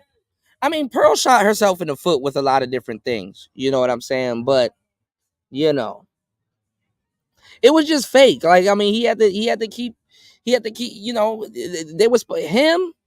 It took O'Shea a minute, though, because O'Shea threw the manosphere under the bus. I think what O'Shea did was worse than mediocre tutorials. You know what I'm saying? Look, I talked to War Master about this a couple of times. The Pearl thing, I'm gonna tell you the truth. The Pearl thing, Kwafi, and it's dope because you did a whole, you know, documentary on this, and we need to go over that too, because you did raise a lot of good points. But the Pearl thing, to tell you the truth, niggas didn't have to do nothing at all. Pearl was gonna shoot herself in the foot anyway. You know what I'm saying? Whether the racism is coming from the Nick Fuentes thing or her having Africans or whatever the hell she got going on, those things were gonna come anyway, whether she was being racist or not. The thing is that the situation made a lot of dudes show their hand. So fundamentally, if you're gonna have a problem with it, it's because it made a lot of dudes show their hand in an awkward way, though. Because it's like, okay, O'Shea threw the manosphere under the bus and was worshiping Pearl. Then this happened. So how is he gonna, you know, back on that? Obsidian stayed friends with Pearl and liked Pearl, but Obsidian was cool with O'Shea. Like, why hasn't O'Shea said anything about Obsidian's departure? Because we're gonna talk about this, man. I got a video with Chaz Sharday, who was going through a weird flagging process while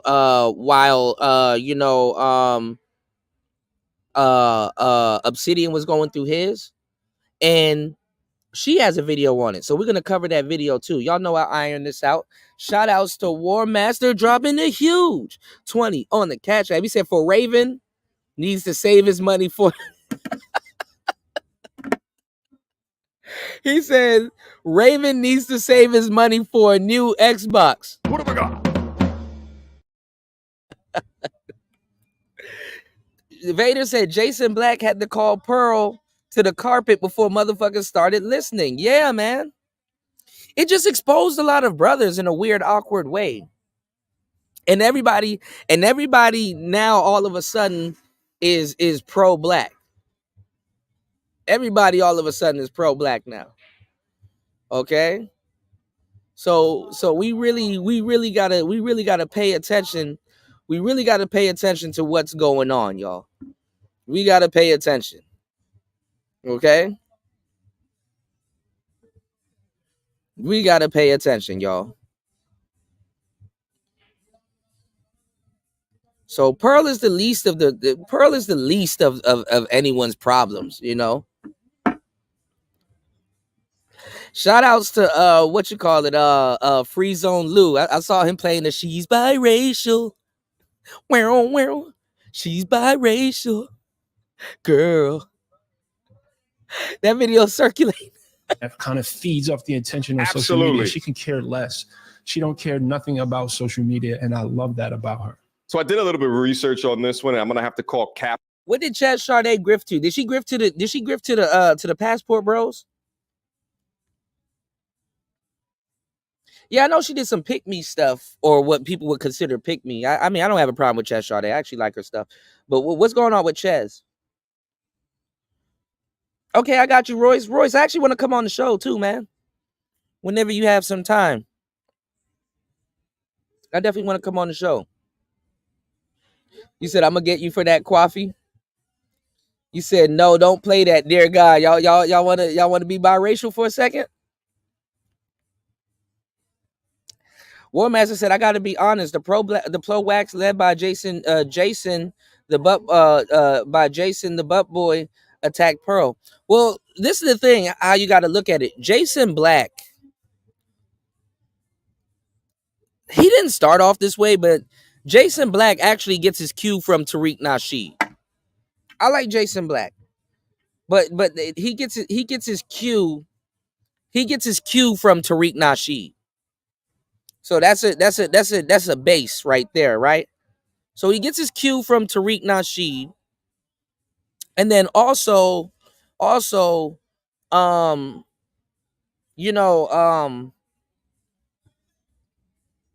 don't know how to explain it. He gets his cue from Tariq Nasheed, though. He definitely gets his cue from Tariq Nasheed.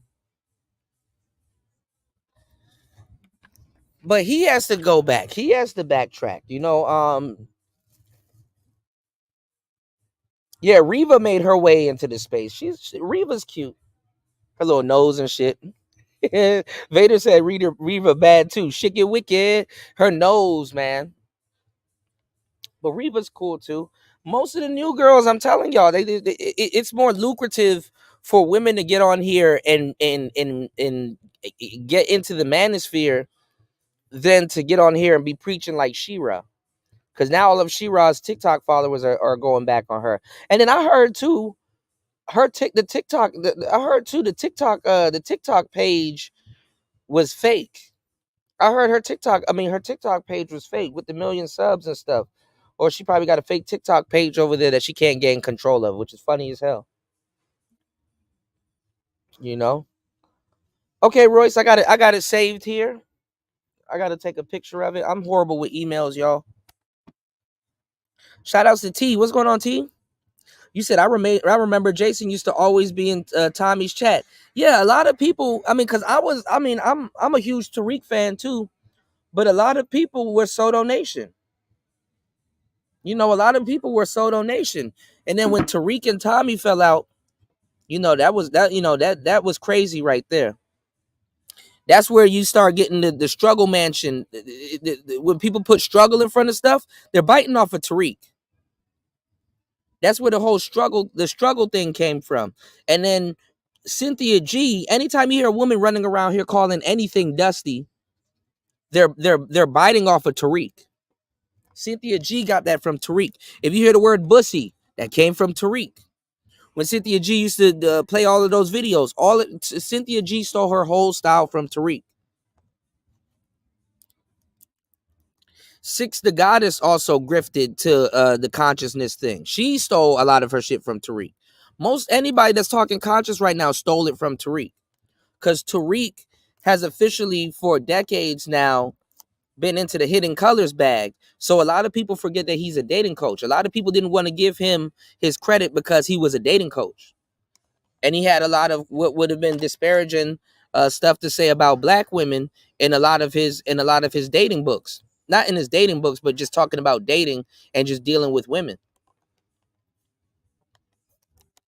So it's kind of oxymoronic for a stomp down, pro-black to be following him and have that information that he's the exact same guy. So a lot of people don't know that about him.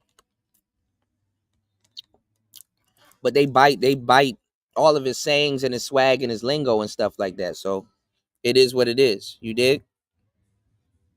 Shout outs to my brother Robert Benjamin dropping the humongous, huge $10 on the Cash App. Shout outs to Robert Benjamin in the building. Let's get it. What have I got?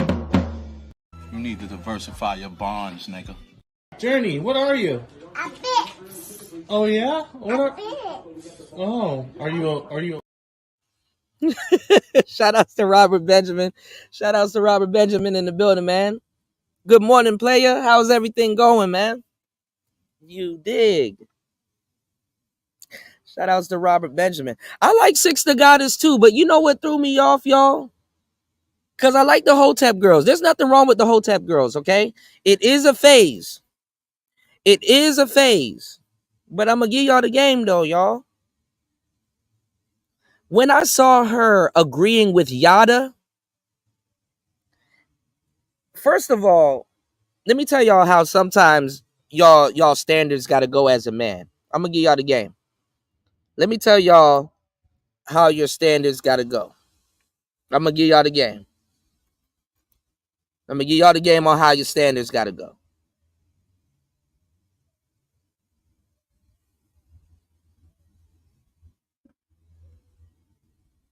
If you see your girl's ex or certain dudes that your girl responds to, that is a gang of information that you should not overlook.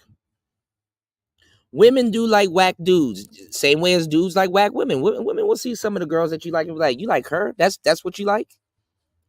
You know what I'm saying? Or whatever. But when I saw Six the Goddess kind of respond to Yada, I'm like, bruh, oh hell no. Oh hell no. I don't give a damn where you at in your conscious journey. If somebody like that can get the ear of your chick or make her go woo or that's so true. Oh yeah, quarter chub immediately turned off. Immediately, I was expeditiously turned off. I was like, oh, you do anything. You'd go for anything. You didn't even realize what the hell you was watching was a skit. Like niggas, and the niggas was doing horrible acting. Brother, why do you feel so bad that you don't make enough to support your lady? Man, because she need to go 50-50 with me, Yada. That's why I feel so bad.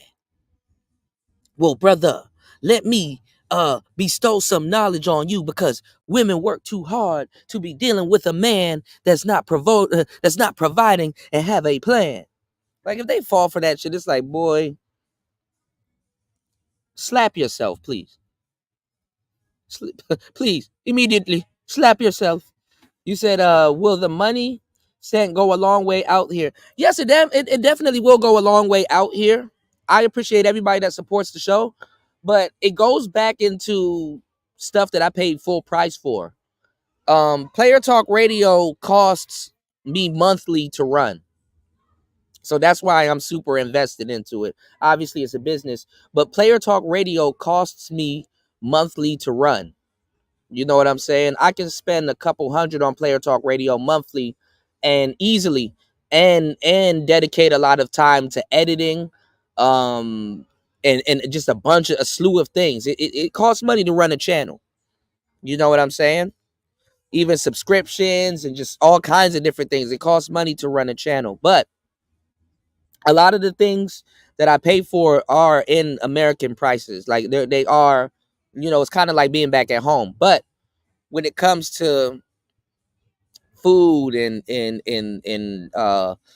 sometimes housing and certain things, it goes a lot further. And transportation to a certain degree, it goes a lot further. You know what I'm saying? It definitely goes a lot further. But y'all got to remember, I'm still handicapped out here. I'm handicapped. Like I lost my bank card. I still don't have my bank card. I try to get them to send me one. It gets lost after it leaves the States. So definitely support is definitely needed. And then I gotta dip back into the States for a little bit and then if anything come back. So so definitely I can use the help. And then also too, like I said, Player Talk Radio costs a lot to learn, and then at the same time I gotta dedicate time to it. I also gotta study. You know what I'm saying? It is not no matter where you go, it is not free to live. I'm on some Orlando Anderson shit. They're charging us for grapes, food, fruits that come from nature. You said, I ain't gonna lie. I even talk to a certain extent. The Crimson Cure was a grifter too, and tell men what they need to hear and take that. Well, I give Kendra leeway because Kendra was here. Kendra was here. You know what I'm saying? I don't know where all these other broads came from, but I could say Kendra D was in the trenches talking, listening to brothers, and actually contributing, and you know what I'm saying? In the trenches with brothers. You know what I'm saying? Kendra came from the school of BGS. Kendra was around for some of BGS's best work when he was in the Black Order, and you know, came up with the octane scales and stuff like that. Some of the go look at my type in DJ Kuda I guess octanes or whatever, or DJ Kuda BGS. I got legendary podcasts with BGS, and you go back and Kendra was there. DJ Fish Grease, you know. But that's the thing though, Kwafi. What happened was she stopped reading super chats under $50. Wow, I didn't know that. But yeah, I mean, that Father Time put a bag behind her, and she's doing pretty good, you know. Father Time put a bag behind her, you know. She looks a lot different, you know. She's doing pretty good. That's true, Kwafi. But I ain't gonna lie. I mean, like guys like Kevin Samuels, you would have to take a whole hour just to, you know, just to shout out the people that support the show and stuff like that. But yeah, I agree. I do agree. Definitely, I do agree. You said I like her pies and charts when she goes in on the sisterhood. Recently married. No, but Kendra is official, man. I mean, she in the trenches. She was in the trenches. I can merch. You know, I can merch for Kendra. You know what I'm saying? Now, a lot of people probably don't like her. She did burn a lot of bridges with a lot of people. I'm not gonna sugarcoat that. She burnt a couple bridges with a couple people, but that come with the territory, especially who she was affiliated with at the time. So, App on that last one, looks like she has a public profile with over 2,500 followers. If there's public, there is no friend request for a profile. However, I will say this is that it looked like it's dedicated to fitness, and he's a fitness influencer. So maybe in his mind, he set up the page to demonstrate results of somebody that he's personally training. I don't know. When was the first picture posted? So it looks like the first picture was posted 2 months ago. So I might be right on. You need to stop posting that bitch on social media. She bad as hell. Shout outs to everybody here supporting the show. Shout outs to everybody here. It's Player Talk Radio. Let's get it. On that, because it's new. Reason number 5, she's submissive by nature. Now, I know that word is triggering to a lot of women, but here's the thing. Being submissive is not being passive, is not being controlled. She allows me to lead. Now, let me say this. Not every man deserves a submissive woman. A lot of men out here talking about they want their women to submit. Like, you have to create that safe space. You have to earn the trust of that woman in order for her to submit to you. I'm not going to get in my bag about that situation, right. But the whole submissive terminology gets twisted out of context. It does. It is mutual respect, but she allows me to lead. I protect her. I provide for her. She takes care of the house. She cooks for me. She does my feet. We take care of each other. She can get anything she wants from me. Wow. But the beautiful thing is, she doesn't want much, which in turn inspires me to give her even more. And I love that. Another reason why I'm marrying her. Reason number 6. He actually just hit on something that I think a lot of men have experienced before, but haven't been able to articulate. There's something unique about being able to provide for a young woman who doesn't expect much, if anything at all. Because that's some of the tricks that these fake modern women play when they say that they have. Yeah, she bad too. I probably get out the game too, y'all. Traditional mindset. She talking right and doing, oh man. Yet they are traditional and want a provider to provide them with the high net worth lifestyle, one of which they cannot attain on their own through their own. And see how y'all metrics be off? Pause. This dude isn't a 10. Y'all be like, oh man, he's a 10. They 10s get with 10s. No, they don't. Gifts, talents, hard work, and merit. You see, they want the benefits of being traditional. At the same time, they want the benefits of living. You killing me, War Master. He said she's naturally submissive. Yeah, for now.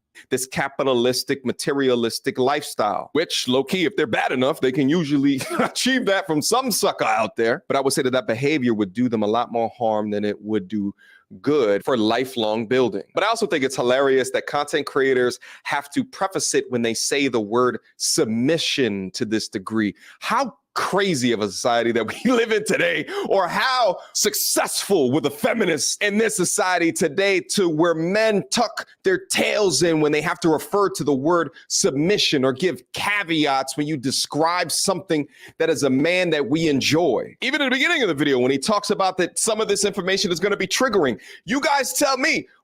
No, well, this is the thing though. In the West, men have been suckered into quote unquote asking for submission and enjoying submission. Submission is like chivalry. It should all it's not demanded, it's commanded. Like it should have already been a thing. Submission is not no goddamn bargaining chip. Submission is like, listen, you fall in line. Guess what? A T-Rex comes out the fucking bushes on you. You gonna submit too, because you ain't about to and niggas be up here lying, man. I'll fight a T-Rex scooter. No, you're not. You not about to fight no damn raptor or no damn T-Rex. Yeah, you gonna submit your ass, you know, away from that fucking lizard.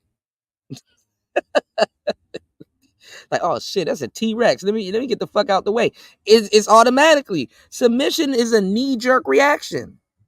It's not something that you should fucking bargain with.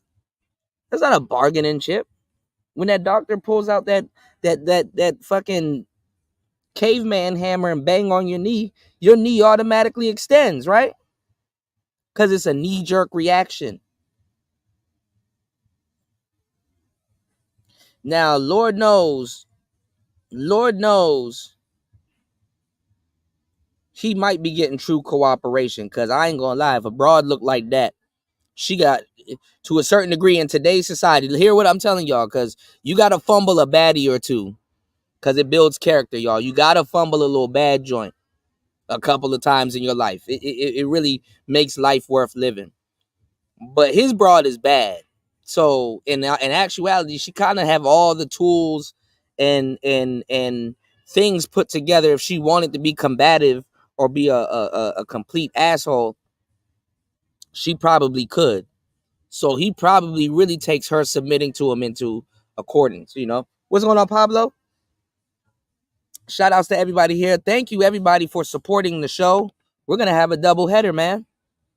We're going to have a double header tonight, man. It's Player Talk Radio, man. Thank you for supporting the show. It's Player Talk Radio. Let's get it. Shout outs to Kwafi. He says, so of course they're going to play their cards right till they get to America and then divorce your ass. Better move on and get a real husband after the citizenship. Then they'll move on and get a real husband after citizenship. Exactly. That's the play. You said, but I say God bless him if he indeed found a real one. Yeah, if he really did, because Lord knows this woman baddie down.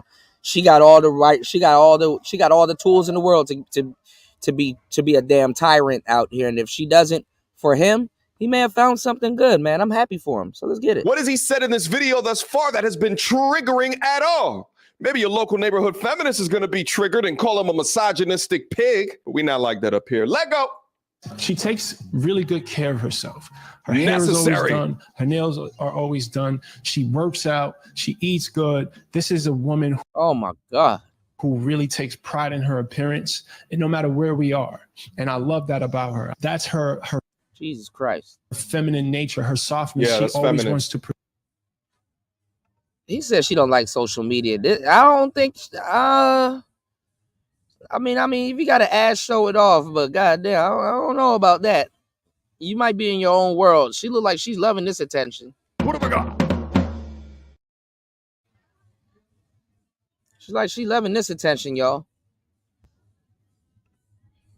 Present well because she knows she's always representing me. And I love that she considers that. She dresses very classy. It's never super revealing. Yeah, she's attractive, but also very classy. I mean, it's revealing. It's revealing her body shape and stuff like that. But yeah, you don't get to see the birthmark on her booty. You know, she kind of is covered up. Oh, but she makes sure that body's out there though. Body yaddy yaddy yaddy yaddy yaddy yaddy. I emailed Yachty. Yachty needs to clip Megan saying body yaddy, because in the middle of the body yaddy she says yaddy. Anyway, you said she gave him, if she give him some kids, she may be locked in. Yeah. You said my older brother has had 2 ex-wives that were submissive to me, that were more submissive to me than him, even in front of him. Yeah. That happens all the time too. You know, as a man, you command certain things from certain women, or they just acquiesce. Okay? Classy. Very important to me. I'll be honest, I think this sounds like a bit of an oxymoron to me. To talk through classy and then at the same time I ain't gonna lie though, you know, I mean, to a certain degree, as a man, you kind of do want to find a broad that you can kind of simp with. That's what a lot of dudes are looking for. Women, like, you know, it's like, oh, don't simp with no broad, but you kind of do find a broad to simp with. You kind of do want to find a broad to simp with, because I ain't gonna lie, a little shorty like this, if she wanted to go to a cosplay place, I'd go. If she kind of want to kind of match every so often, I'd match with her every so often. If she talking right, you know, me and Bay got the leather jackets and shit. We're learning how to ride motorcycles today. she's showing off cakes in the video. I'm not even gonna go back over it again. You guys saw what it is. She got cakes though. That I just saw. I think fitness influence could get into she got cockades. The murky territory, because you know you want to show. So there's certain things that men will do with other women that they won't do with other women. Off the bodies of those that you worked on, but I think that there's a way that women can do it where they don't have to show off their hindquarters in a way where it garners the attention of oogling men all across the internet. Her profile is public, you know. Women that show off cakes like that wake up in the morning, check the DMs, and get slapped in the face with eggplants. Let go. Reason number 7, she's young and she doesn't have all the mileage. She hasn't been ran through by Tom, Dick, and Harry. She don't have a bunch of trauma on her from dealing with necessary weak ass dudes who are abusive. She doesn't have any of that on her spirit, which makes her feel super light. Yes. And she has this like pureness about her that I really, really, really, really, really cherish. Yeah. He's still in the puppy love phase. Number 8, she has deep. Masculine men cherish innocence. See, the modern woman today is going to take what I say, that, oh, he likes little girls. No, I just don't like all of the bullshit that you've been through that I got to currently deal with. Meanwhile, I'm hanging out with the boys and you being toxic, texting me like a little child 14 times in a row. So he telling y'all he has a hypergamous woman. Oh, when you know where I'm at, but that's because of the trauma and shit that you've gone through in your past, and you're making me suffer for it. You're fix your shit and then holla at the dudes that you feel as though you qualify for once you're ready. Don't give me your goddamn bag. If he wipes this woman up, he better keep her in the environment that she's already in if this is how she acting. So that's good. Reverence and admiration for me. She looks at me like a superhero. Like the man, yeah. But you know what? The feeling is mutual. I have deep admiration for her, deep respect for her. Yeah. I adore this woman. Listen, I'm getting goosebumps right now. Look, I've never looked at a woman and felt such adoration and admiration. She got a cute face too. In my entire life. Reason number 9. I feel like I'm pausing this video a lot, but bear with me. It's a lot of points here. He didn't touch back on. Look like she a good girl though. Look like she could talk about some stuff that you'll listen to. On it, but I think that as men today, if this is what you want within your life, whether it's marriage or long-term relationship, and you want to be respected, again, this respect is not something where you just look at someone from across the road and you feel as though they deserve or you deserve respect for them. It's not how it works. Men earn respect through your merit. Men earn respect through your achievement. Men earn respect through your consistency, your discipline, your utility. What do you do in your life to command these things? How you treat other people. What are you doing in your life to ensure that you will garner respect from the other? What are you doing in your life to ensure that you're becoming dope to increase the chances of respectable people respecting you back? 9, her presence calms my spirit. She's feminine. We have, I get it, harmony, even in the middle of conflict. Because yes, of course. Don't take that bitch to the club though. Don't bring no goddamn sand to the club, man. You stay to the restaurants, maybe a bar. Don't take her to the club. Her presence ain't gonna calm your spirit. Ain't no more though. Sometimes I get on her nerves. Sometimes she get on my nerves. But okay, there we go. Even when we are having conflict, there's always peace. There's always harmony. It always feels. Yeah, I think so too, Coffee. I'm kind of getting that. You know, it's like we're on the same team, no matter what. Whether we're beefing or not, it still feels like we're on the same team. And I think that's right. That's a rare thing. Extremely rare. But that's because, and you said it too, Coffee. Okay, y'all, Coffee thinking ahead of the pack today. He on the second show that we're gonna do this morning, we got to get into Floyd and the new guy, because I told you guys what's gonna happen, and I'm in a Passport Bro group right now. I'm about to actually share this in the Passport Bro group before we go live again, because they're getting mad because they're trying to say Floyd is getting mad at Austin because he chose the white dude over him. And I'm giving y'all the game. Floyd represents the Passport Bros. Floyd represents the people, since Austin wants to be a dating coach and the Passport Bros inherited the dating coach audience. Floyd represents the Passport Bros because Austin has to hold his hand throughout everything and damn near be in the same countries with him and has to hold his hand throughout the whole process. Whereas the other guy, the white guy that he's with, who looks like a fucking dating coach, because that's what I thought he was at first until he started talking. I'm like, okay, he's not a dating coach. Austin will sell more product. He'll sell more books. It looks better for Austin to be running around with him. I'm sorry. You got to get you a white friend as a black man to make money nowadays. It's racist, but you got to take it. It's true. When Alpha Male Strategy stole ARC's work and put out a book, he didn't put no black hand on that book. See, the black manosphere, one of the biggest problems that we have, this is why it's too late in the day for niggas to be acting stupid, is that when you put black in front of something, other people feel excluded. Other races of people feel excluded. Especially when you have it popping over here. I'm giving y'all some good game, y'all. Y'all hit the like button, support the show. When you have it popping and you put the word black in front of it, black has taken on a bad connotation. Black seems like dark, evil, blah, blah, blah. But no, has to have that white man with him, because I'm telling you, it is better for aesthetic. He will sell more books and he'll legitimize him being a dating coach. He can help out Floyd and do everything for Floyd right there on camera, and nobody will care because it's Floyd. But if he's just running around with this white dude, oh man, sales gonna be through the roof. It's ironic. And the white man is telling him to make a bunch of characters on the show. So other than his mama and some other stuff, Austin about to be turning a lot of people into content. Let's get it. Because our relationship is built on trust. 1000% trust. It's not built on love. It's not built on sex, even though those things are present.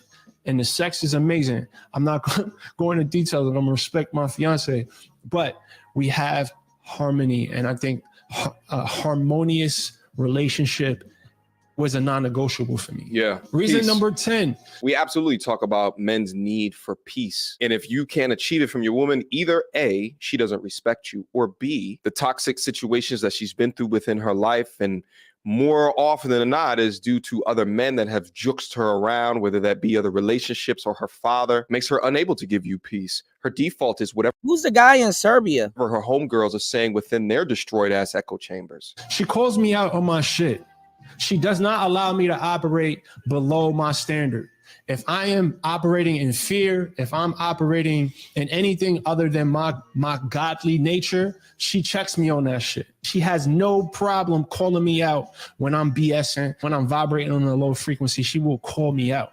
And I love that because I need that. Reason number 11, she is 1000% my type. She is my spec. If I had to close my eyes and create a wife, she would look exactly like her. She would have her same temperament. Yeah.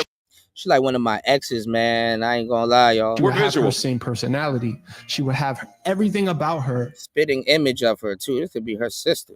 is exactly what I would create if I was Okay. to create a wife from scratch. She is my type. And I think that's important. Do not negotiate. If you look at your woman and you don't want to eat her ass every time you see her. Ooh, back up. Back up. You're a victim. There we go, CSI. I said she was cute. I don't know about eating no goddamn ass, but I ain't gonna lie. If there was an ass to eat, probably niggas would. Well, she's not the baddest. I think it's more valid to eat her ass than some of the other people out here that be eating ass. You know, where Mella at, man? Mella, where you at? No matter where you come from, you know what I'm saying, or what color your skin is, we all pretty much do the same things in life. Raise our kids, make love from time to time, and wash. Speaking of which, I learned that white people don't use washcloths. Did you know that? I'm serious. They have one bar of soap in the house. Every time I use it, somebody else's pubic hair was in it. So I use the clothes. Why you guys gotta put the raw bar of soap in your butt and all this? Maybe I need to wash my face or my feet. Shout out to Young Jay in the building. What's going on, player? Yes, sir. I'm gonna have to start making these live streams digestible. Yeah, he in too deep, man. I don't blame him though. Like niggas in the manosphere be lying like they be getting all these beautiful girls and don't be falling in love and shit. Hey, yo. Don't marry her. Do not negotiate. We seen y'all baby mamas. She has to physically do it for you. Yeah. I don't care what any gurus on the internet tells you. Looks don't raise the kids and this and the third. I get it. That's true. Men, we are visual creatures. She got to do it for you. And you got to think about how she's going to look 10 years, 20 years, 30 years, 40 years from now. Look at her her mama. mom. Yeah. Look at her mom. Use that as a guideline. But you got to have that physical attraction. It's important. And that polarity is important. She's deeply in her feminine. I'm deeply in my masculine. We have our roles. We have an understanding of how things go. And we're not letting the opinions of social media or our friends or our families have anything to do with the way we exist in our relationship. Shout out to this brother right here. I'll leave a link to this video down in the description box below if you want to check out his content on his channel. Shout out to him for uploading this video. I think as men, it's important to hear conversations from other men that are clearly articulating their position and why that they're making certain positions. If all of his points, I think he has a well-rounded business case of why he's choosing this woman. But just think about this for a second. It took him 2 marriages, not 1, but 2 marriages to figure all of this out. Through the advent of the internet and content like this, you sitting at home watching me on your computer or on your phone, you have the opportunity to learn from other men where they've wasted years dealing with the wrong type of woman. You can erase that from your path and your trajectory out of life, which can save you an infinite amount of time and an infinite amount of resources and money. You understand me? To learn from these men so that you can pick better into the future is wealth beyond your years. And to think that they don't teach things like this, such as human behavior and relationships within school, while also teaching the Pythagorean theorem, is a bit odd, right? But shout out to this brother. While the state-sanctioned marriage still bothers me as a man, I do think that the key to solve some of the biggest issues with them. Okay. Shout outs to mediocre tutorials and reviews, man.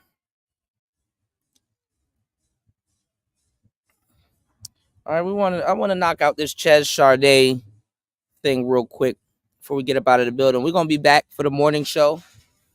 But congratulations, man. Shout outs to the brother for finding that beautiful stallion of a wife. I like a man of culture myself. Pause. So congratulations, man. Congratulations! Oh my God.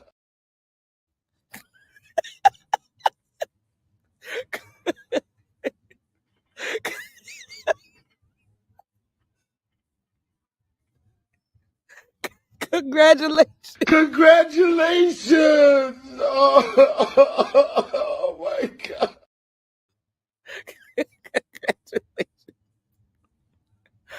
Oh God. Oh, they should have never gave us technology, bro. I don't know what God was thinking when they gave us technology, bro. I really gotta stop. I really gotta stop abusing these clips, y'all. I really have to stop abusing these clips. This is getting out. This is getting unruly. Hold on. Let me find this Chase Charday. Hold on.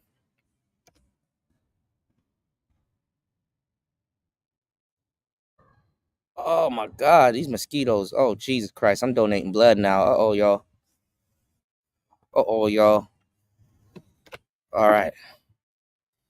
All right. Y'all stop laughing. It's not funny. What's going on, the same one? Congratulations! Oh my God. When I did my first public accounting of my digital terrorist harassment of my boyfriend in October, I ended that video by saying that the manosphere is a public health crisis. Any movement, ideology, worldview that celebrates or greenlights digital terrorism or the psychological abuse and Digital terrorism, okay. torment of women is a public health crisis. We're not talking. Obsidian is funny as hell, but he's not a digital terrorist. You know? If y'all been watching the manosphere and following what's going on, you have a lot of fake people running around here like pedophile this and pedophile that. This person's a P. And I don't mean pimp.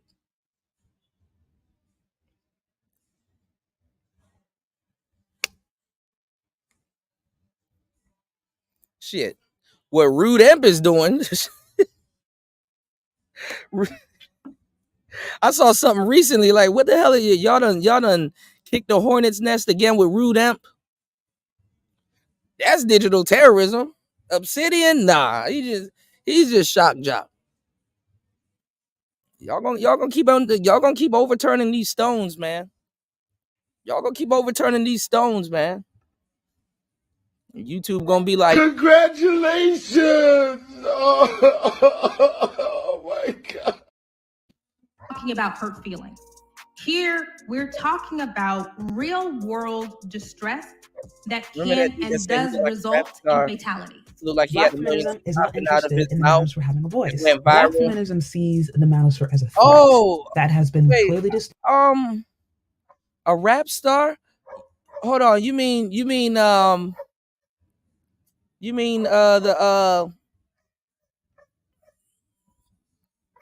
clip I always play?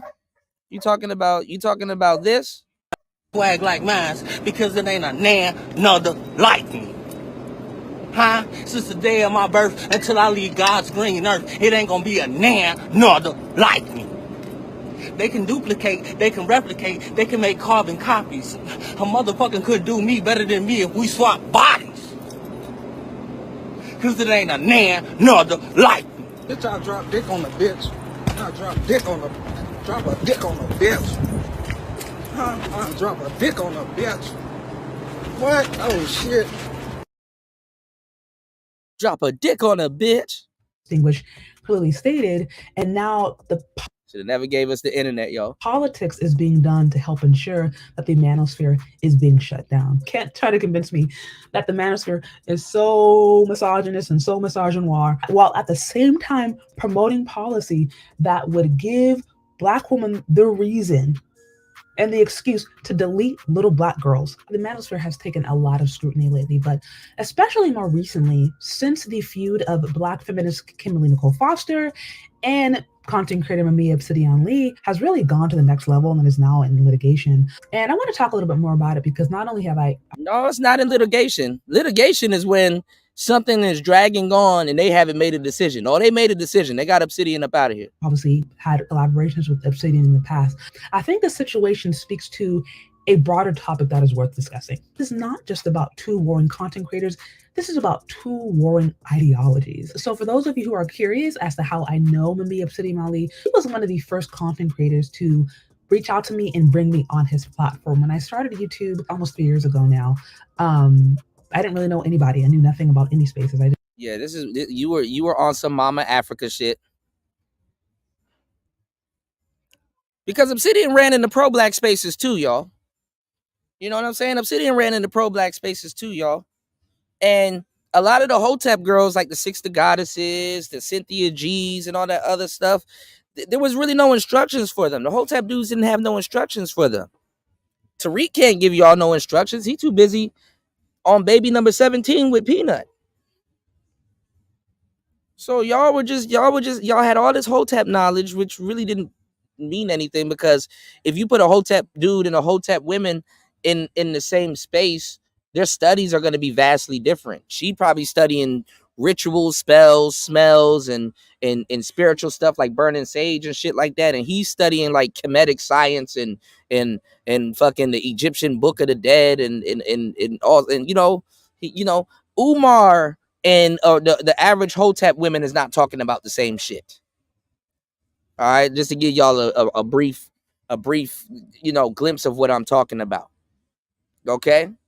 This was kind of just figuring things out. And so he got wind of my content, invited me to collaborate, and then, from that point, introduced me to different content creators. So my personal interaction with Mr. Obsidian has been nothing but positive. I don't agree with a lot of stuff that he says. I also talk to people all the time that I don't 100% agree with. However, I do know that he's very... Yeah. People drew the Obsidian though from the Echo Box, but yeah, we have been utilizing in this space a lot of clips and talking points. I made clips very popular in this space because people was like, Okuda, how are you doing that? What are you using? How are you doing that? And that's when I introduced the Rodecaster to this space. I made clips very popular. People didn't have the equipment to do clips or clip audio and stuff like that. So that shit was crazy. Congratulations! Oh my God. Very controversial figure. There are quite a few people, even in the manosphere space, who do not agree with him. Manosphere is definitely not a monolith. So it's not uncommon to have people online feud over ideals, over different points of views. That's par for the course, right? That's essentially what you do on YouTube. But every so often, lines are crossed. And this is what happened in the case of Mr. Obsidian and Kimberly Nicole Foster, right? They had been going back and forth over months, and it got so bad that it ended up going into litigation. I think it's not months, it's years. It's currently still in litigation, and also resulted in the deletion and removal of both channels that Obsidian owned. As far as I know, he will not be returning to 3 channels, the YouTube platform, and is now taking his channel and doing things on Rumble. Now, when you listen to the story, there's really a back and forth, right? I mean, things did get a little out of hand, but really, after having heard some of the details from her point of view and his point of view, my first thought was, why didn't you just block, right? Because I'm like, look, I don't have nearly the following of Miss Kimberly Nicole Foster, and I haven't been on YouTube as long as Mr. Obsidian, but it's like,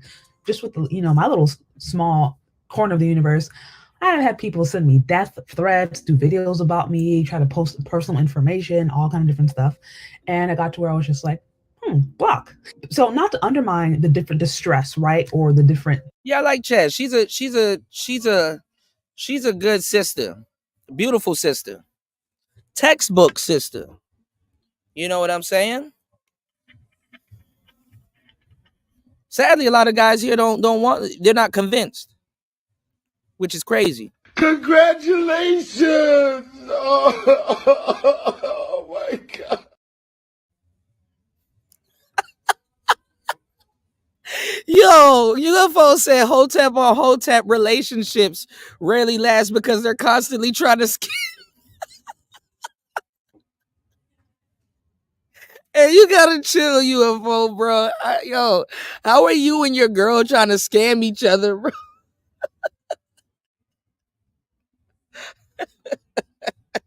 Congratulations! Oh my God. Oh my God. Yo, you and your girl trying to scam each other is crazy. When you think about it, though, it is funny. Anxiety that this feud may be created for both of them. My question came back to, why didn't you... Yeah, she might be a chameleon, Tech Rel. Absolutely. Just block one another. Like, this could have avoided so much. But the reason I think this didn't happen, the reason I think there wasn't a block, and the reason I think both content creators continue to engage on some level is because this is not just about two warring content creators. This is about two warring ideologies. Because ultimately there are politics associated with these different spheres of the internet. Is Kimberly Nicole Foster represents a very large fraction of the Black women, those who identify as Black feminists, and even those who consider themselves more conservative have feminist ideals. It's almost impossible to be a person today in America and not have some feminist ideals. It's Mr. Obsidian, the non-select Black man. How many men are going to understand and are going to appeal to that? And this is exactly why I think it went to litigation. And this is exactly why, in my opinion, Miss Kim Foster took the step to ensure that this man's channel was taken down, because she really does believe, right, that not only his channel, but this entire manosphere space is toxic, is dangerous, is misogynistic. Black feminism is not interested in the manosphere having a voice. And from what I've seen, I think most people in the manosphere don't really care about Black feminism because they grew up under it. But increasingly more so, they're pushing for There's no such thing as a Black feminist. reality that's going to help impact and improve their situation in their lives. And so this is the tension that in and of itself kind of puts them at odds. That's what this entire situation was about. There are powers that be that ultimately are not interested in having men have a voice, especially if those men are not saying things that are in alignment with the status quo and come off as quite misogynistic. Now, to be clear, I don't support misogyny or misandry. I don't think any of it's good, and none of it is empowering for the Black. Yeah, like she's still calling Obsidian like the non-select guy. Obsidian has grifted to the select side. Obsidian said he's the select Black man. Now he's on the money train. Community. But ultimately, Black feminism sees the manosphere as a threat. That has been clearly distinguished, clearly stated, and now the politics is being done to help ensure that the manosphere is being shut down. We've seen that now, just with this one situation. We're seeing that now with the different media representation of the manosphere being toxic. You're seeing that with the different reports about the manosphere that are coming out of the educational systems. And you're seeing that with people who might actually be trying to push for policy, in the case of Ms. Kim Foster, to help regulate. Or no, at one point, Kwafi, Obsidian was for the non-select Black man. Like he was for the you know what I'm saying, for the everyday brother. That's why a lot of people kind of turned their back on him, because he kind of, with the tricking thing, he kind of instantly shitted on the everyday brother piece that he was pitching, and kind of went straight into the tricking thing. It's crazy. Or essentially take this space out. So this is what I think the ultimate goal is, honestly, is to try to help regulate or just completely remove the space for men to have a voice. So my one critique that I have for those who say that the manosphere is, in her words, a digital terrorist space, is rarely, if ever, do I hear people actually engage the intellectuals, the PhDs, the people who actually have not only the theories.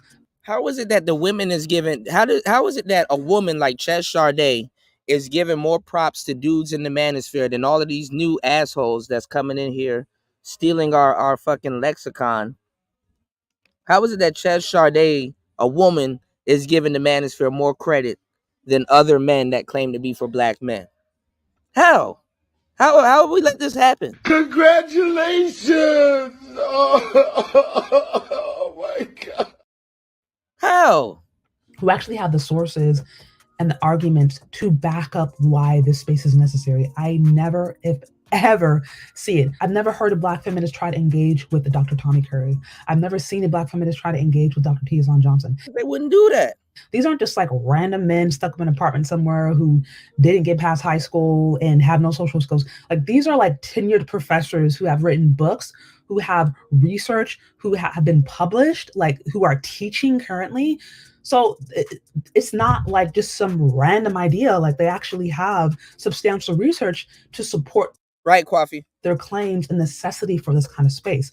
But anytime I hear there being critiques of the manosphere, it's never done on the ideology. It's always done based upon the belligerent behavior of a random YouTuber over there or a random person over there.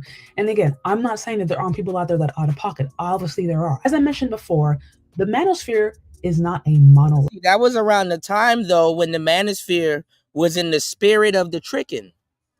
Niggas really sold y'all the game of tricking in the manosphere. The manosphere is still openly talking about tricking.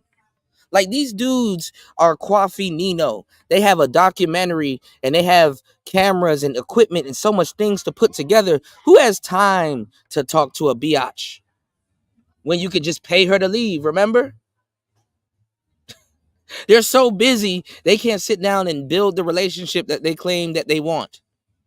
They can't sit down and build a relationship with a submissive woman. Then I get on these podcasts and then ask women, what are they? Journey, what are you? A bitch. Oh yeah? What are? Bitch. Oh, are you?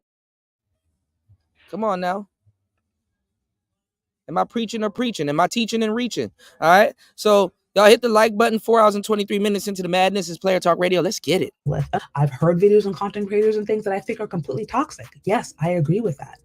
But the same can be true in the Black femininity space. I have seen a ton of female content creators that, in my point of view, have been incredibly misandrous. And you can't tell me, I'm sorry, you can't try to convince me that the manosphere is so misogynist and so misogynoir, while at the same time promoting policy that would give Black women the reason and the excuse to delete little Black girls. I can't get around it. I know people say, well, it's a choice and I'm pro-choice, but I'm like, that little Black girl. Oh, delete little Black boys. Doesn't have a pro-choice. She doesn't have a choice. She doesn't have a choice to be alive. These are the same politics I said, I'm not marching for Eric Garner. The same politics that essentially spat on the death of Black men. Having that published across all of these different media platforms is not terrorism. Women do the same thing, okay? There is incredibly misandrous pages out there that nobody's really caring about. Like, so again, that's my issue, right? When I hear people critique the manosphere, I rarely ever hear them critique the actual ideals. I hear them take content creators, use these caricatures of belligerent incel. So she's male identified. Maybe if she didn't meet Obsidian or anybody in the manosphere, it would have been a whole completely different story. Or Nick Selman, and then point that as the entirety of the manosphere. And I'm like I said, that's very disingenuous, or it can be very dangerous. I think Candace Owens, even though I really like Candace Owens, I think she is a disguised feminist also. When you're not even willing to engage with the thought leadership, they just say, oh, they just hate their mom. These men are antisocial. These is. And yes, I'm not saying there's not there. When I hear some of these critiques, or I hear it, painted abroad as like everybody's like that, I'm thinking, okay, either you're ignorant, right? You're just unaware, or you're being disingenuous, one of the two. Now, after this feud really went public and ended up going to the courts, you started having different men, different content creators being concerned, right? Of like, oh, are they going to try to go after the next manosphere channels? Are they going to start to go after channels that are associated with it? I think at the end of the day, as long as you stay within community guidelines, you're not going to have to worry about your channel getting taken down. Now, of course, we know there are always exceptions to this rule, right? I've had my own issues with YouTube, but I think barring doing anything outlandish or crazy, you don't necessarily have to worry about your channel getting taken down unless you just have politics that are way out there. With that said, I've always wondered, will there ever be a time when Black feminists are able to sit down with people from the Black manosphere and have an honest conversation? Black feminists can't even have an honest conversations with themselves. There's no such thing as feminism. It's a misnomer. God damn it. Shout outs to War Master. He said Candace is a former leftist. Uh-oh. Uh-oh. Journey, what are you? A bitch. Oh yeah? What A are? bitch. Oh. Uh-oh. Uh-oh. Look at the different theories. Look at the different points of views. I actually would love that. I would love to see a popular Black male studies professor sit down with a Black feminist and talk about the different ideas. And these two people ain't never going to talk to each other. Talk about the different point of views and ultimately talk through how is that impacting the community and what is actually going to. Now, if I'm not mistaken, shout outs to my brother, Dr. Tiasan Johnson. Somebody said something, I don't know if it's true, that something happened with his wife. I guess Dr. Tiasan Johnson, I know it's a little bit different with dudes. I don't want to call him a widow. I don't know if it's not a widow for a guy, but I think he's mourning the loss of his wife or something like that. And it's crazy how women will call him an incel and all this other shit and not even acknowledge that, you know, he's probably grieving or hurt or he truly loved, you know, his lady. So that's fucked up. But these are supposed to be soft, submissive, feminine, and be the best thing to help empower the community. I'd love okay, so a male can be a widow also. Okay. to see that. Now, will that ever happen? I mean, I wouldn't hold my breath. Ultimately, God knows. My personal opinion, obviously, I'm much more interested in policies and a reality, ultimately, that's going to help empower the community, not empower women at the expense of men or vice versa. Now, that warrants a larger conversation. I know some people believe that's impossible in the West. Some people say you have to change the system. Some people say you got to go to Africa. So, you know, or you got to move out of state, country, whatever. Politics can really divide a lot of people. And that's not what I'm wanting to do. But my politics is what's going to help ultimately improve the state of the overall community. How can Black boys and Black girls be improved? Not just Black girls, right? Not just Black boys. What does the reality look like where both of their needs are actually addressed? And is it even possible to have that in the United States of America? Or does that warrant you going outside of the West and going into a completely different paradigm? Man, you called the man a couch cell, bro. You got to chill. What do you think? Let me know. Do you agree with my breakdown? Did I miss something? Did I misrepresent a point of view in the manosphere or within the Black feminism? Y'all let me know. But okay, shout outs to Ches Sade, man. Listen, man, we got a full clip. We just getting started. This Player Talk Radio. Shout outs to everybody in the building. We got a full clip. Okay. Y'all make sure y'all wake up. It's Friday. Let's get it out the way. Let's get it out the way. Let's get into this weekend, all right? It's Player Talk Radio. Shout outs to everybody in the building. Thank you, everybody that contributed to today's show. We will be back in a few hours with the morning show because we got Passport Bros on the docket. We got some more DA tricking on the docket. We have a lot of stuff that we got to cover. So I want to make sure everybody's wide awake.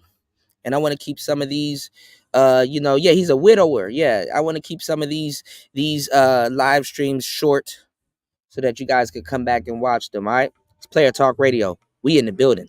Let's get it. Let's go. If Jesus can't save these hoes, why are you trying? What make you think you greater than Jesus, nigga? If Jesus can't save these hoes, why are you trying? Why are you trying, nigga? If Jesus can't save these hoes, why are you trying? Why are you trying? What make you think you greater than Jesus, nigga? What make you think you greater than Jesus? What make you think you greater than Jesus, nigga? What make you think you greater than Jesus? What make you think you greater than Jesus? Swing the wing makes God. Can't save these hoes. Can't save these hoes, nigga. Can't save these hoes. Can't save these hoes. Wait, this my shit. Can't save these hoes. Can't save these hoes. Can't save these hoes. Can't save these hoes. Can't save these hoes. Can't save these hoes. Can't save these hoes, nigga. If Jesus can't save these hoes, why are you trying? Why are you trying? If Jesus can't save these hoes, why are you trying? Why are you trying? What make you think you greater than Jesus, nigga? What make you God damn it! You can't make this shit up!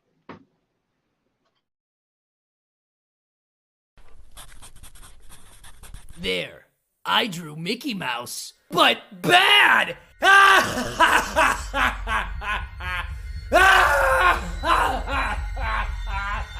Why? Huh? Oh, why turn me into something ugly?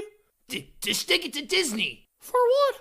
Strict copyright enforcement. Maybe if you didn't make everything disgusting, they wouldn't feel a need to be so strict with IPs made for children. It's art. It's deconstruction. Would a great carpenter give their work over to be deconstructed? Well, no, but this is different. You think removing the magic from everything makes you insightful? Special? Stop it! Who are you to crap all over my style anyway? Oh, I'm sorry.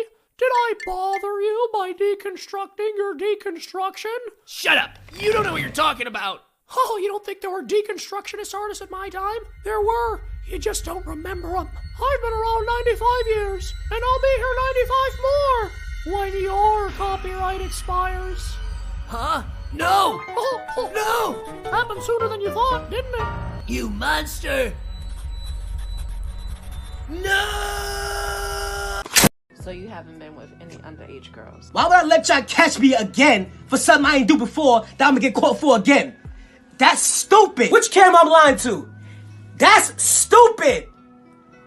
That's not even common sense. Where's your comment? That's stupid. What about the alleged unspeakable things in a dark room? Woo! Absolutely not. Absolutely not. I hope that camera keep going. This is not the truth. So you really want to play the victim right now? You're fucking killing me! You're fucking killing me! 30 years of my career! 30 years of my fucking career! I've been fucking these young bitches 30 years of my career! Now y'all wanna kill me! This is not me! This is not me! I just don't wanna believe the truth. Hey!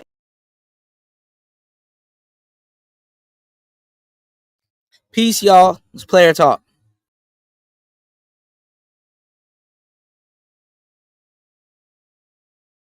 Congratulations!